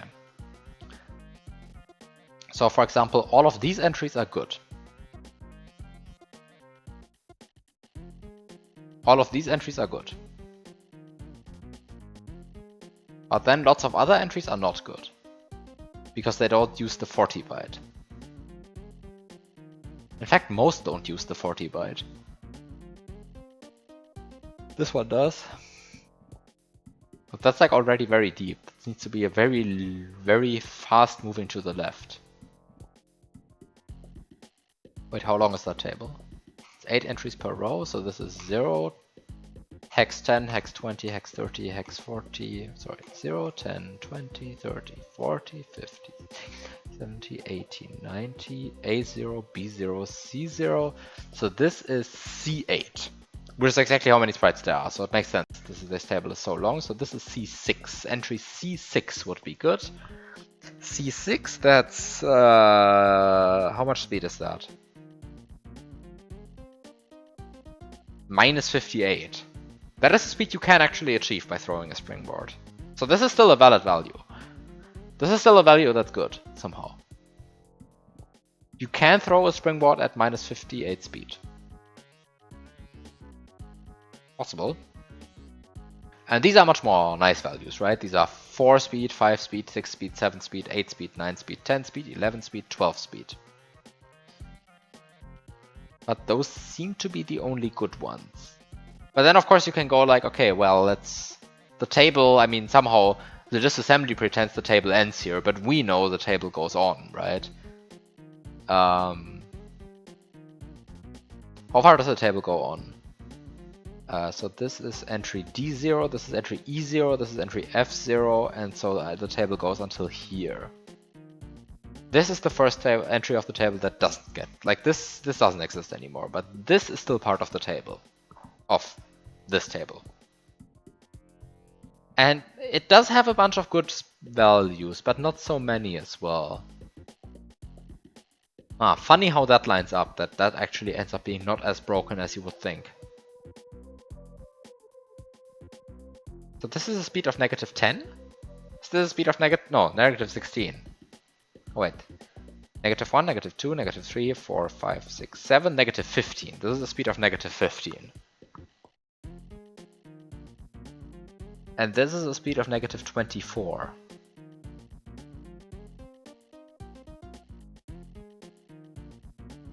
Negative 15, negative 24. Negative 33, negative 34. I should write down these values. I should write down these values somewhere. My stash of paper. Okay, paper. Found some paper. Okay, time to write down some values. So basically I want to find out which ones have the 40-bit set. Because having the 40-bit set means that having the 40-bit set of the second tweaker byte means having the 40-bit set of the fourth tweaker byte later on, which means giving a power-up.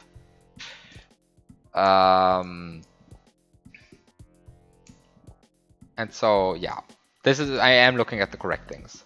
Okay, so it's entries,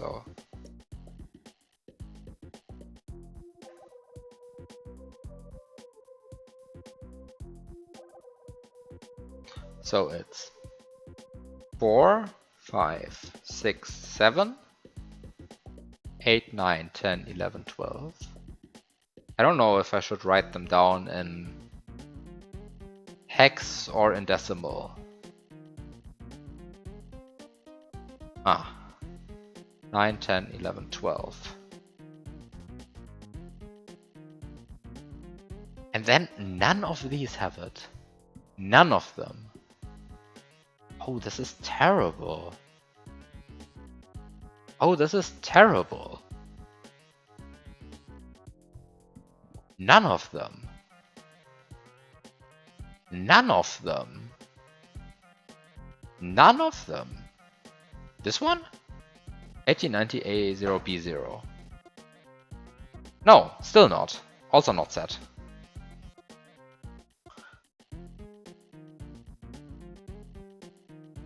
And so the only value in here is this one, which is C6. And C6 is minus 58.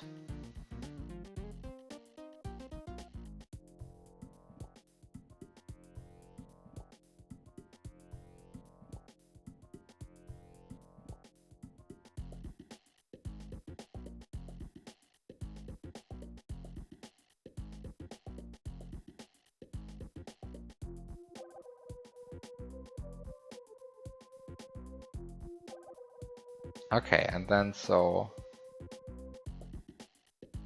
this is entry C8, so this is entry D0 into the table. None of these have the bit set. None of these have the bit set. These two have the bit set. This is entry DE and DF into the table. DE and DF are minus 33 and minus 34.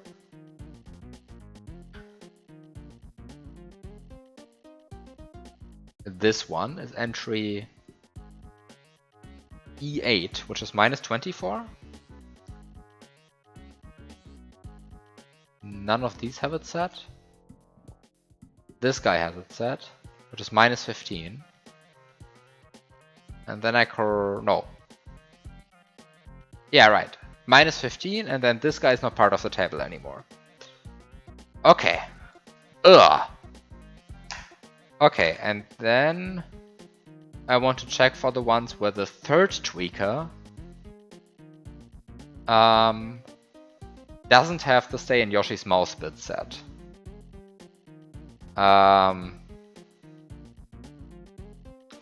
Which, oh no, which values are these? Not having that bit set, not having the bit with value 2 set. So that's 0, 1, 4, 5, 8, 9, and 8, 9, and CD. Okay, 0, 1, 4, 5, 8, 9, CD. So I look at values ending in those numbers.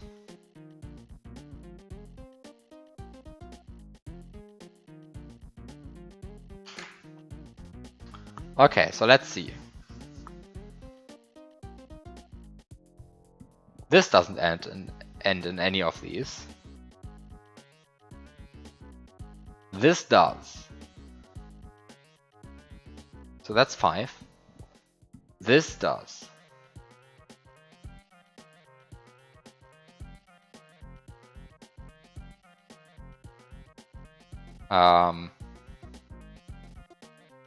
This one does as well. So that's 10, 11, 12. There's a bunch of other entries which also have, which also end in 0, 1, 4, 5, 8, 9, CD, but I only have to check those for which this bit was correct, right? So I'm only checking those for which this bit was correct. And then we go to minus 58, which is this entry of the table. So I just copy that. That's not fitting. Minus 58 speed does not work.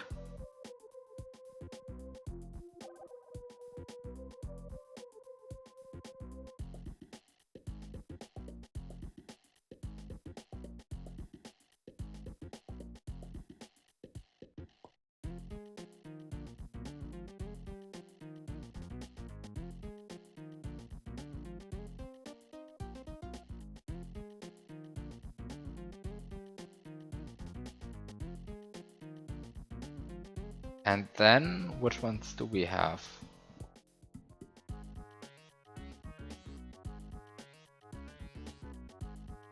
These two entries. Which are these two entries? Which are good, because they end in 9, which is one of the endings I said.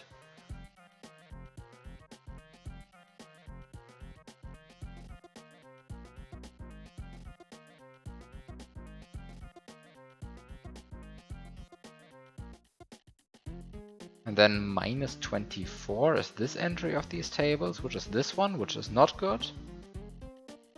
And then we have this entry, which is this entry, which is once again good. That's minus 15. Okay.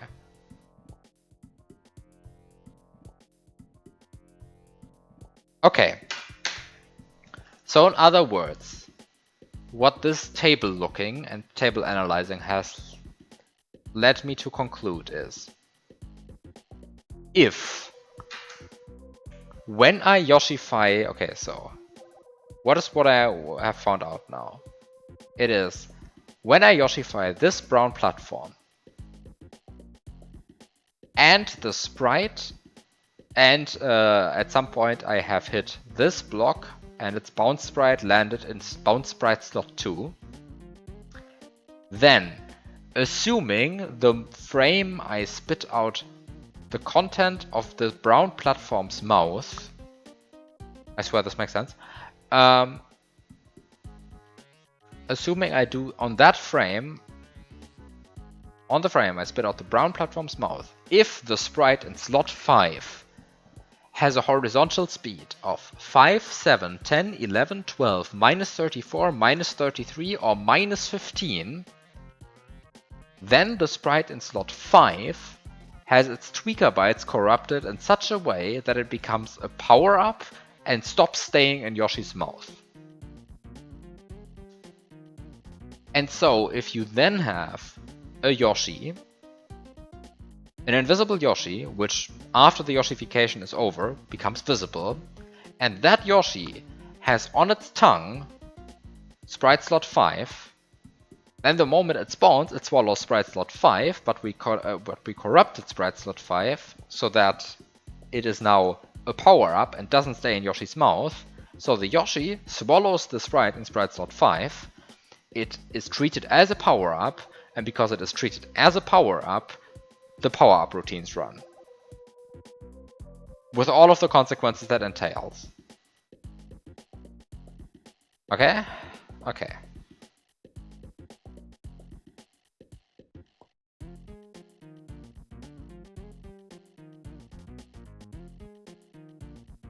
And so, we just need to find the sprites in this room, which can have a horizontal speed of 5, 7, 10, 11, 12, minus 34, minus 33, or minus 15.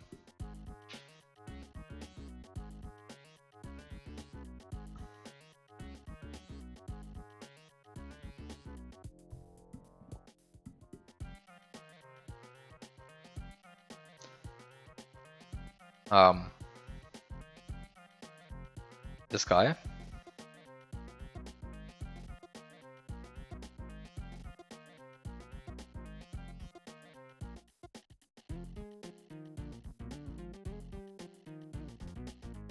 the shell,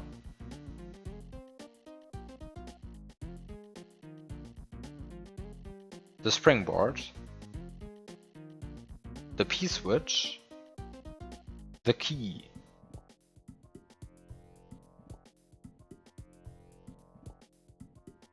And maybe the pokey if you stun it first.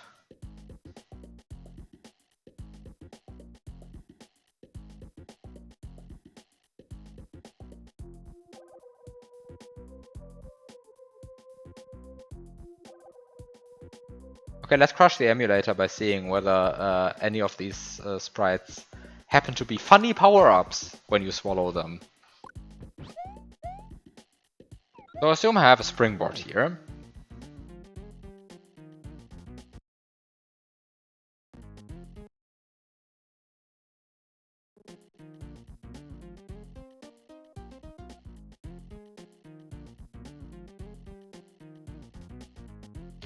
So what do I have to corrupt again? 167A and 1686.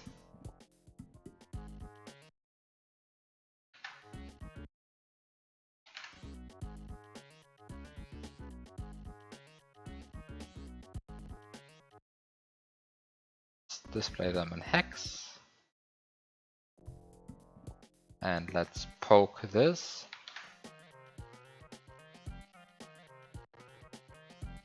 And let's poke this.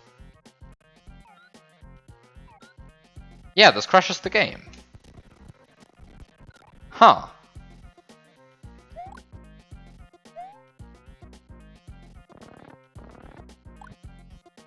Is it a volatile crash? Yes, it is a volatile crash. Yeah, this seems like a volatile crash to me. Ah, maybe it's not that volatile.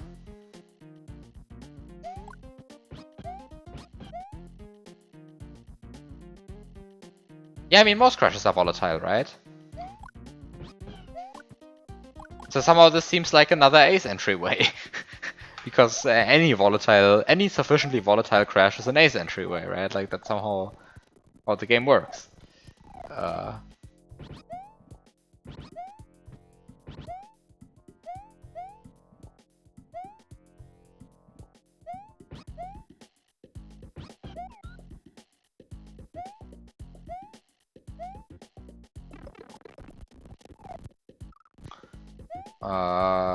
Let's just check with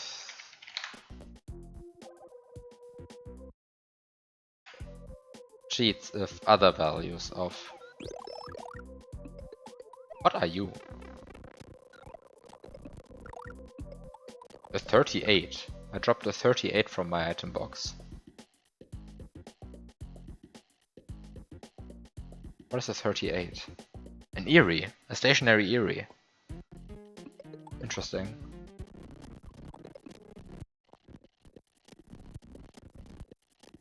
Okay, so if you swallow a springboard, that is a power-up and doesn't stay in Yoshi's mouth, while you are Big Mario, you get a cape. And an Eerie goes into your item box, and the game doesn't crash.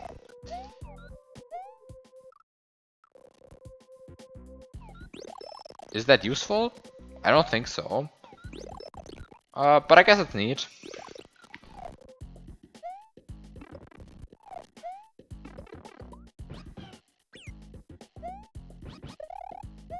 On the other hand, if you are small, you get an E2 in your item box, and you become big.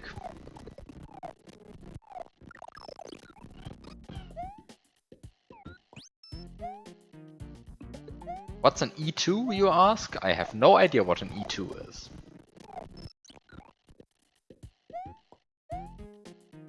I think neither does anyone. I don't think no one knows what an E2 is.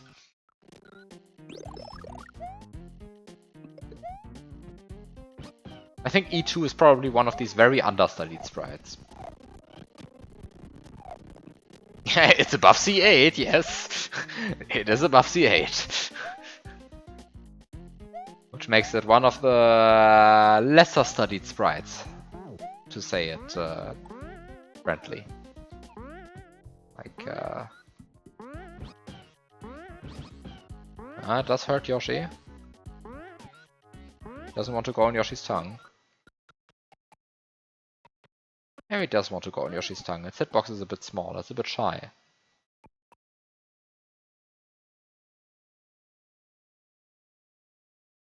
Normally it's a bull ring. Yeah, but I mean, yeah. But of course, sprite command E2 and sprite E2 are not the same, right? But yeah, you know that.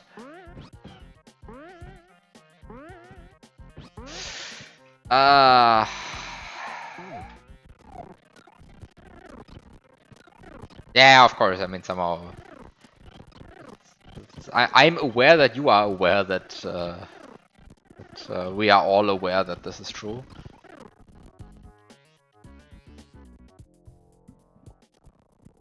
Surprise is sprite the bigger than C2, C8 doesn't crash the game. I mean, you've seen me use F-Zero, right? F-Zero also doesn't crash the game. Yeah, have you heard of our Lord and Savior, Sprite F-Zero?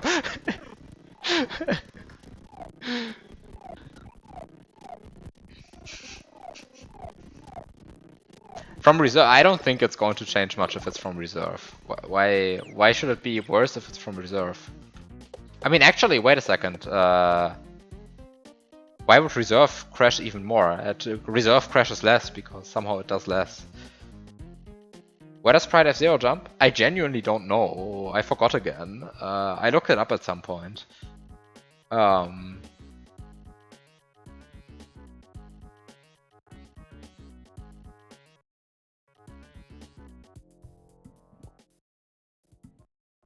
looked up the pointer at some point and convinced myself that, I mean, somehow there's a good reason why it doesn't crash. But I forgot where exactly it jumps. But yeah. Yeah, it's like it's partway through some others, through some other code, but yeah. Okay, just to round up the thing, the cape, which is the most annoying power up to get in this room, but it's also not like impossible. Oh yeah, I just crashed the game again. Love it. Also, I got in the crash. I changed my power up to 24. That's not. It doesn't seem so volatile though.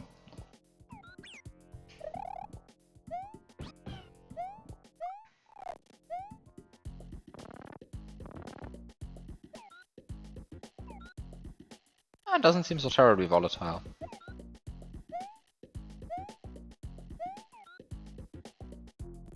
Okay, it is volatile. It is volatile. Something else just happened. Volatile crash.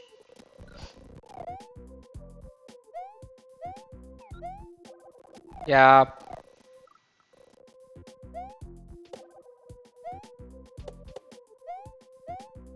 Who knows what this thing does again.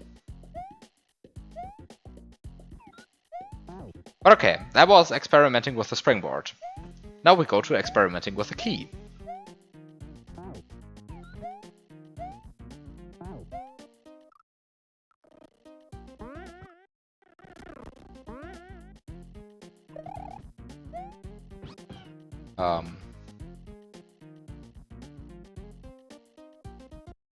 First I have to add 8 to 7, which is this, and I turn it into a power up.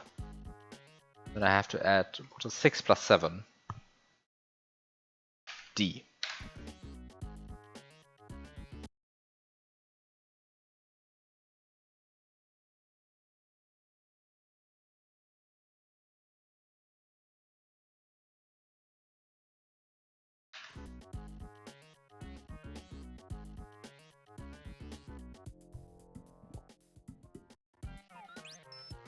Oh.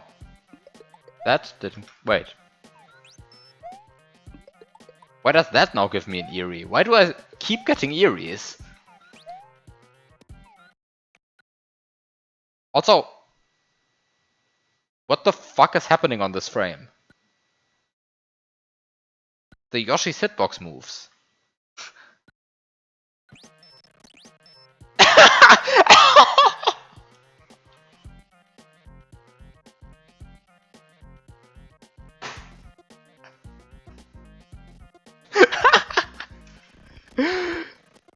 This is hilarious.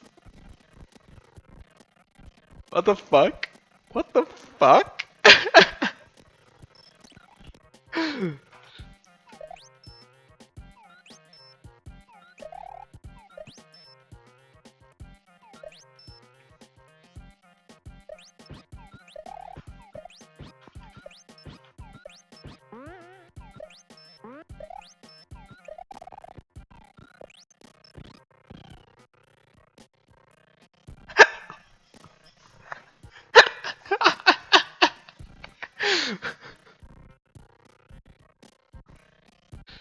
So you swallow this slightly broken key, and the power-up effect causes the Yoshi to move a bit. It's just part of collecting this power-up, you know.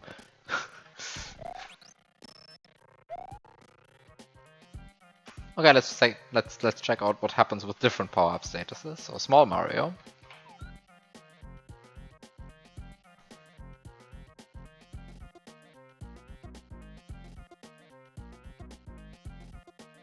Oh, that's an interesting one.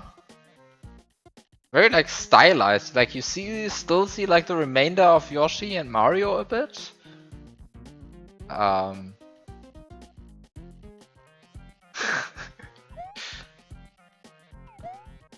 It's extremely volatile. Let's say the crash is volatile. Yeah, so we can find a volatile crash.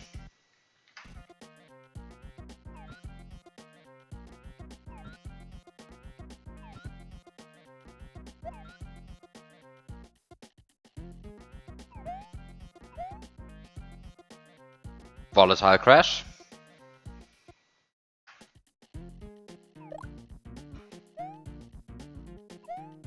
That's the same effect. Also a volatile crash.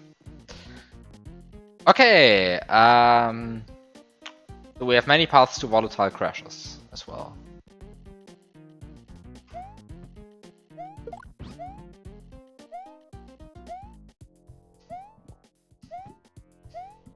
What else do we have?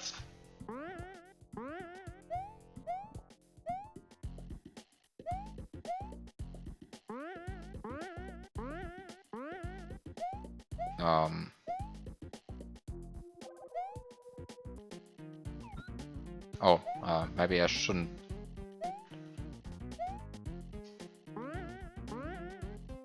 Cooper Shell.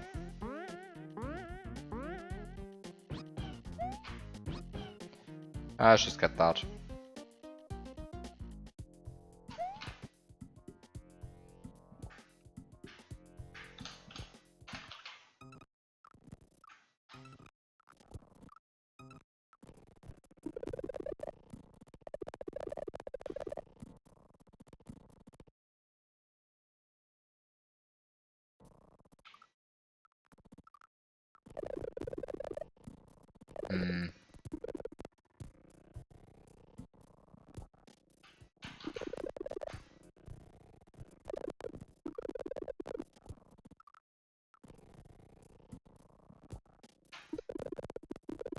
Is there any reason to try screen scrolling? Not per se screen scrolling.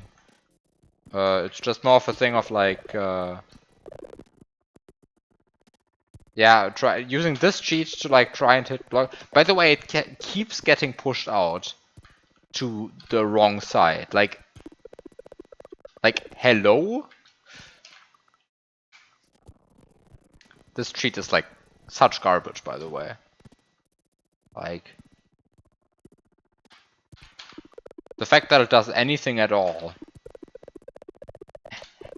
Why does it keep getting pushed out to the side I don't want? Like, how many times can you be unlucky in a row?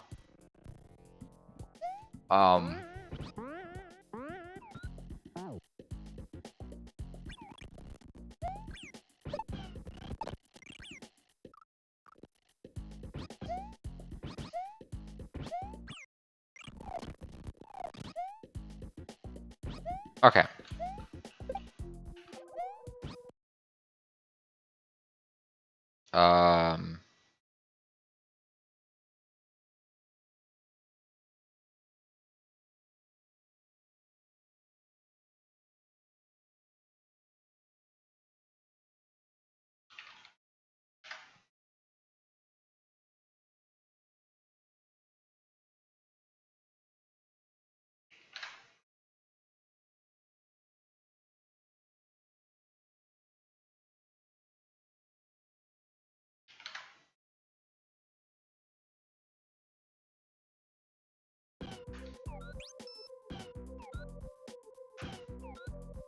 Oh, I was like, why does it only happen once? And the answer is because I didn't set a save state after poking the ram.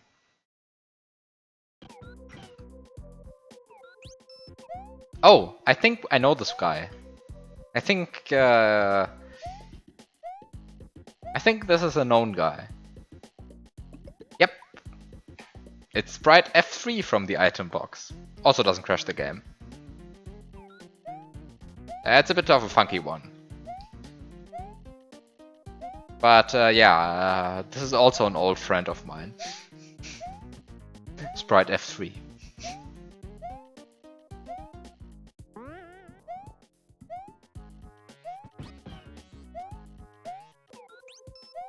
Yeah, so this is also a known one.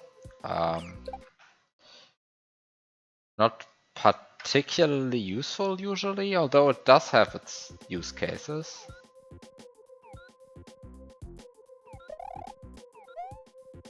Volatile crash.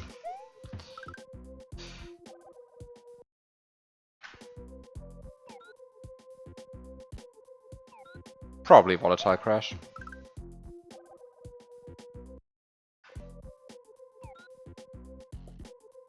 Volatile crash. Can you maybe go away, shell? Okay. Yeah, I don't even know what I'm like trying to find at this point, right?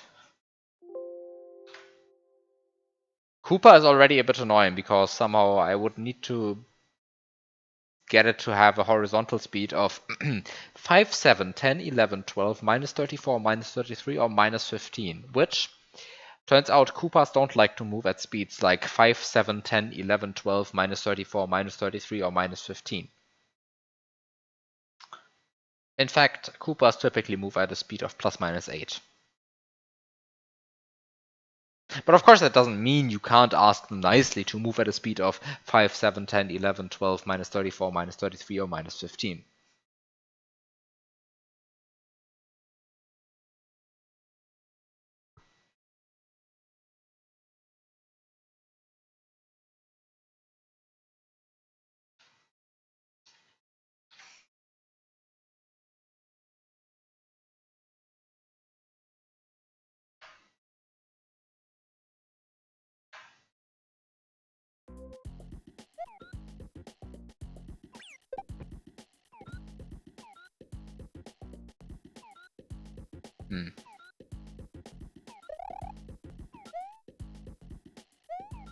Needs to crash the game.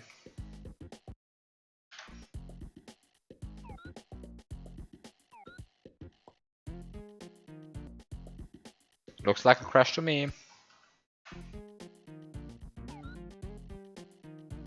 mean, I don't really know what is supposed to happen, but... Oh, is this the one where the Yoshi gets moved again? Yeah, it's the one where Yoshi gets moved again. Okay.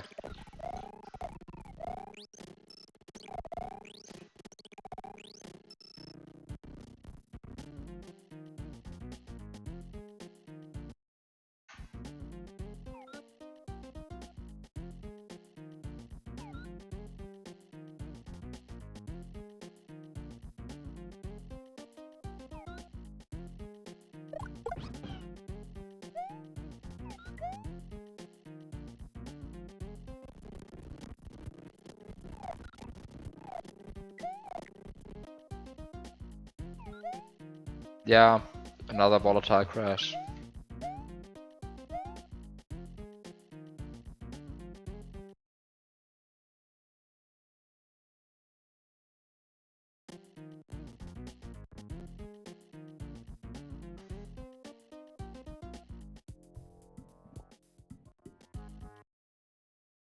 I guess I could do it with the winged block.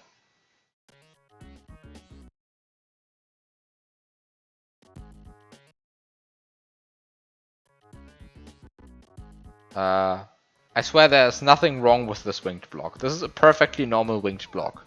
This is how a winged block is meant to look. I swear.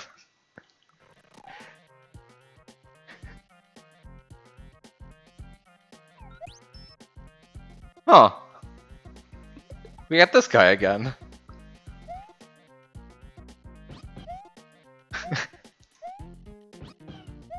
I forget what this guy actually does.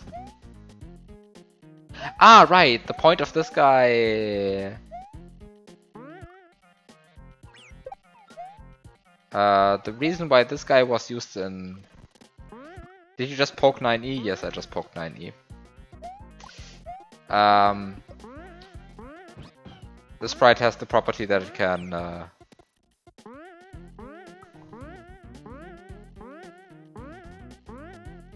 that can make Yoshi run. You can use that in a glitch puzzle, but it has already been done. So let's go further. Oh. Goddamn. Oh, that's what you get for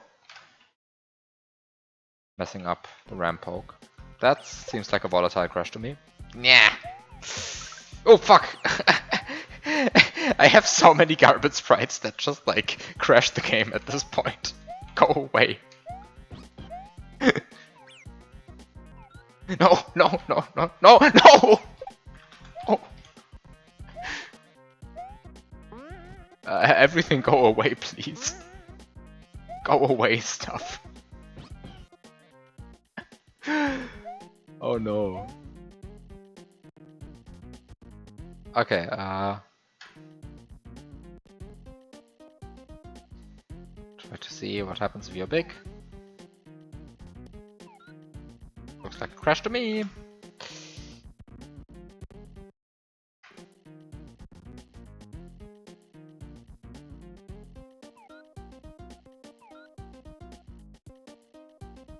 I mean, in all of this testing is not like ultra rigorous, right? Like it might be that some of the behavior is like somehow volatile in a way that you can actually influence much more easily. But I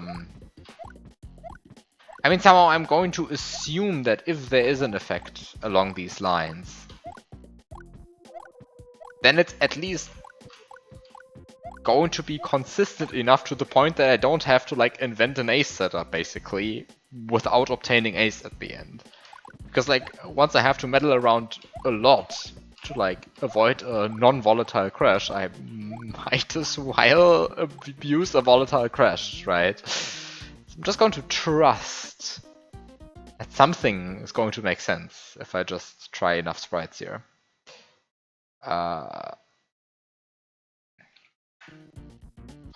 Maybe that was not quite what I wanted. Oh. Why does it fall through the ground? Wait.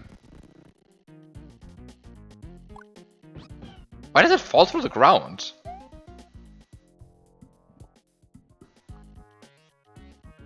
Oh, because it's a dead pokey segment.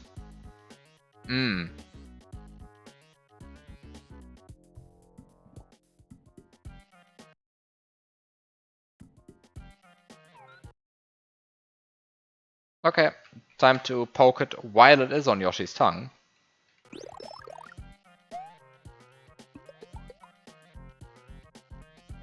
Oh, I just spawned the winged cage. I just got the winged cage in my item box. Oh, that's pretty cool.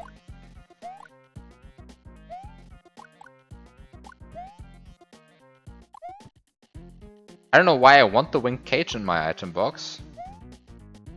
But I have the winged cage in my item box.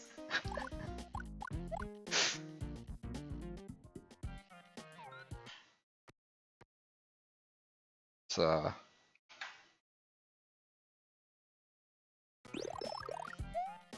By the way, I love how like this like it just does the fire flower animation. Like, yeah, it just does the fire flower animation like completely normally, and then it just puts the cage into your item box. Like, whee! It's such a janky mess.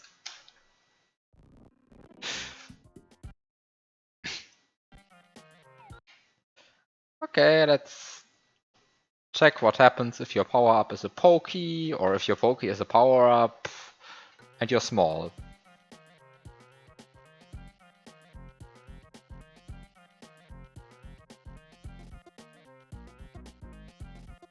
That's an interesting one.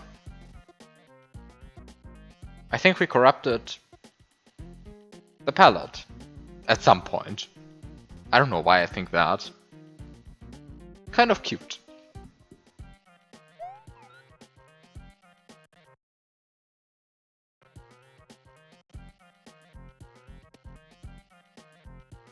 Wait, why does this have a different color?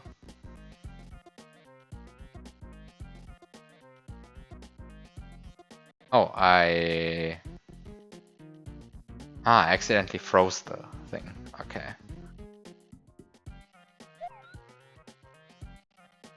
Okay, let's see. Let's say we have a Pokey and we have...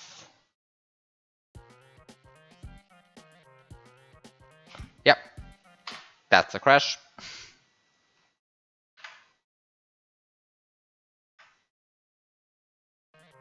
Oh, there was a reason why I always did this when the thing was on Yoshi's tongue, because it turns out that a Pokey that you just cheat in this way thinks it's a fallen off Pokey segment. Hello, what are you? Oh, interesting. It's just an ordinary yellow Koopa. Okay, maybe it's not so ordinary. No, I think it's a completely ordinary yellow Koopa. I think there's actually nothing about it. So we can use it to do things. Yeah, it's like a perfectly normal yellow Koopa, I think. You know what I like about yellow Koopas? They move at a horizontal speed of 12. That makes them much cooler than green Koopas, which move at a horizontal speed of 8. Now you might think, what's this? Why is 12 cooler than 8? Well, because 12 is on my list of good horizontal speeds. But only plus 12, not minus 12.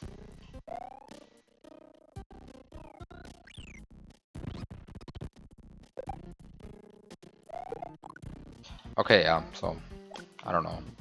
That's a yellow Koopa in my item box. Which other sprites do we have, though? I feel like I'm running out of sprites to try.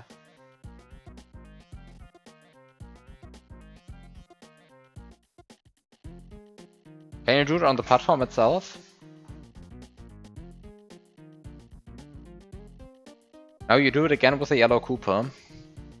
I mean, I guess that's in theory possible.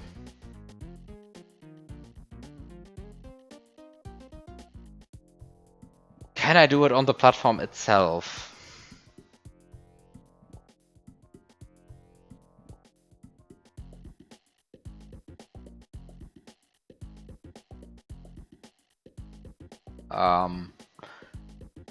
Probably not, I would think.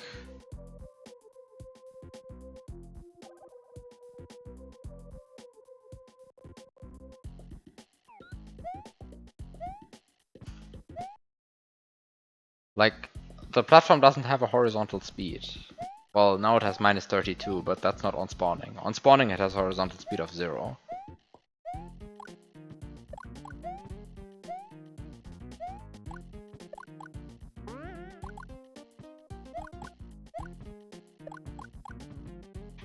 Hmm.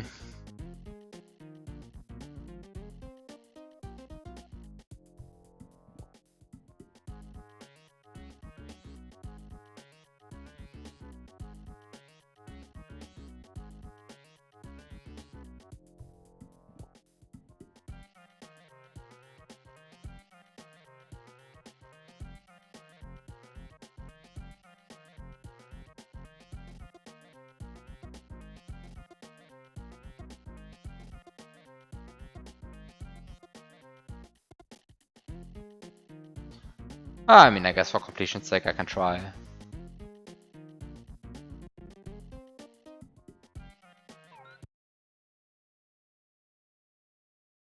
After all, we still have to crash the emulator. Oh, I just crashed the emulator by dropping something from the item box. Also interesting.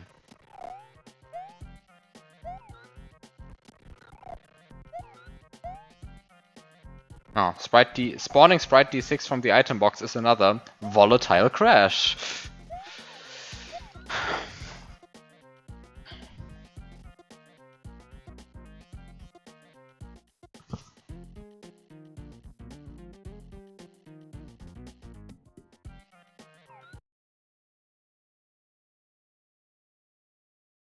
Trying to eat Reznor or something as a power-up.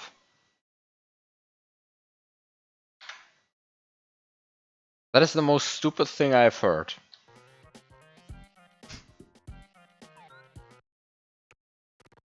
I will try it.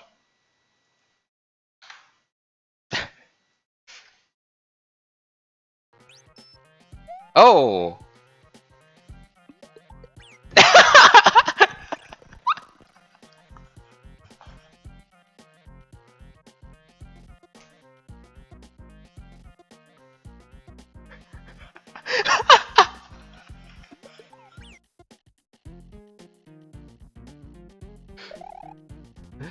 I did not expect that.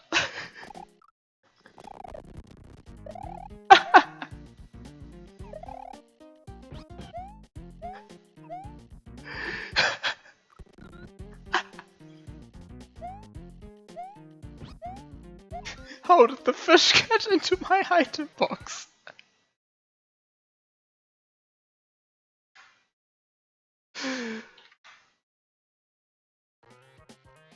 Yeah, okay, that's a bit more boring.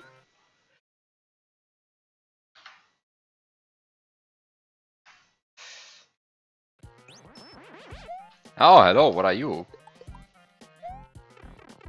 Wait, what are you?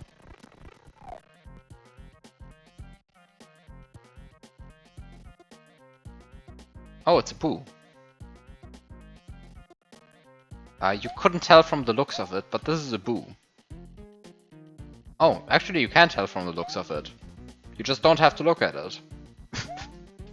Just don't look at it and it will immediately show that it's a boo.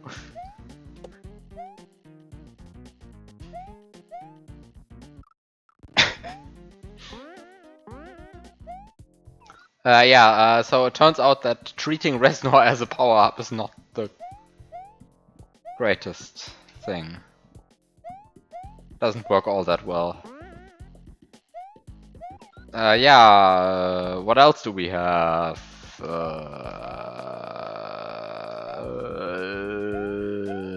What else could I...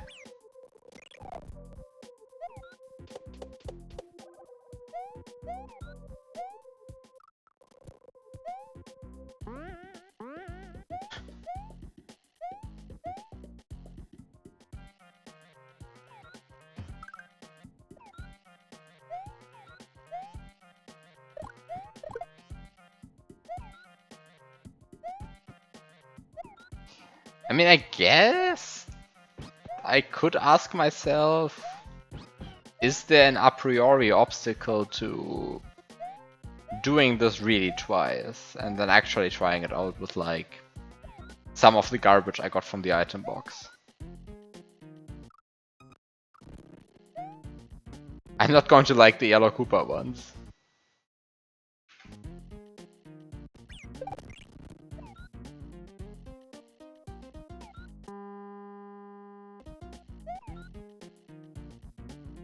Yeah, I didn't like that one.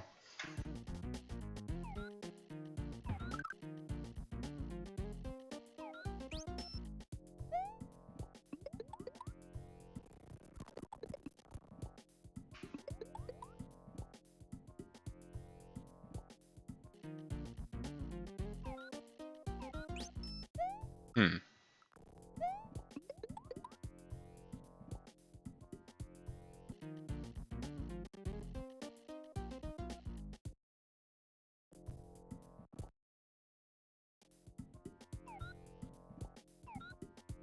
Yeah, I didn't like that one.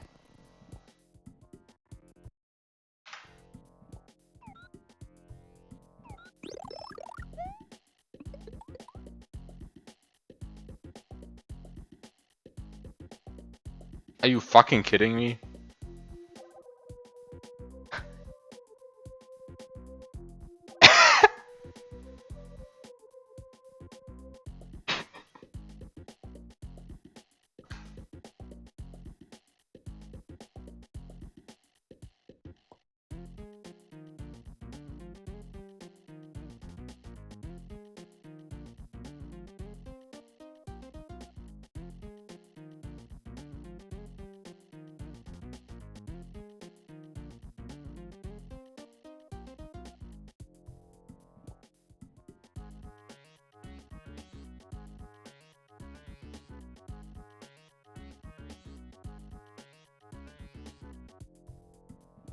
Okay, but now this means that I can now start doing the entire Yoshification ceremony all over again.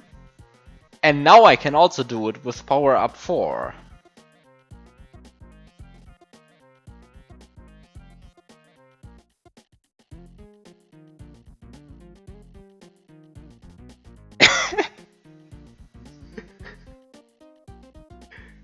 um,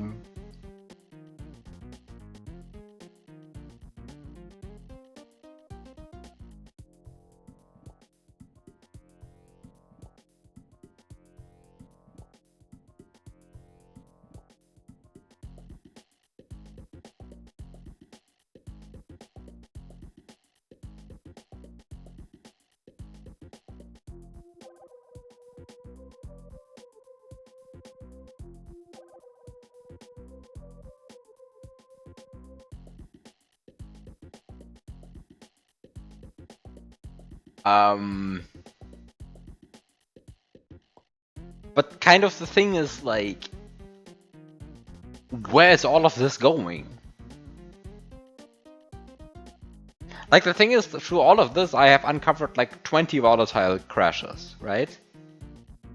So I have like now, let's say, very many ways to crash the game.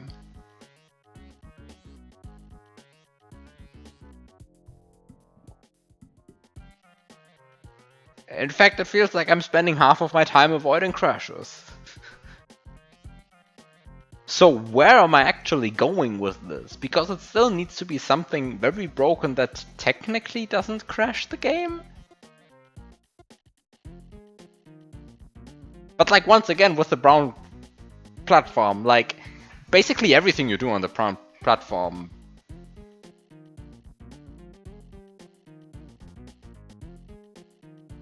Some PI state that gives you a key in the item box when collecting a mushroom.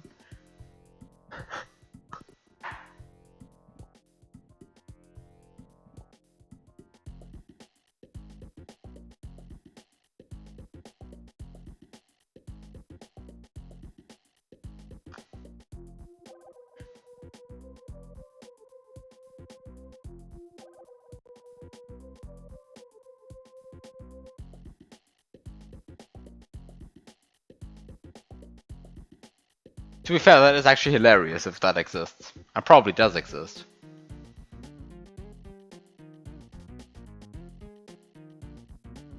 Is there a reason it has to exist?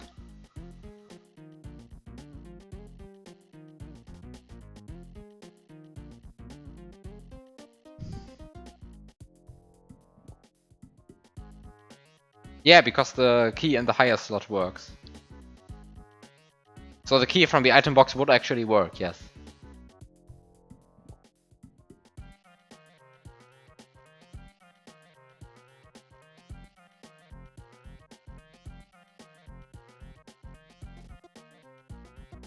Yes, keys normally come out of blocks. That's like one very common source of keys.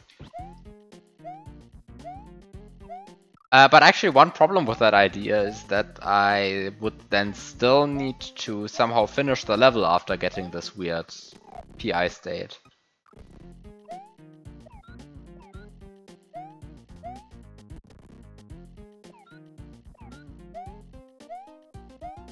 Which seems a bit odd because somehow most glitches...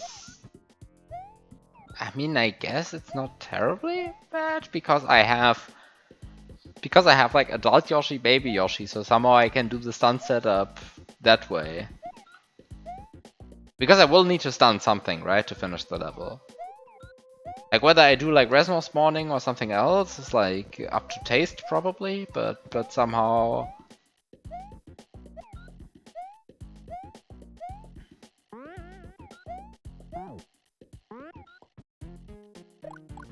But somehow I need to do something.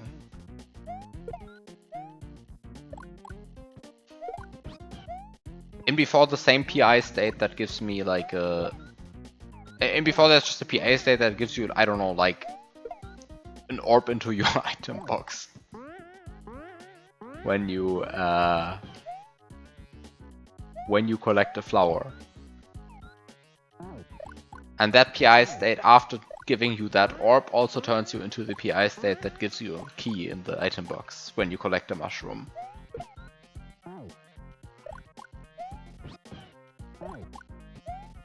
Right? That would be hilarious. Because, I mean, at some point we still need to figure out why orbs give you the secret exit. I mean, there must be some meaning to this, right? Because that actually requires... Wait, that actually requires ASM, right? Like, that's not normal. You can't normally have that in the game. I mean, bosses triggering the secret exit is like a vanilla feature, but orbs triggering the secret exit is not.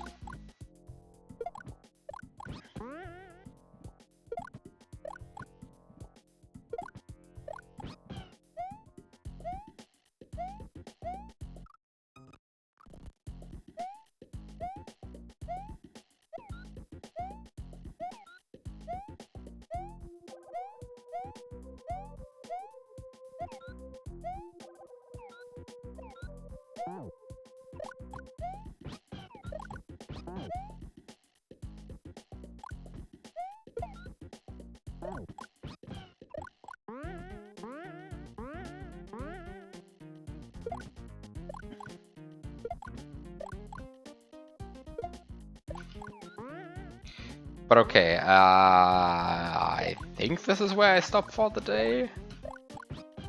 I found a way to get a brown platform in the item box. I have to think about whether I like that.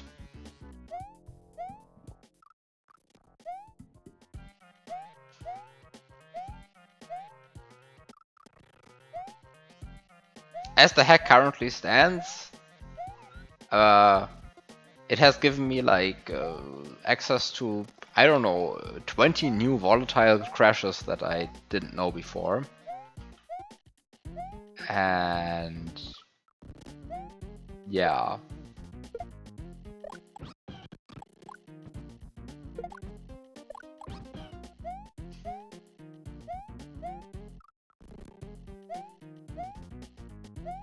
Maybe next time we'll figure out the message box. Yeah, maybe.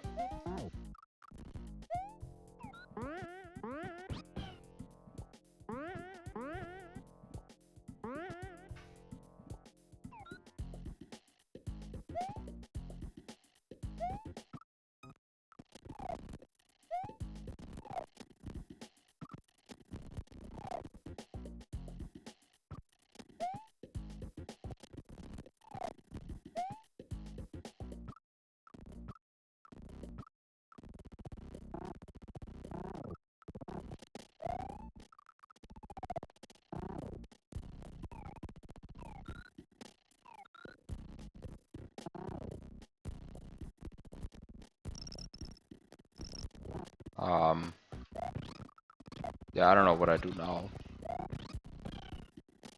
I don't know what I'm doing here.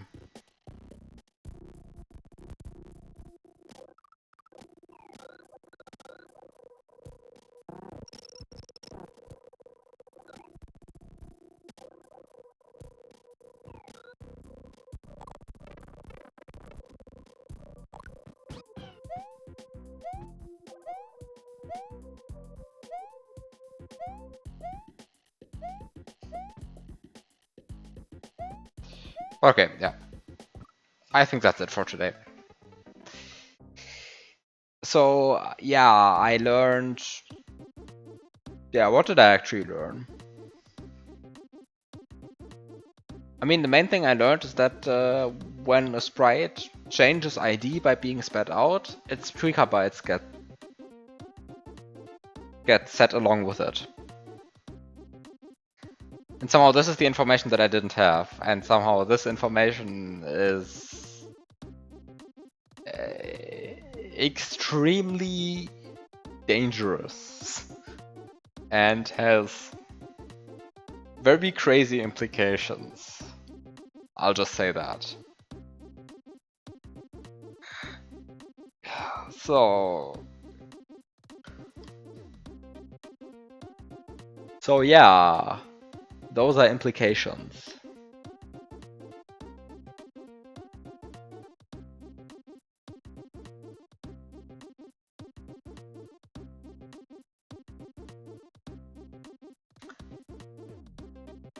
But yeah, I'll just figure out maybe next time what this actually implies. Because somehow what I did here was find out that you can get a brown platform in the item box, but oh no. Oh no. Have a good night and thanks for watching.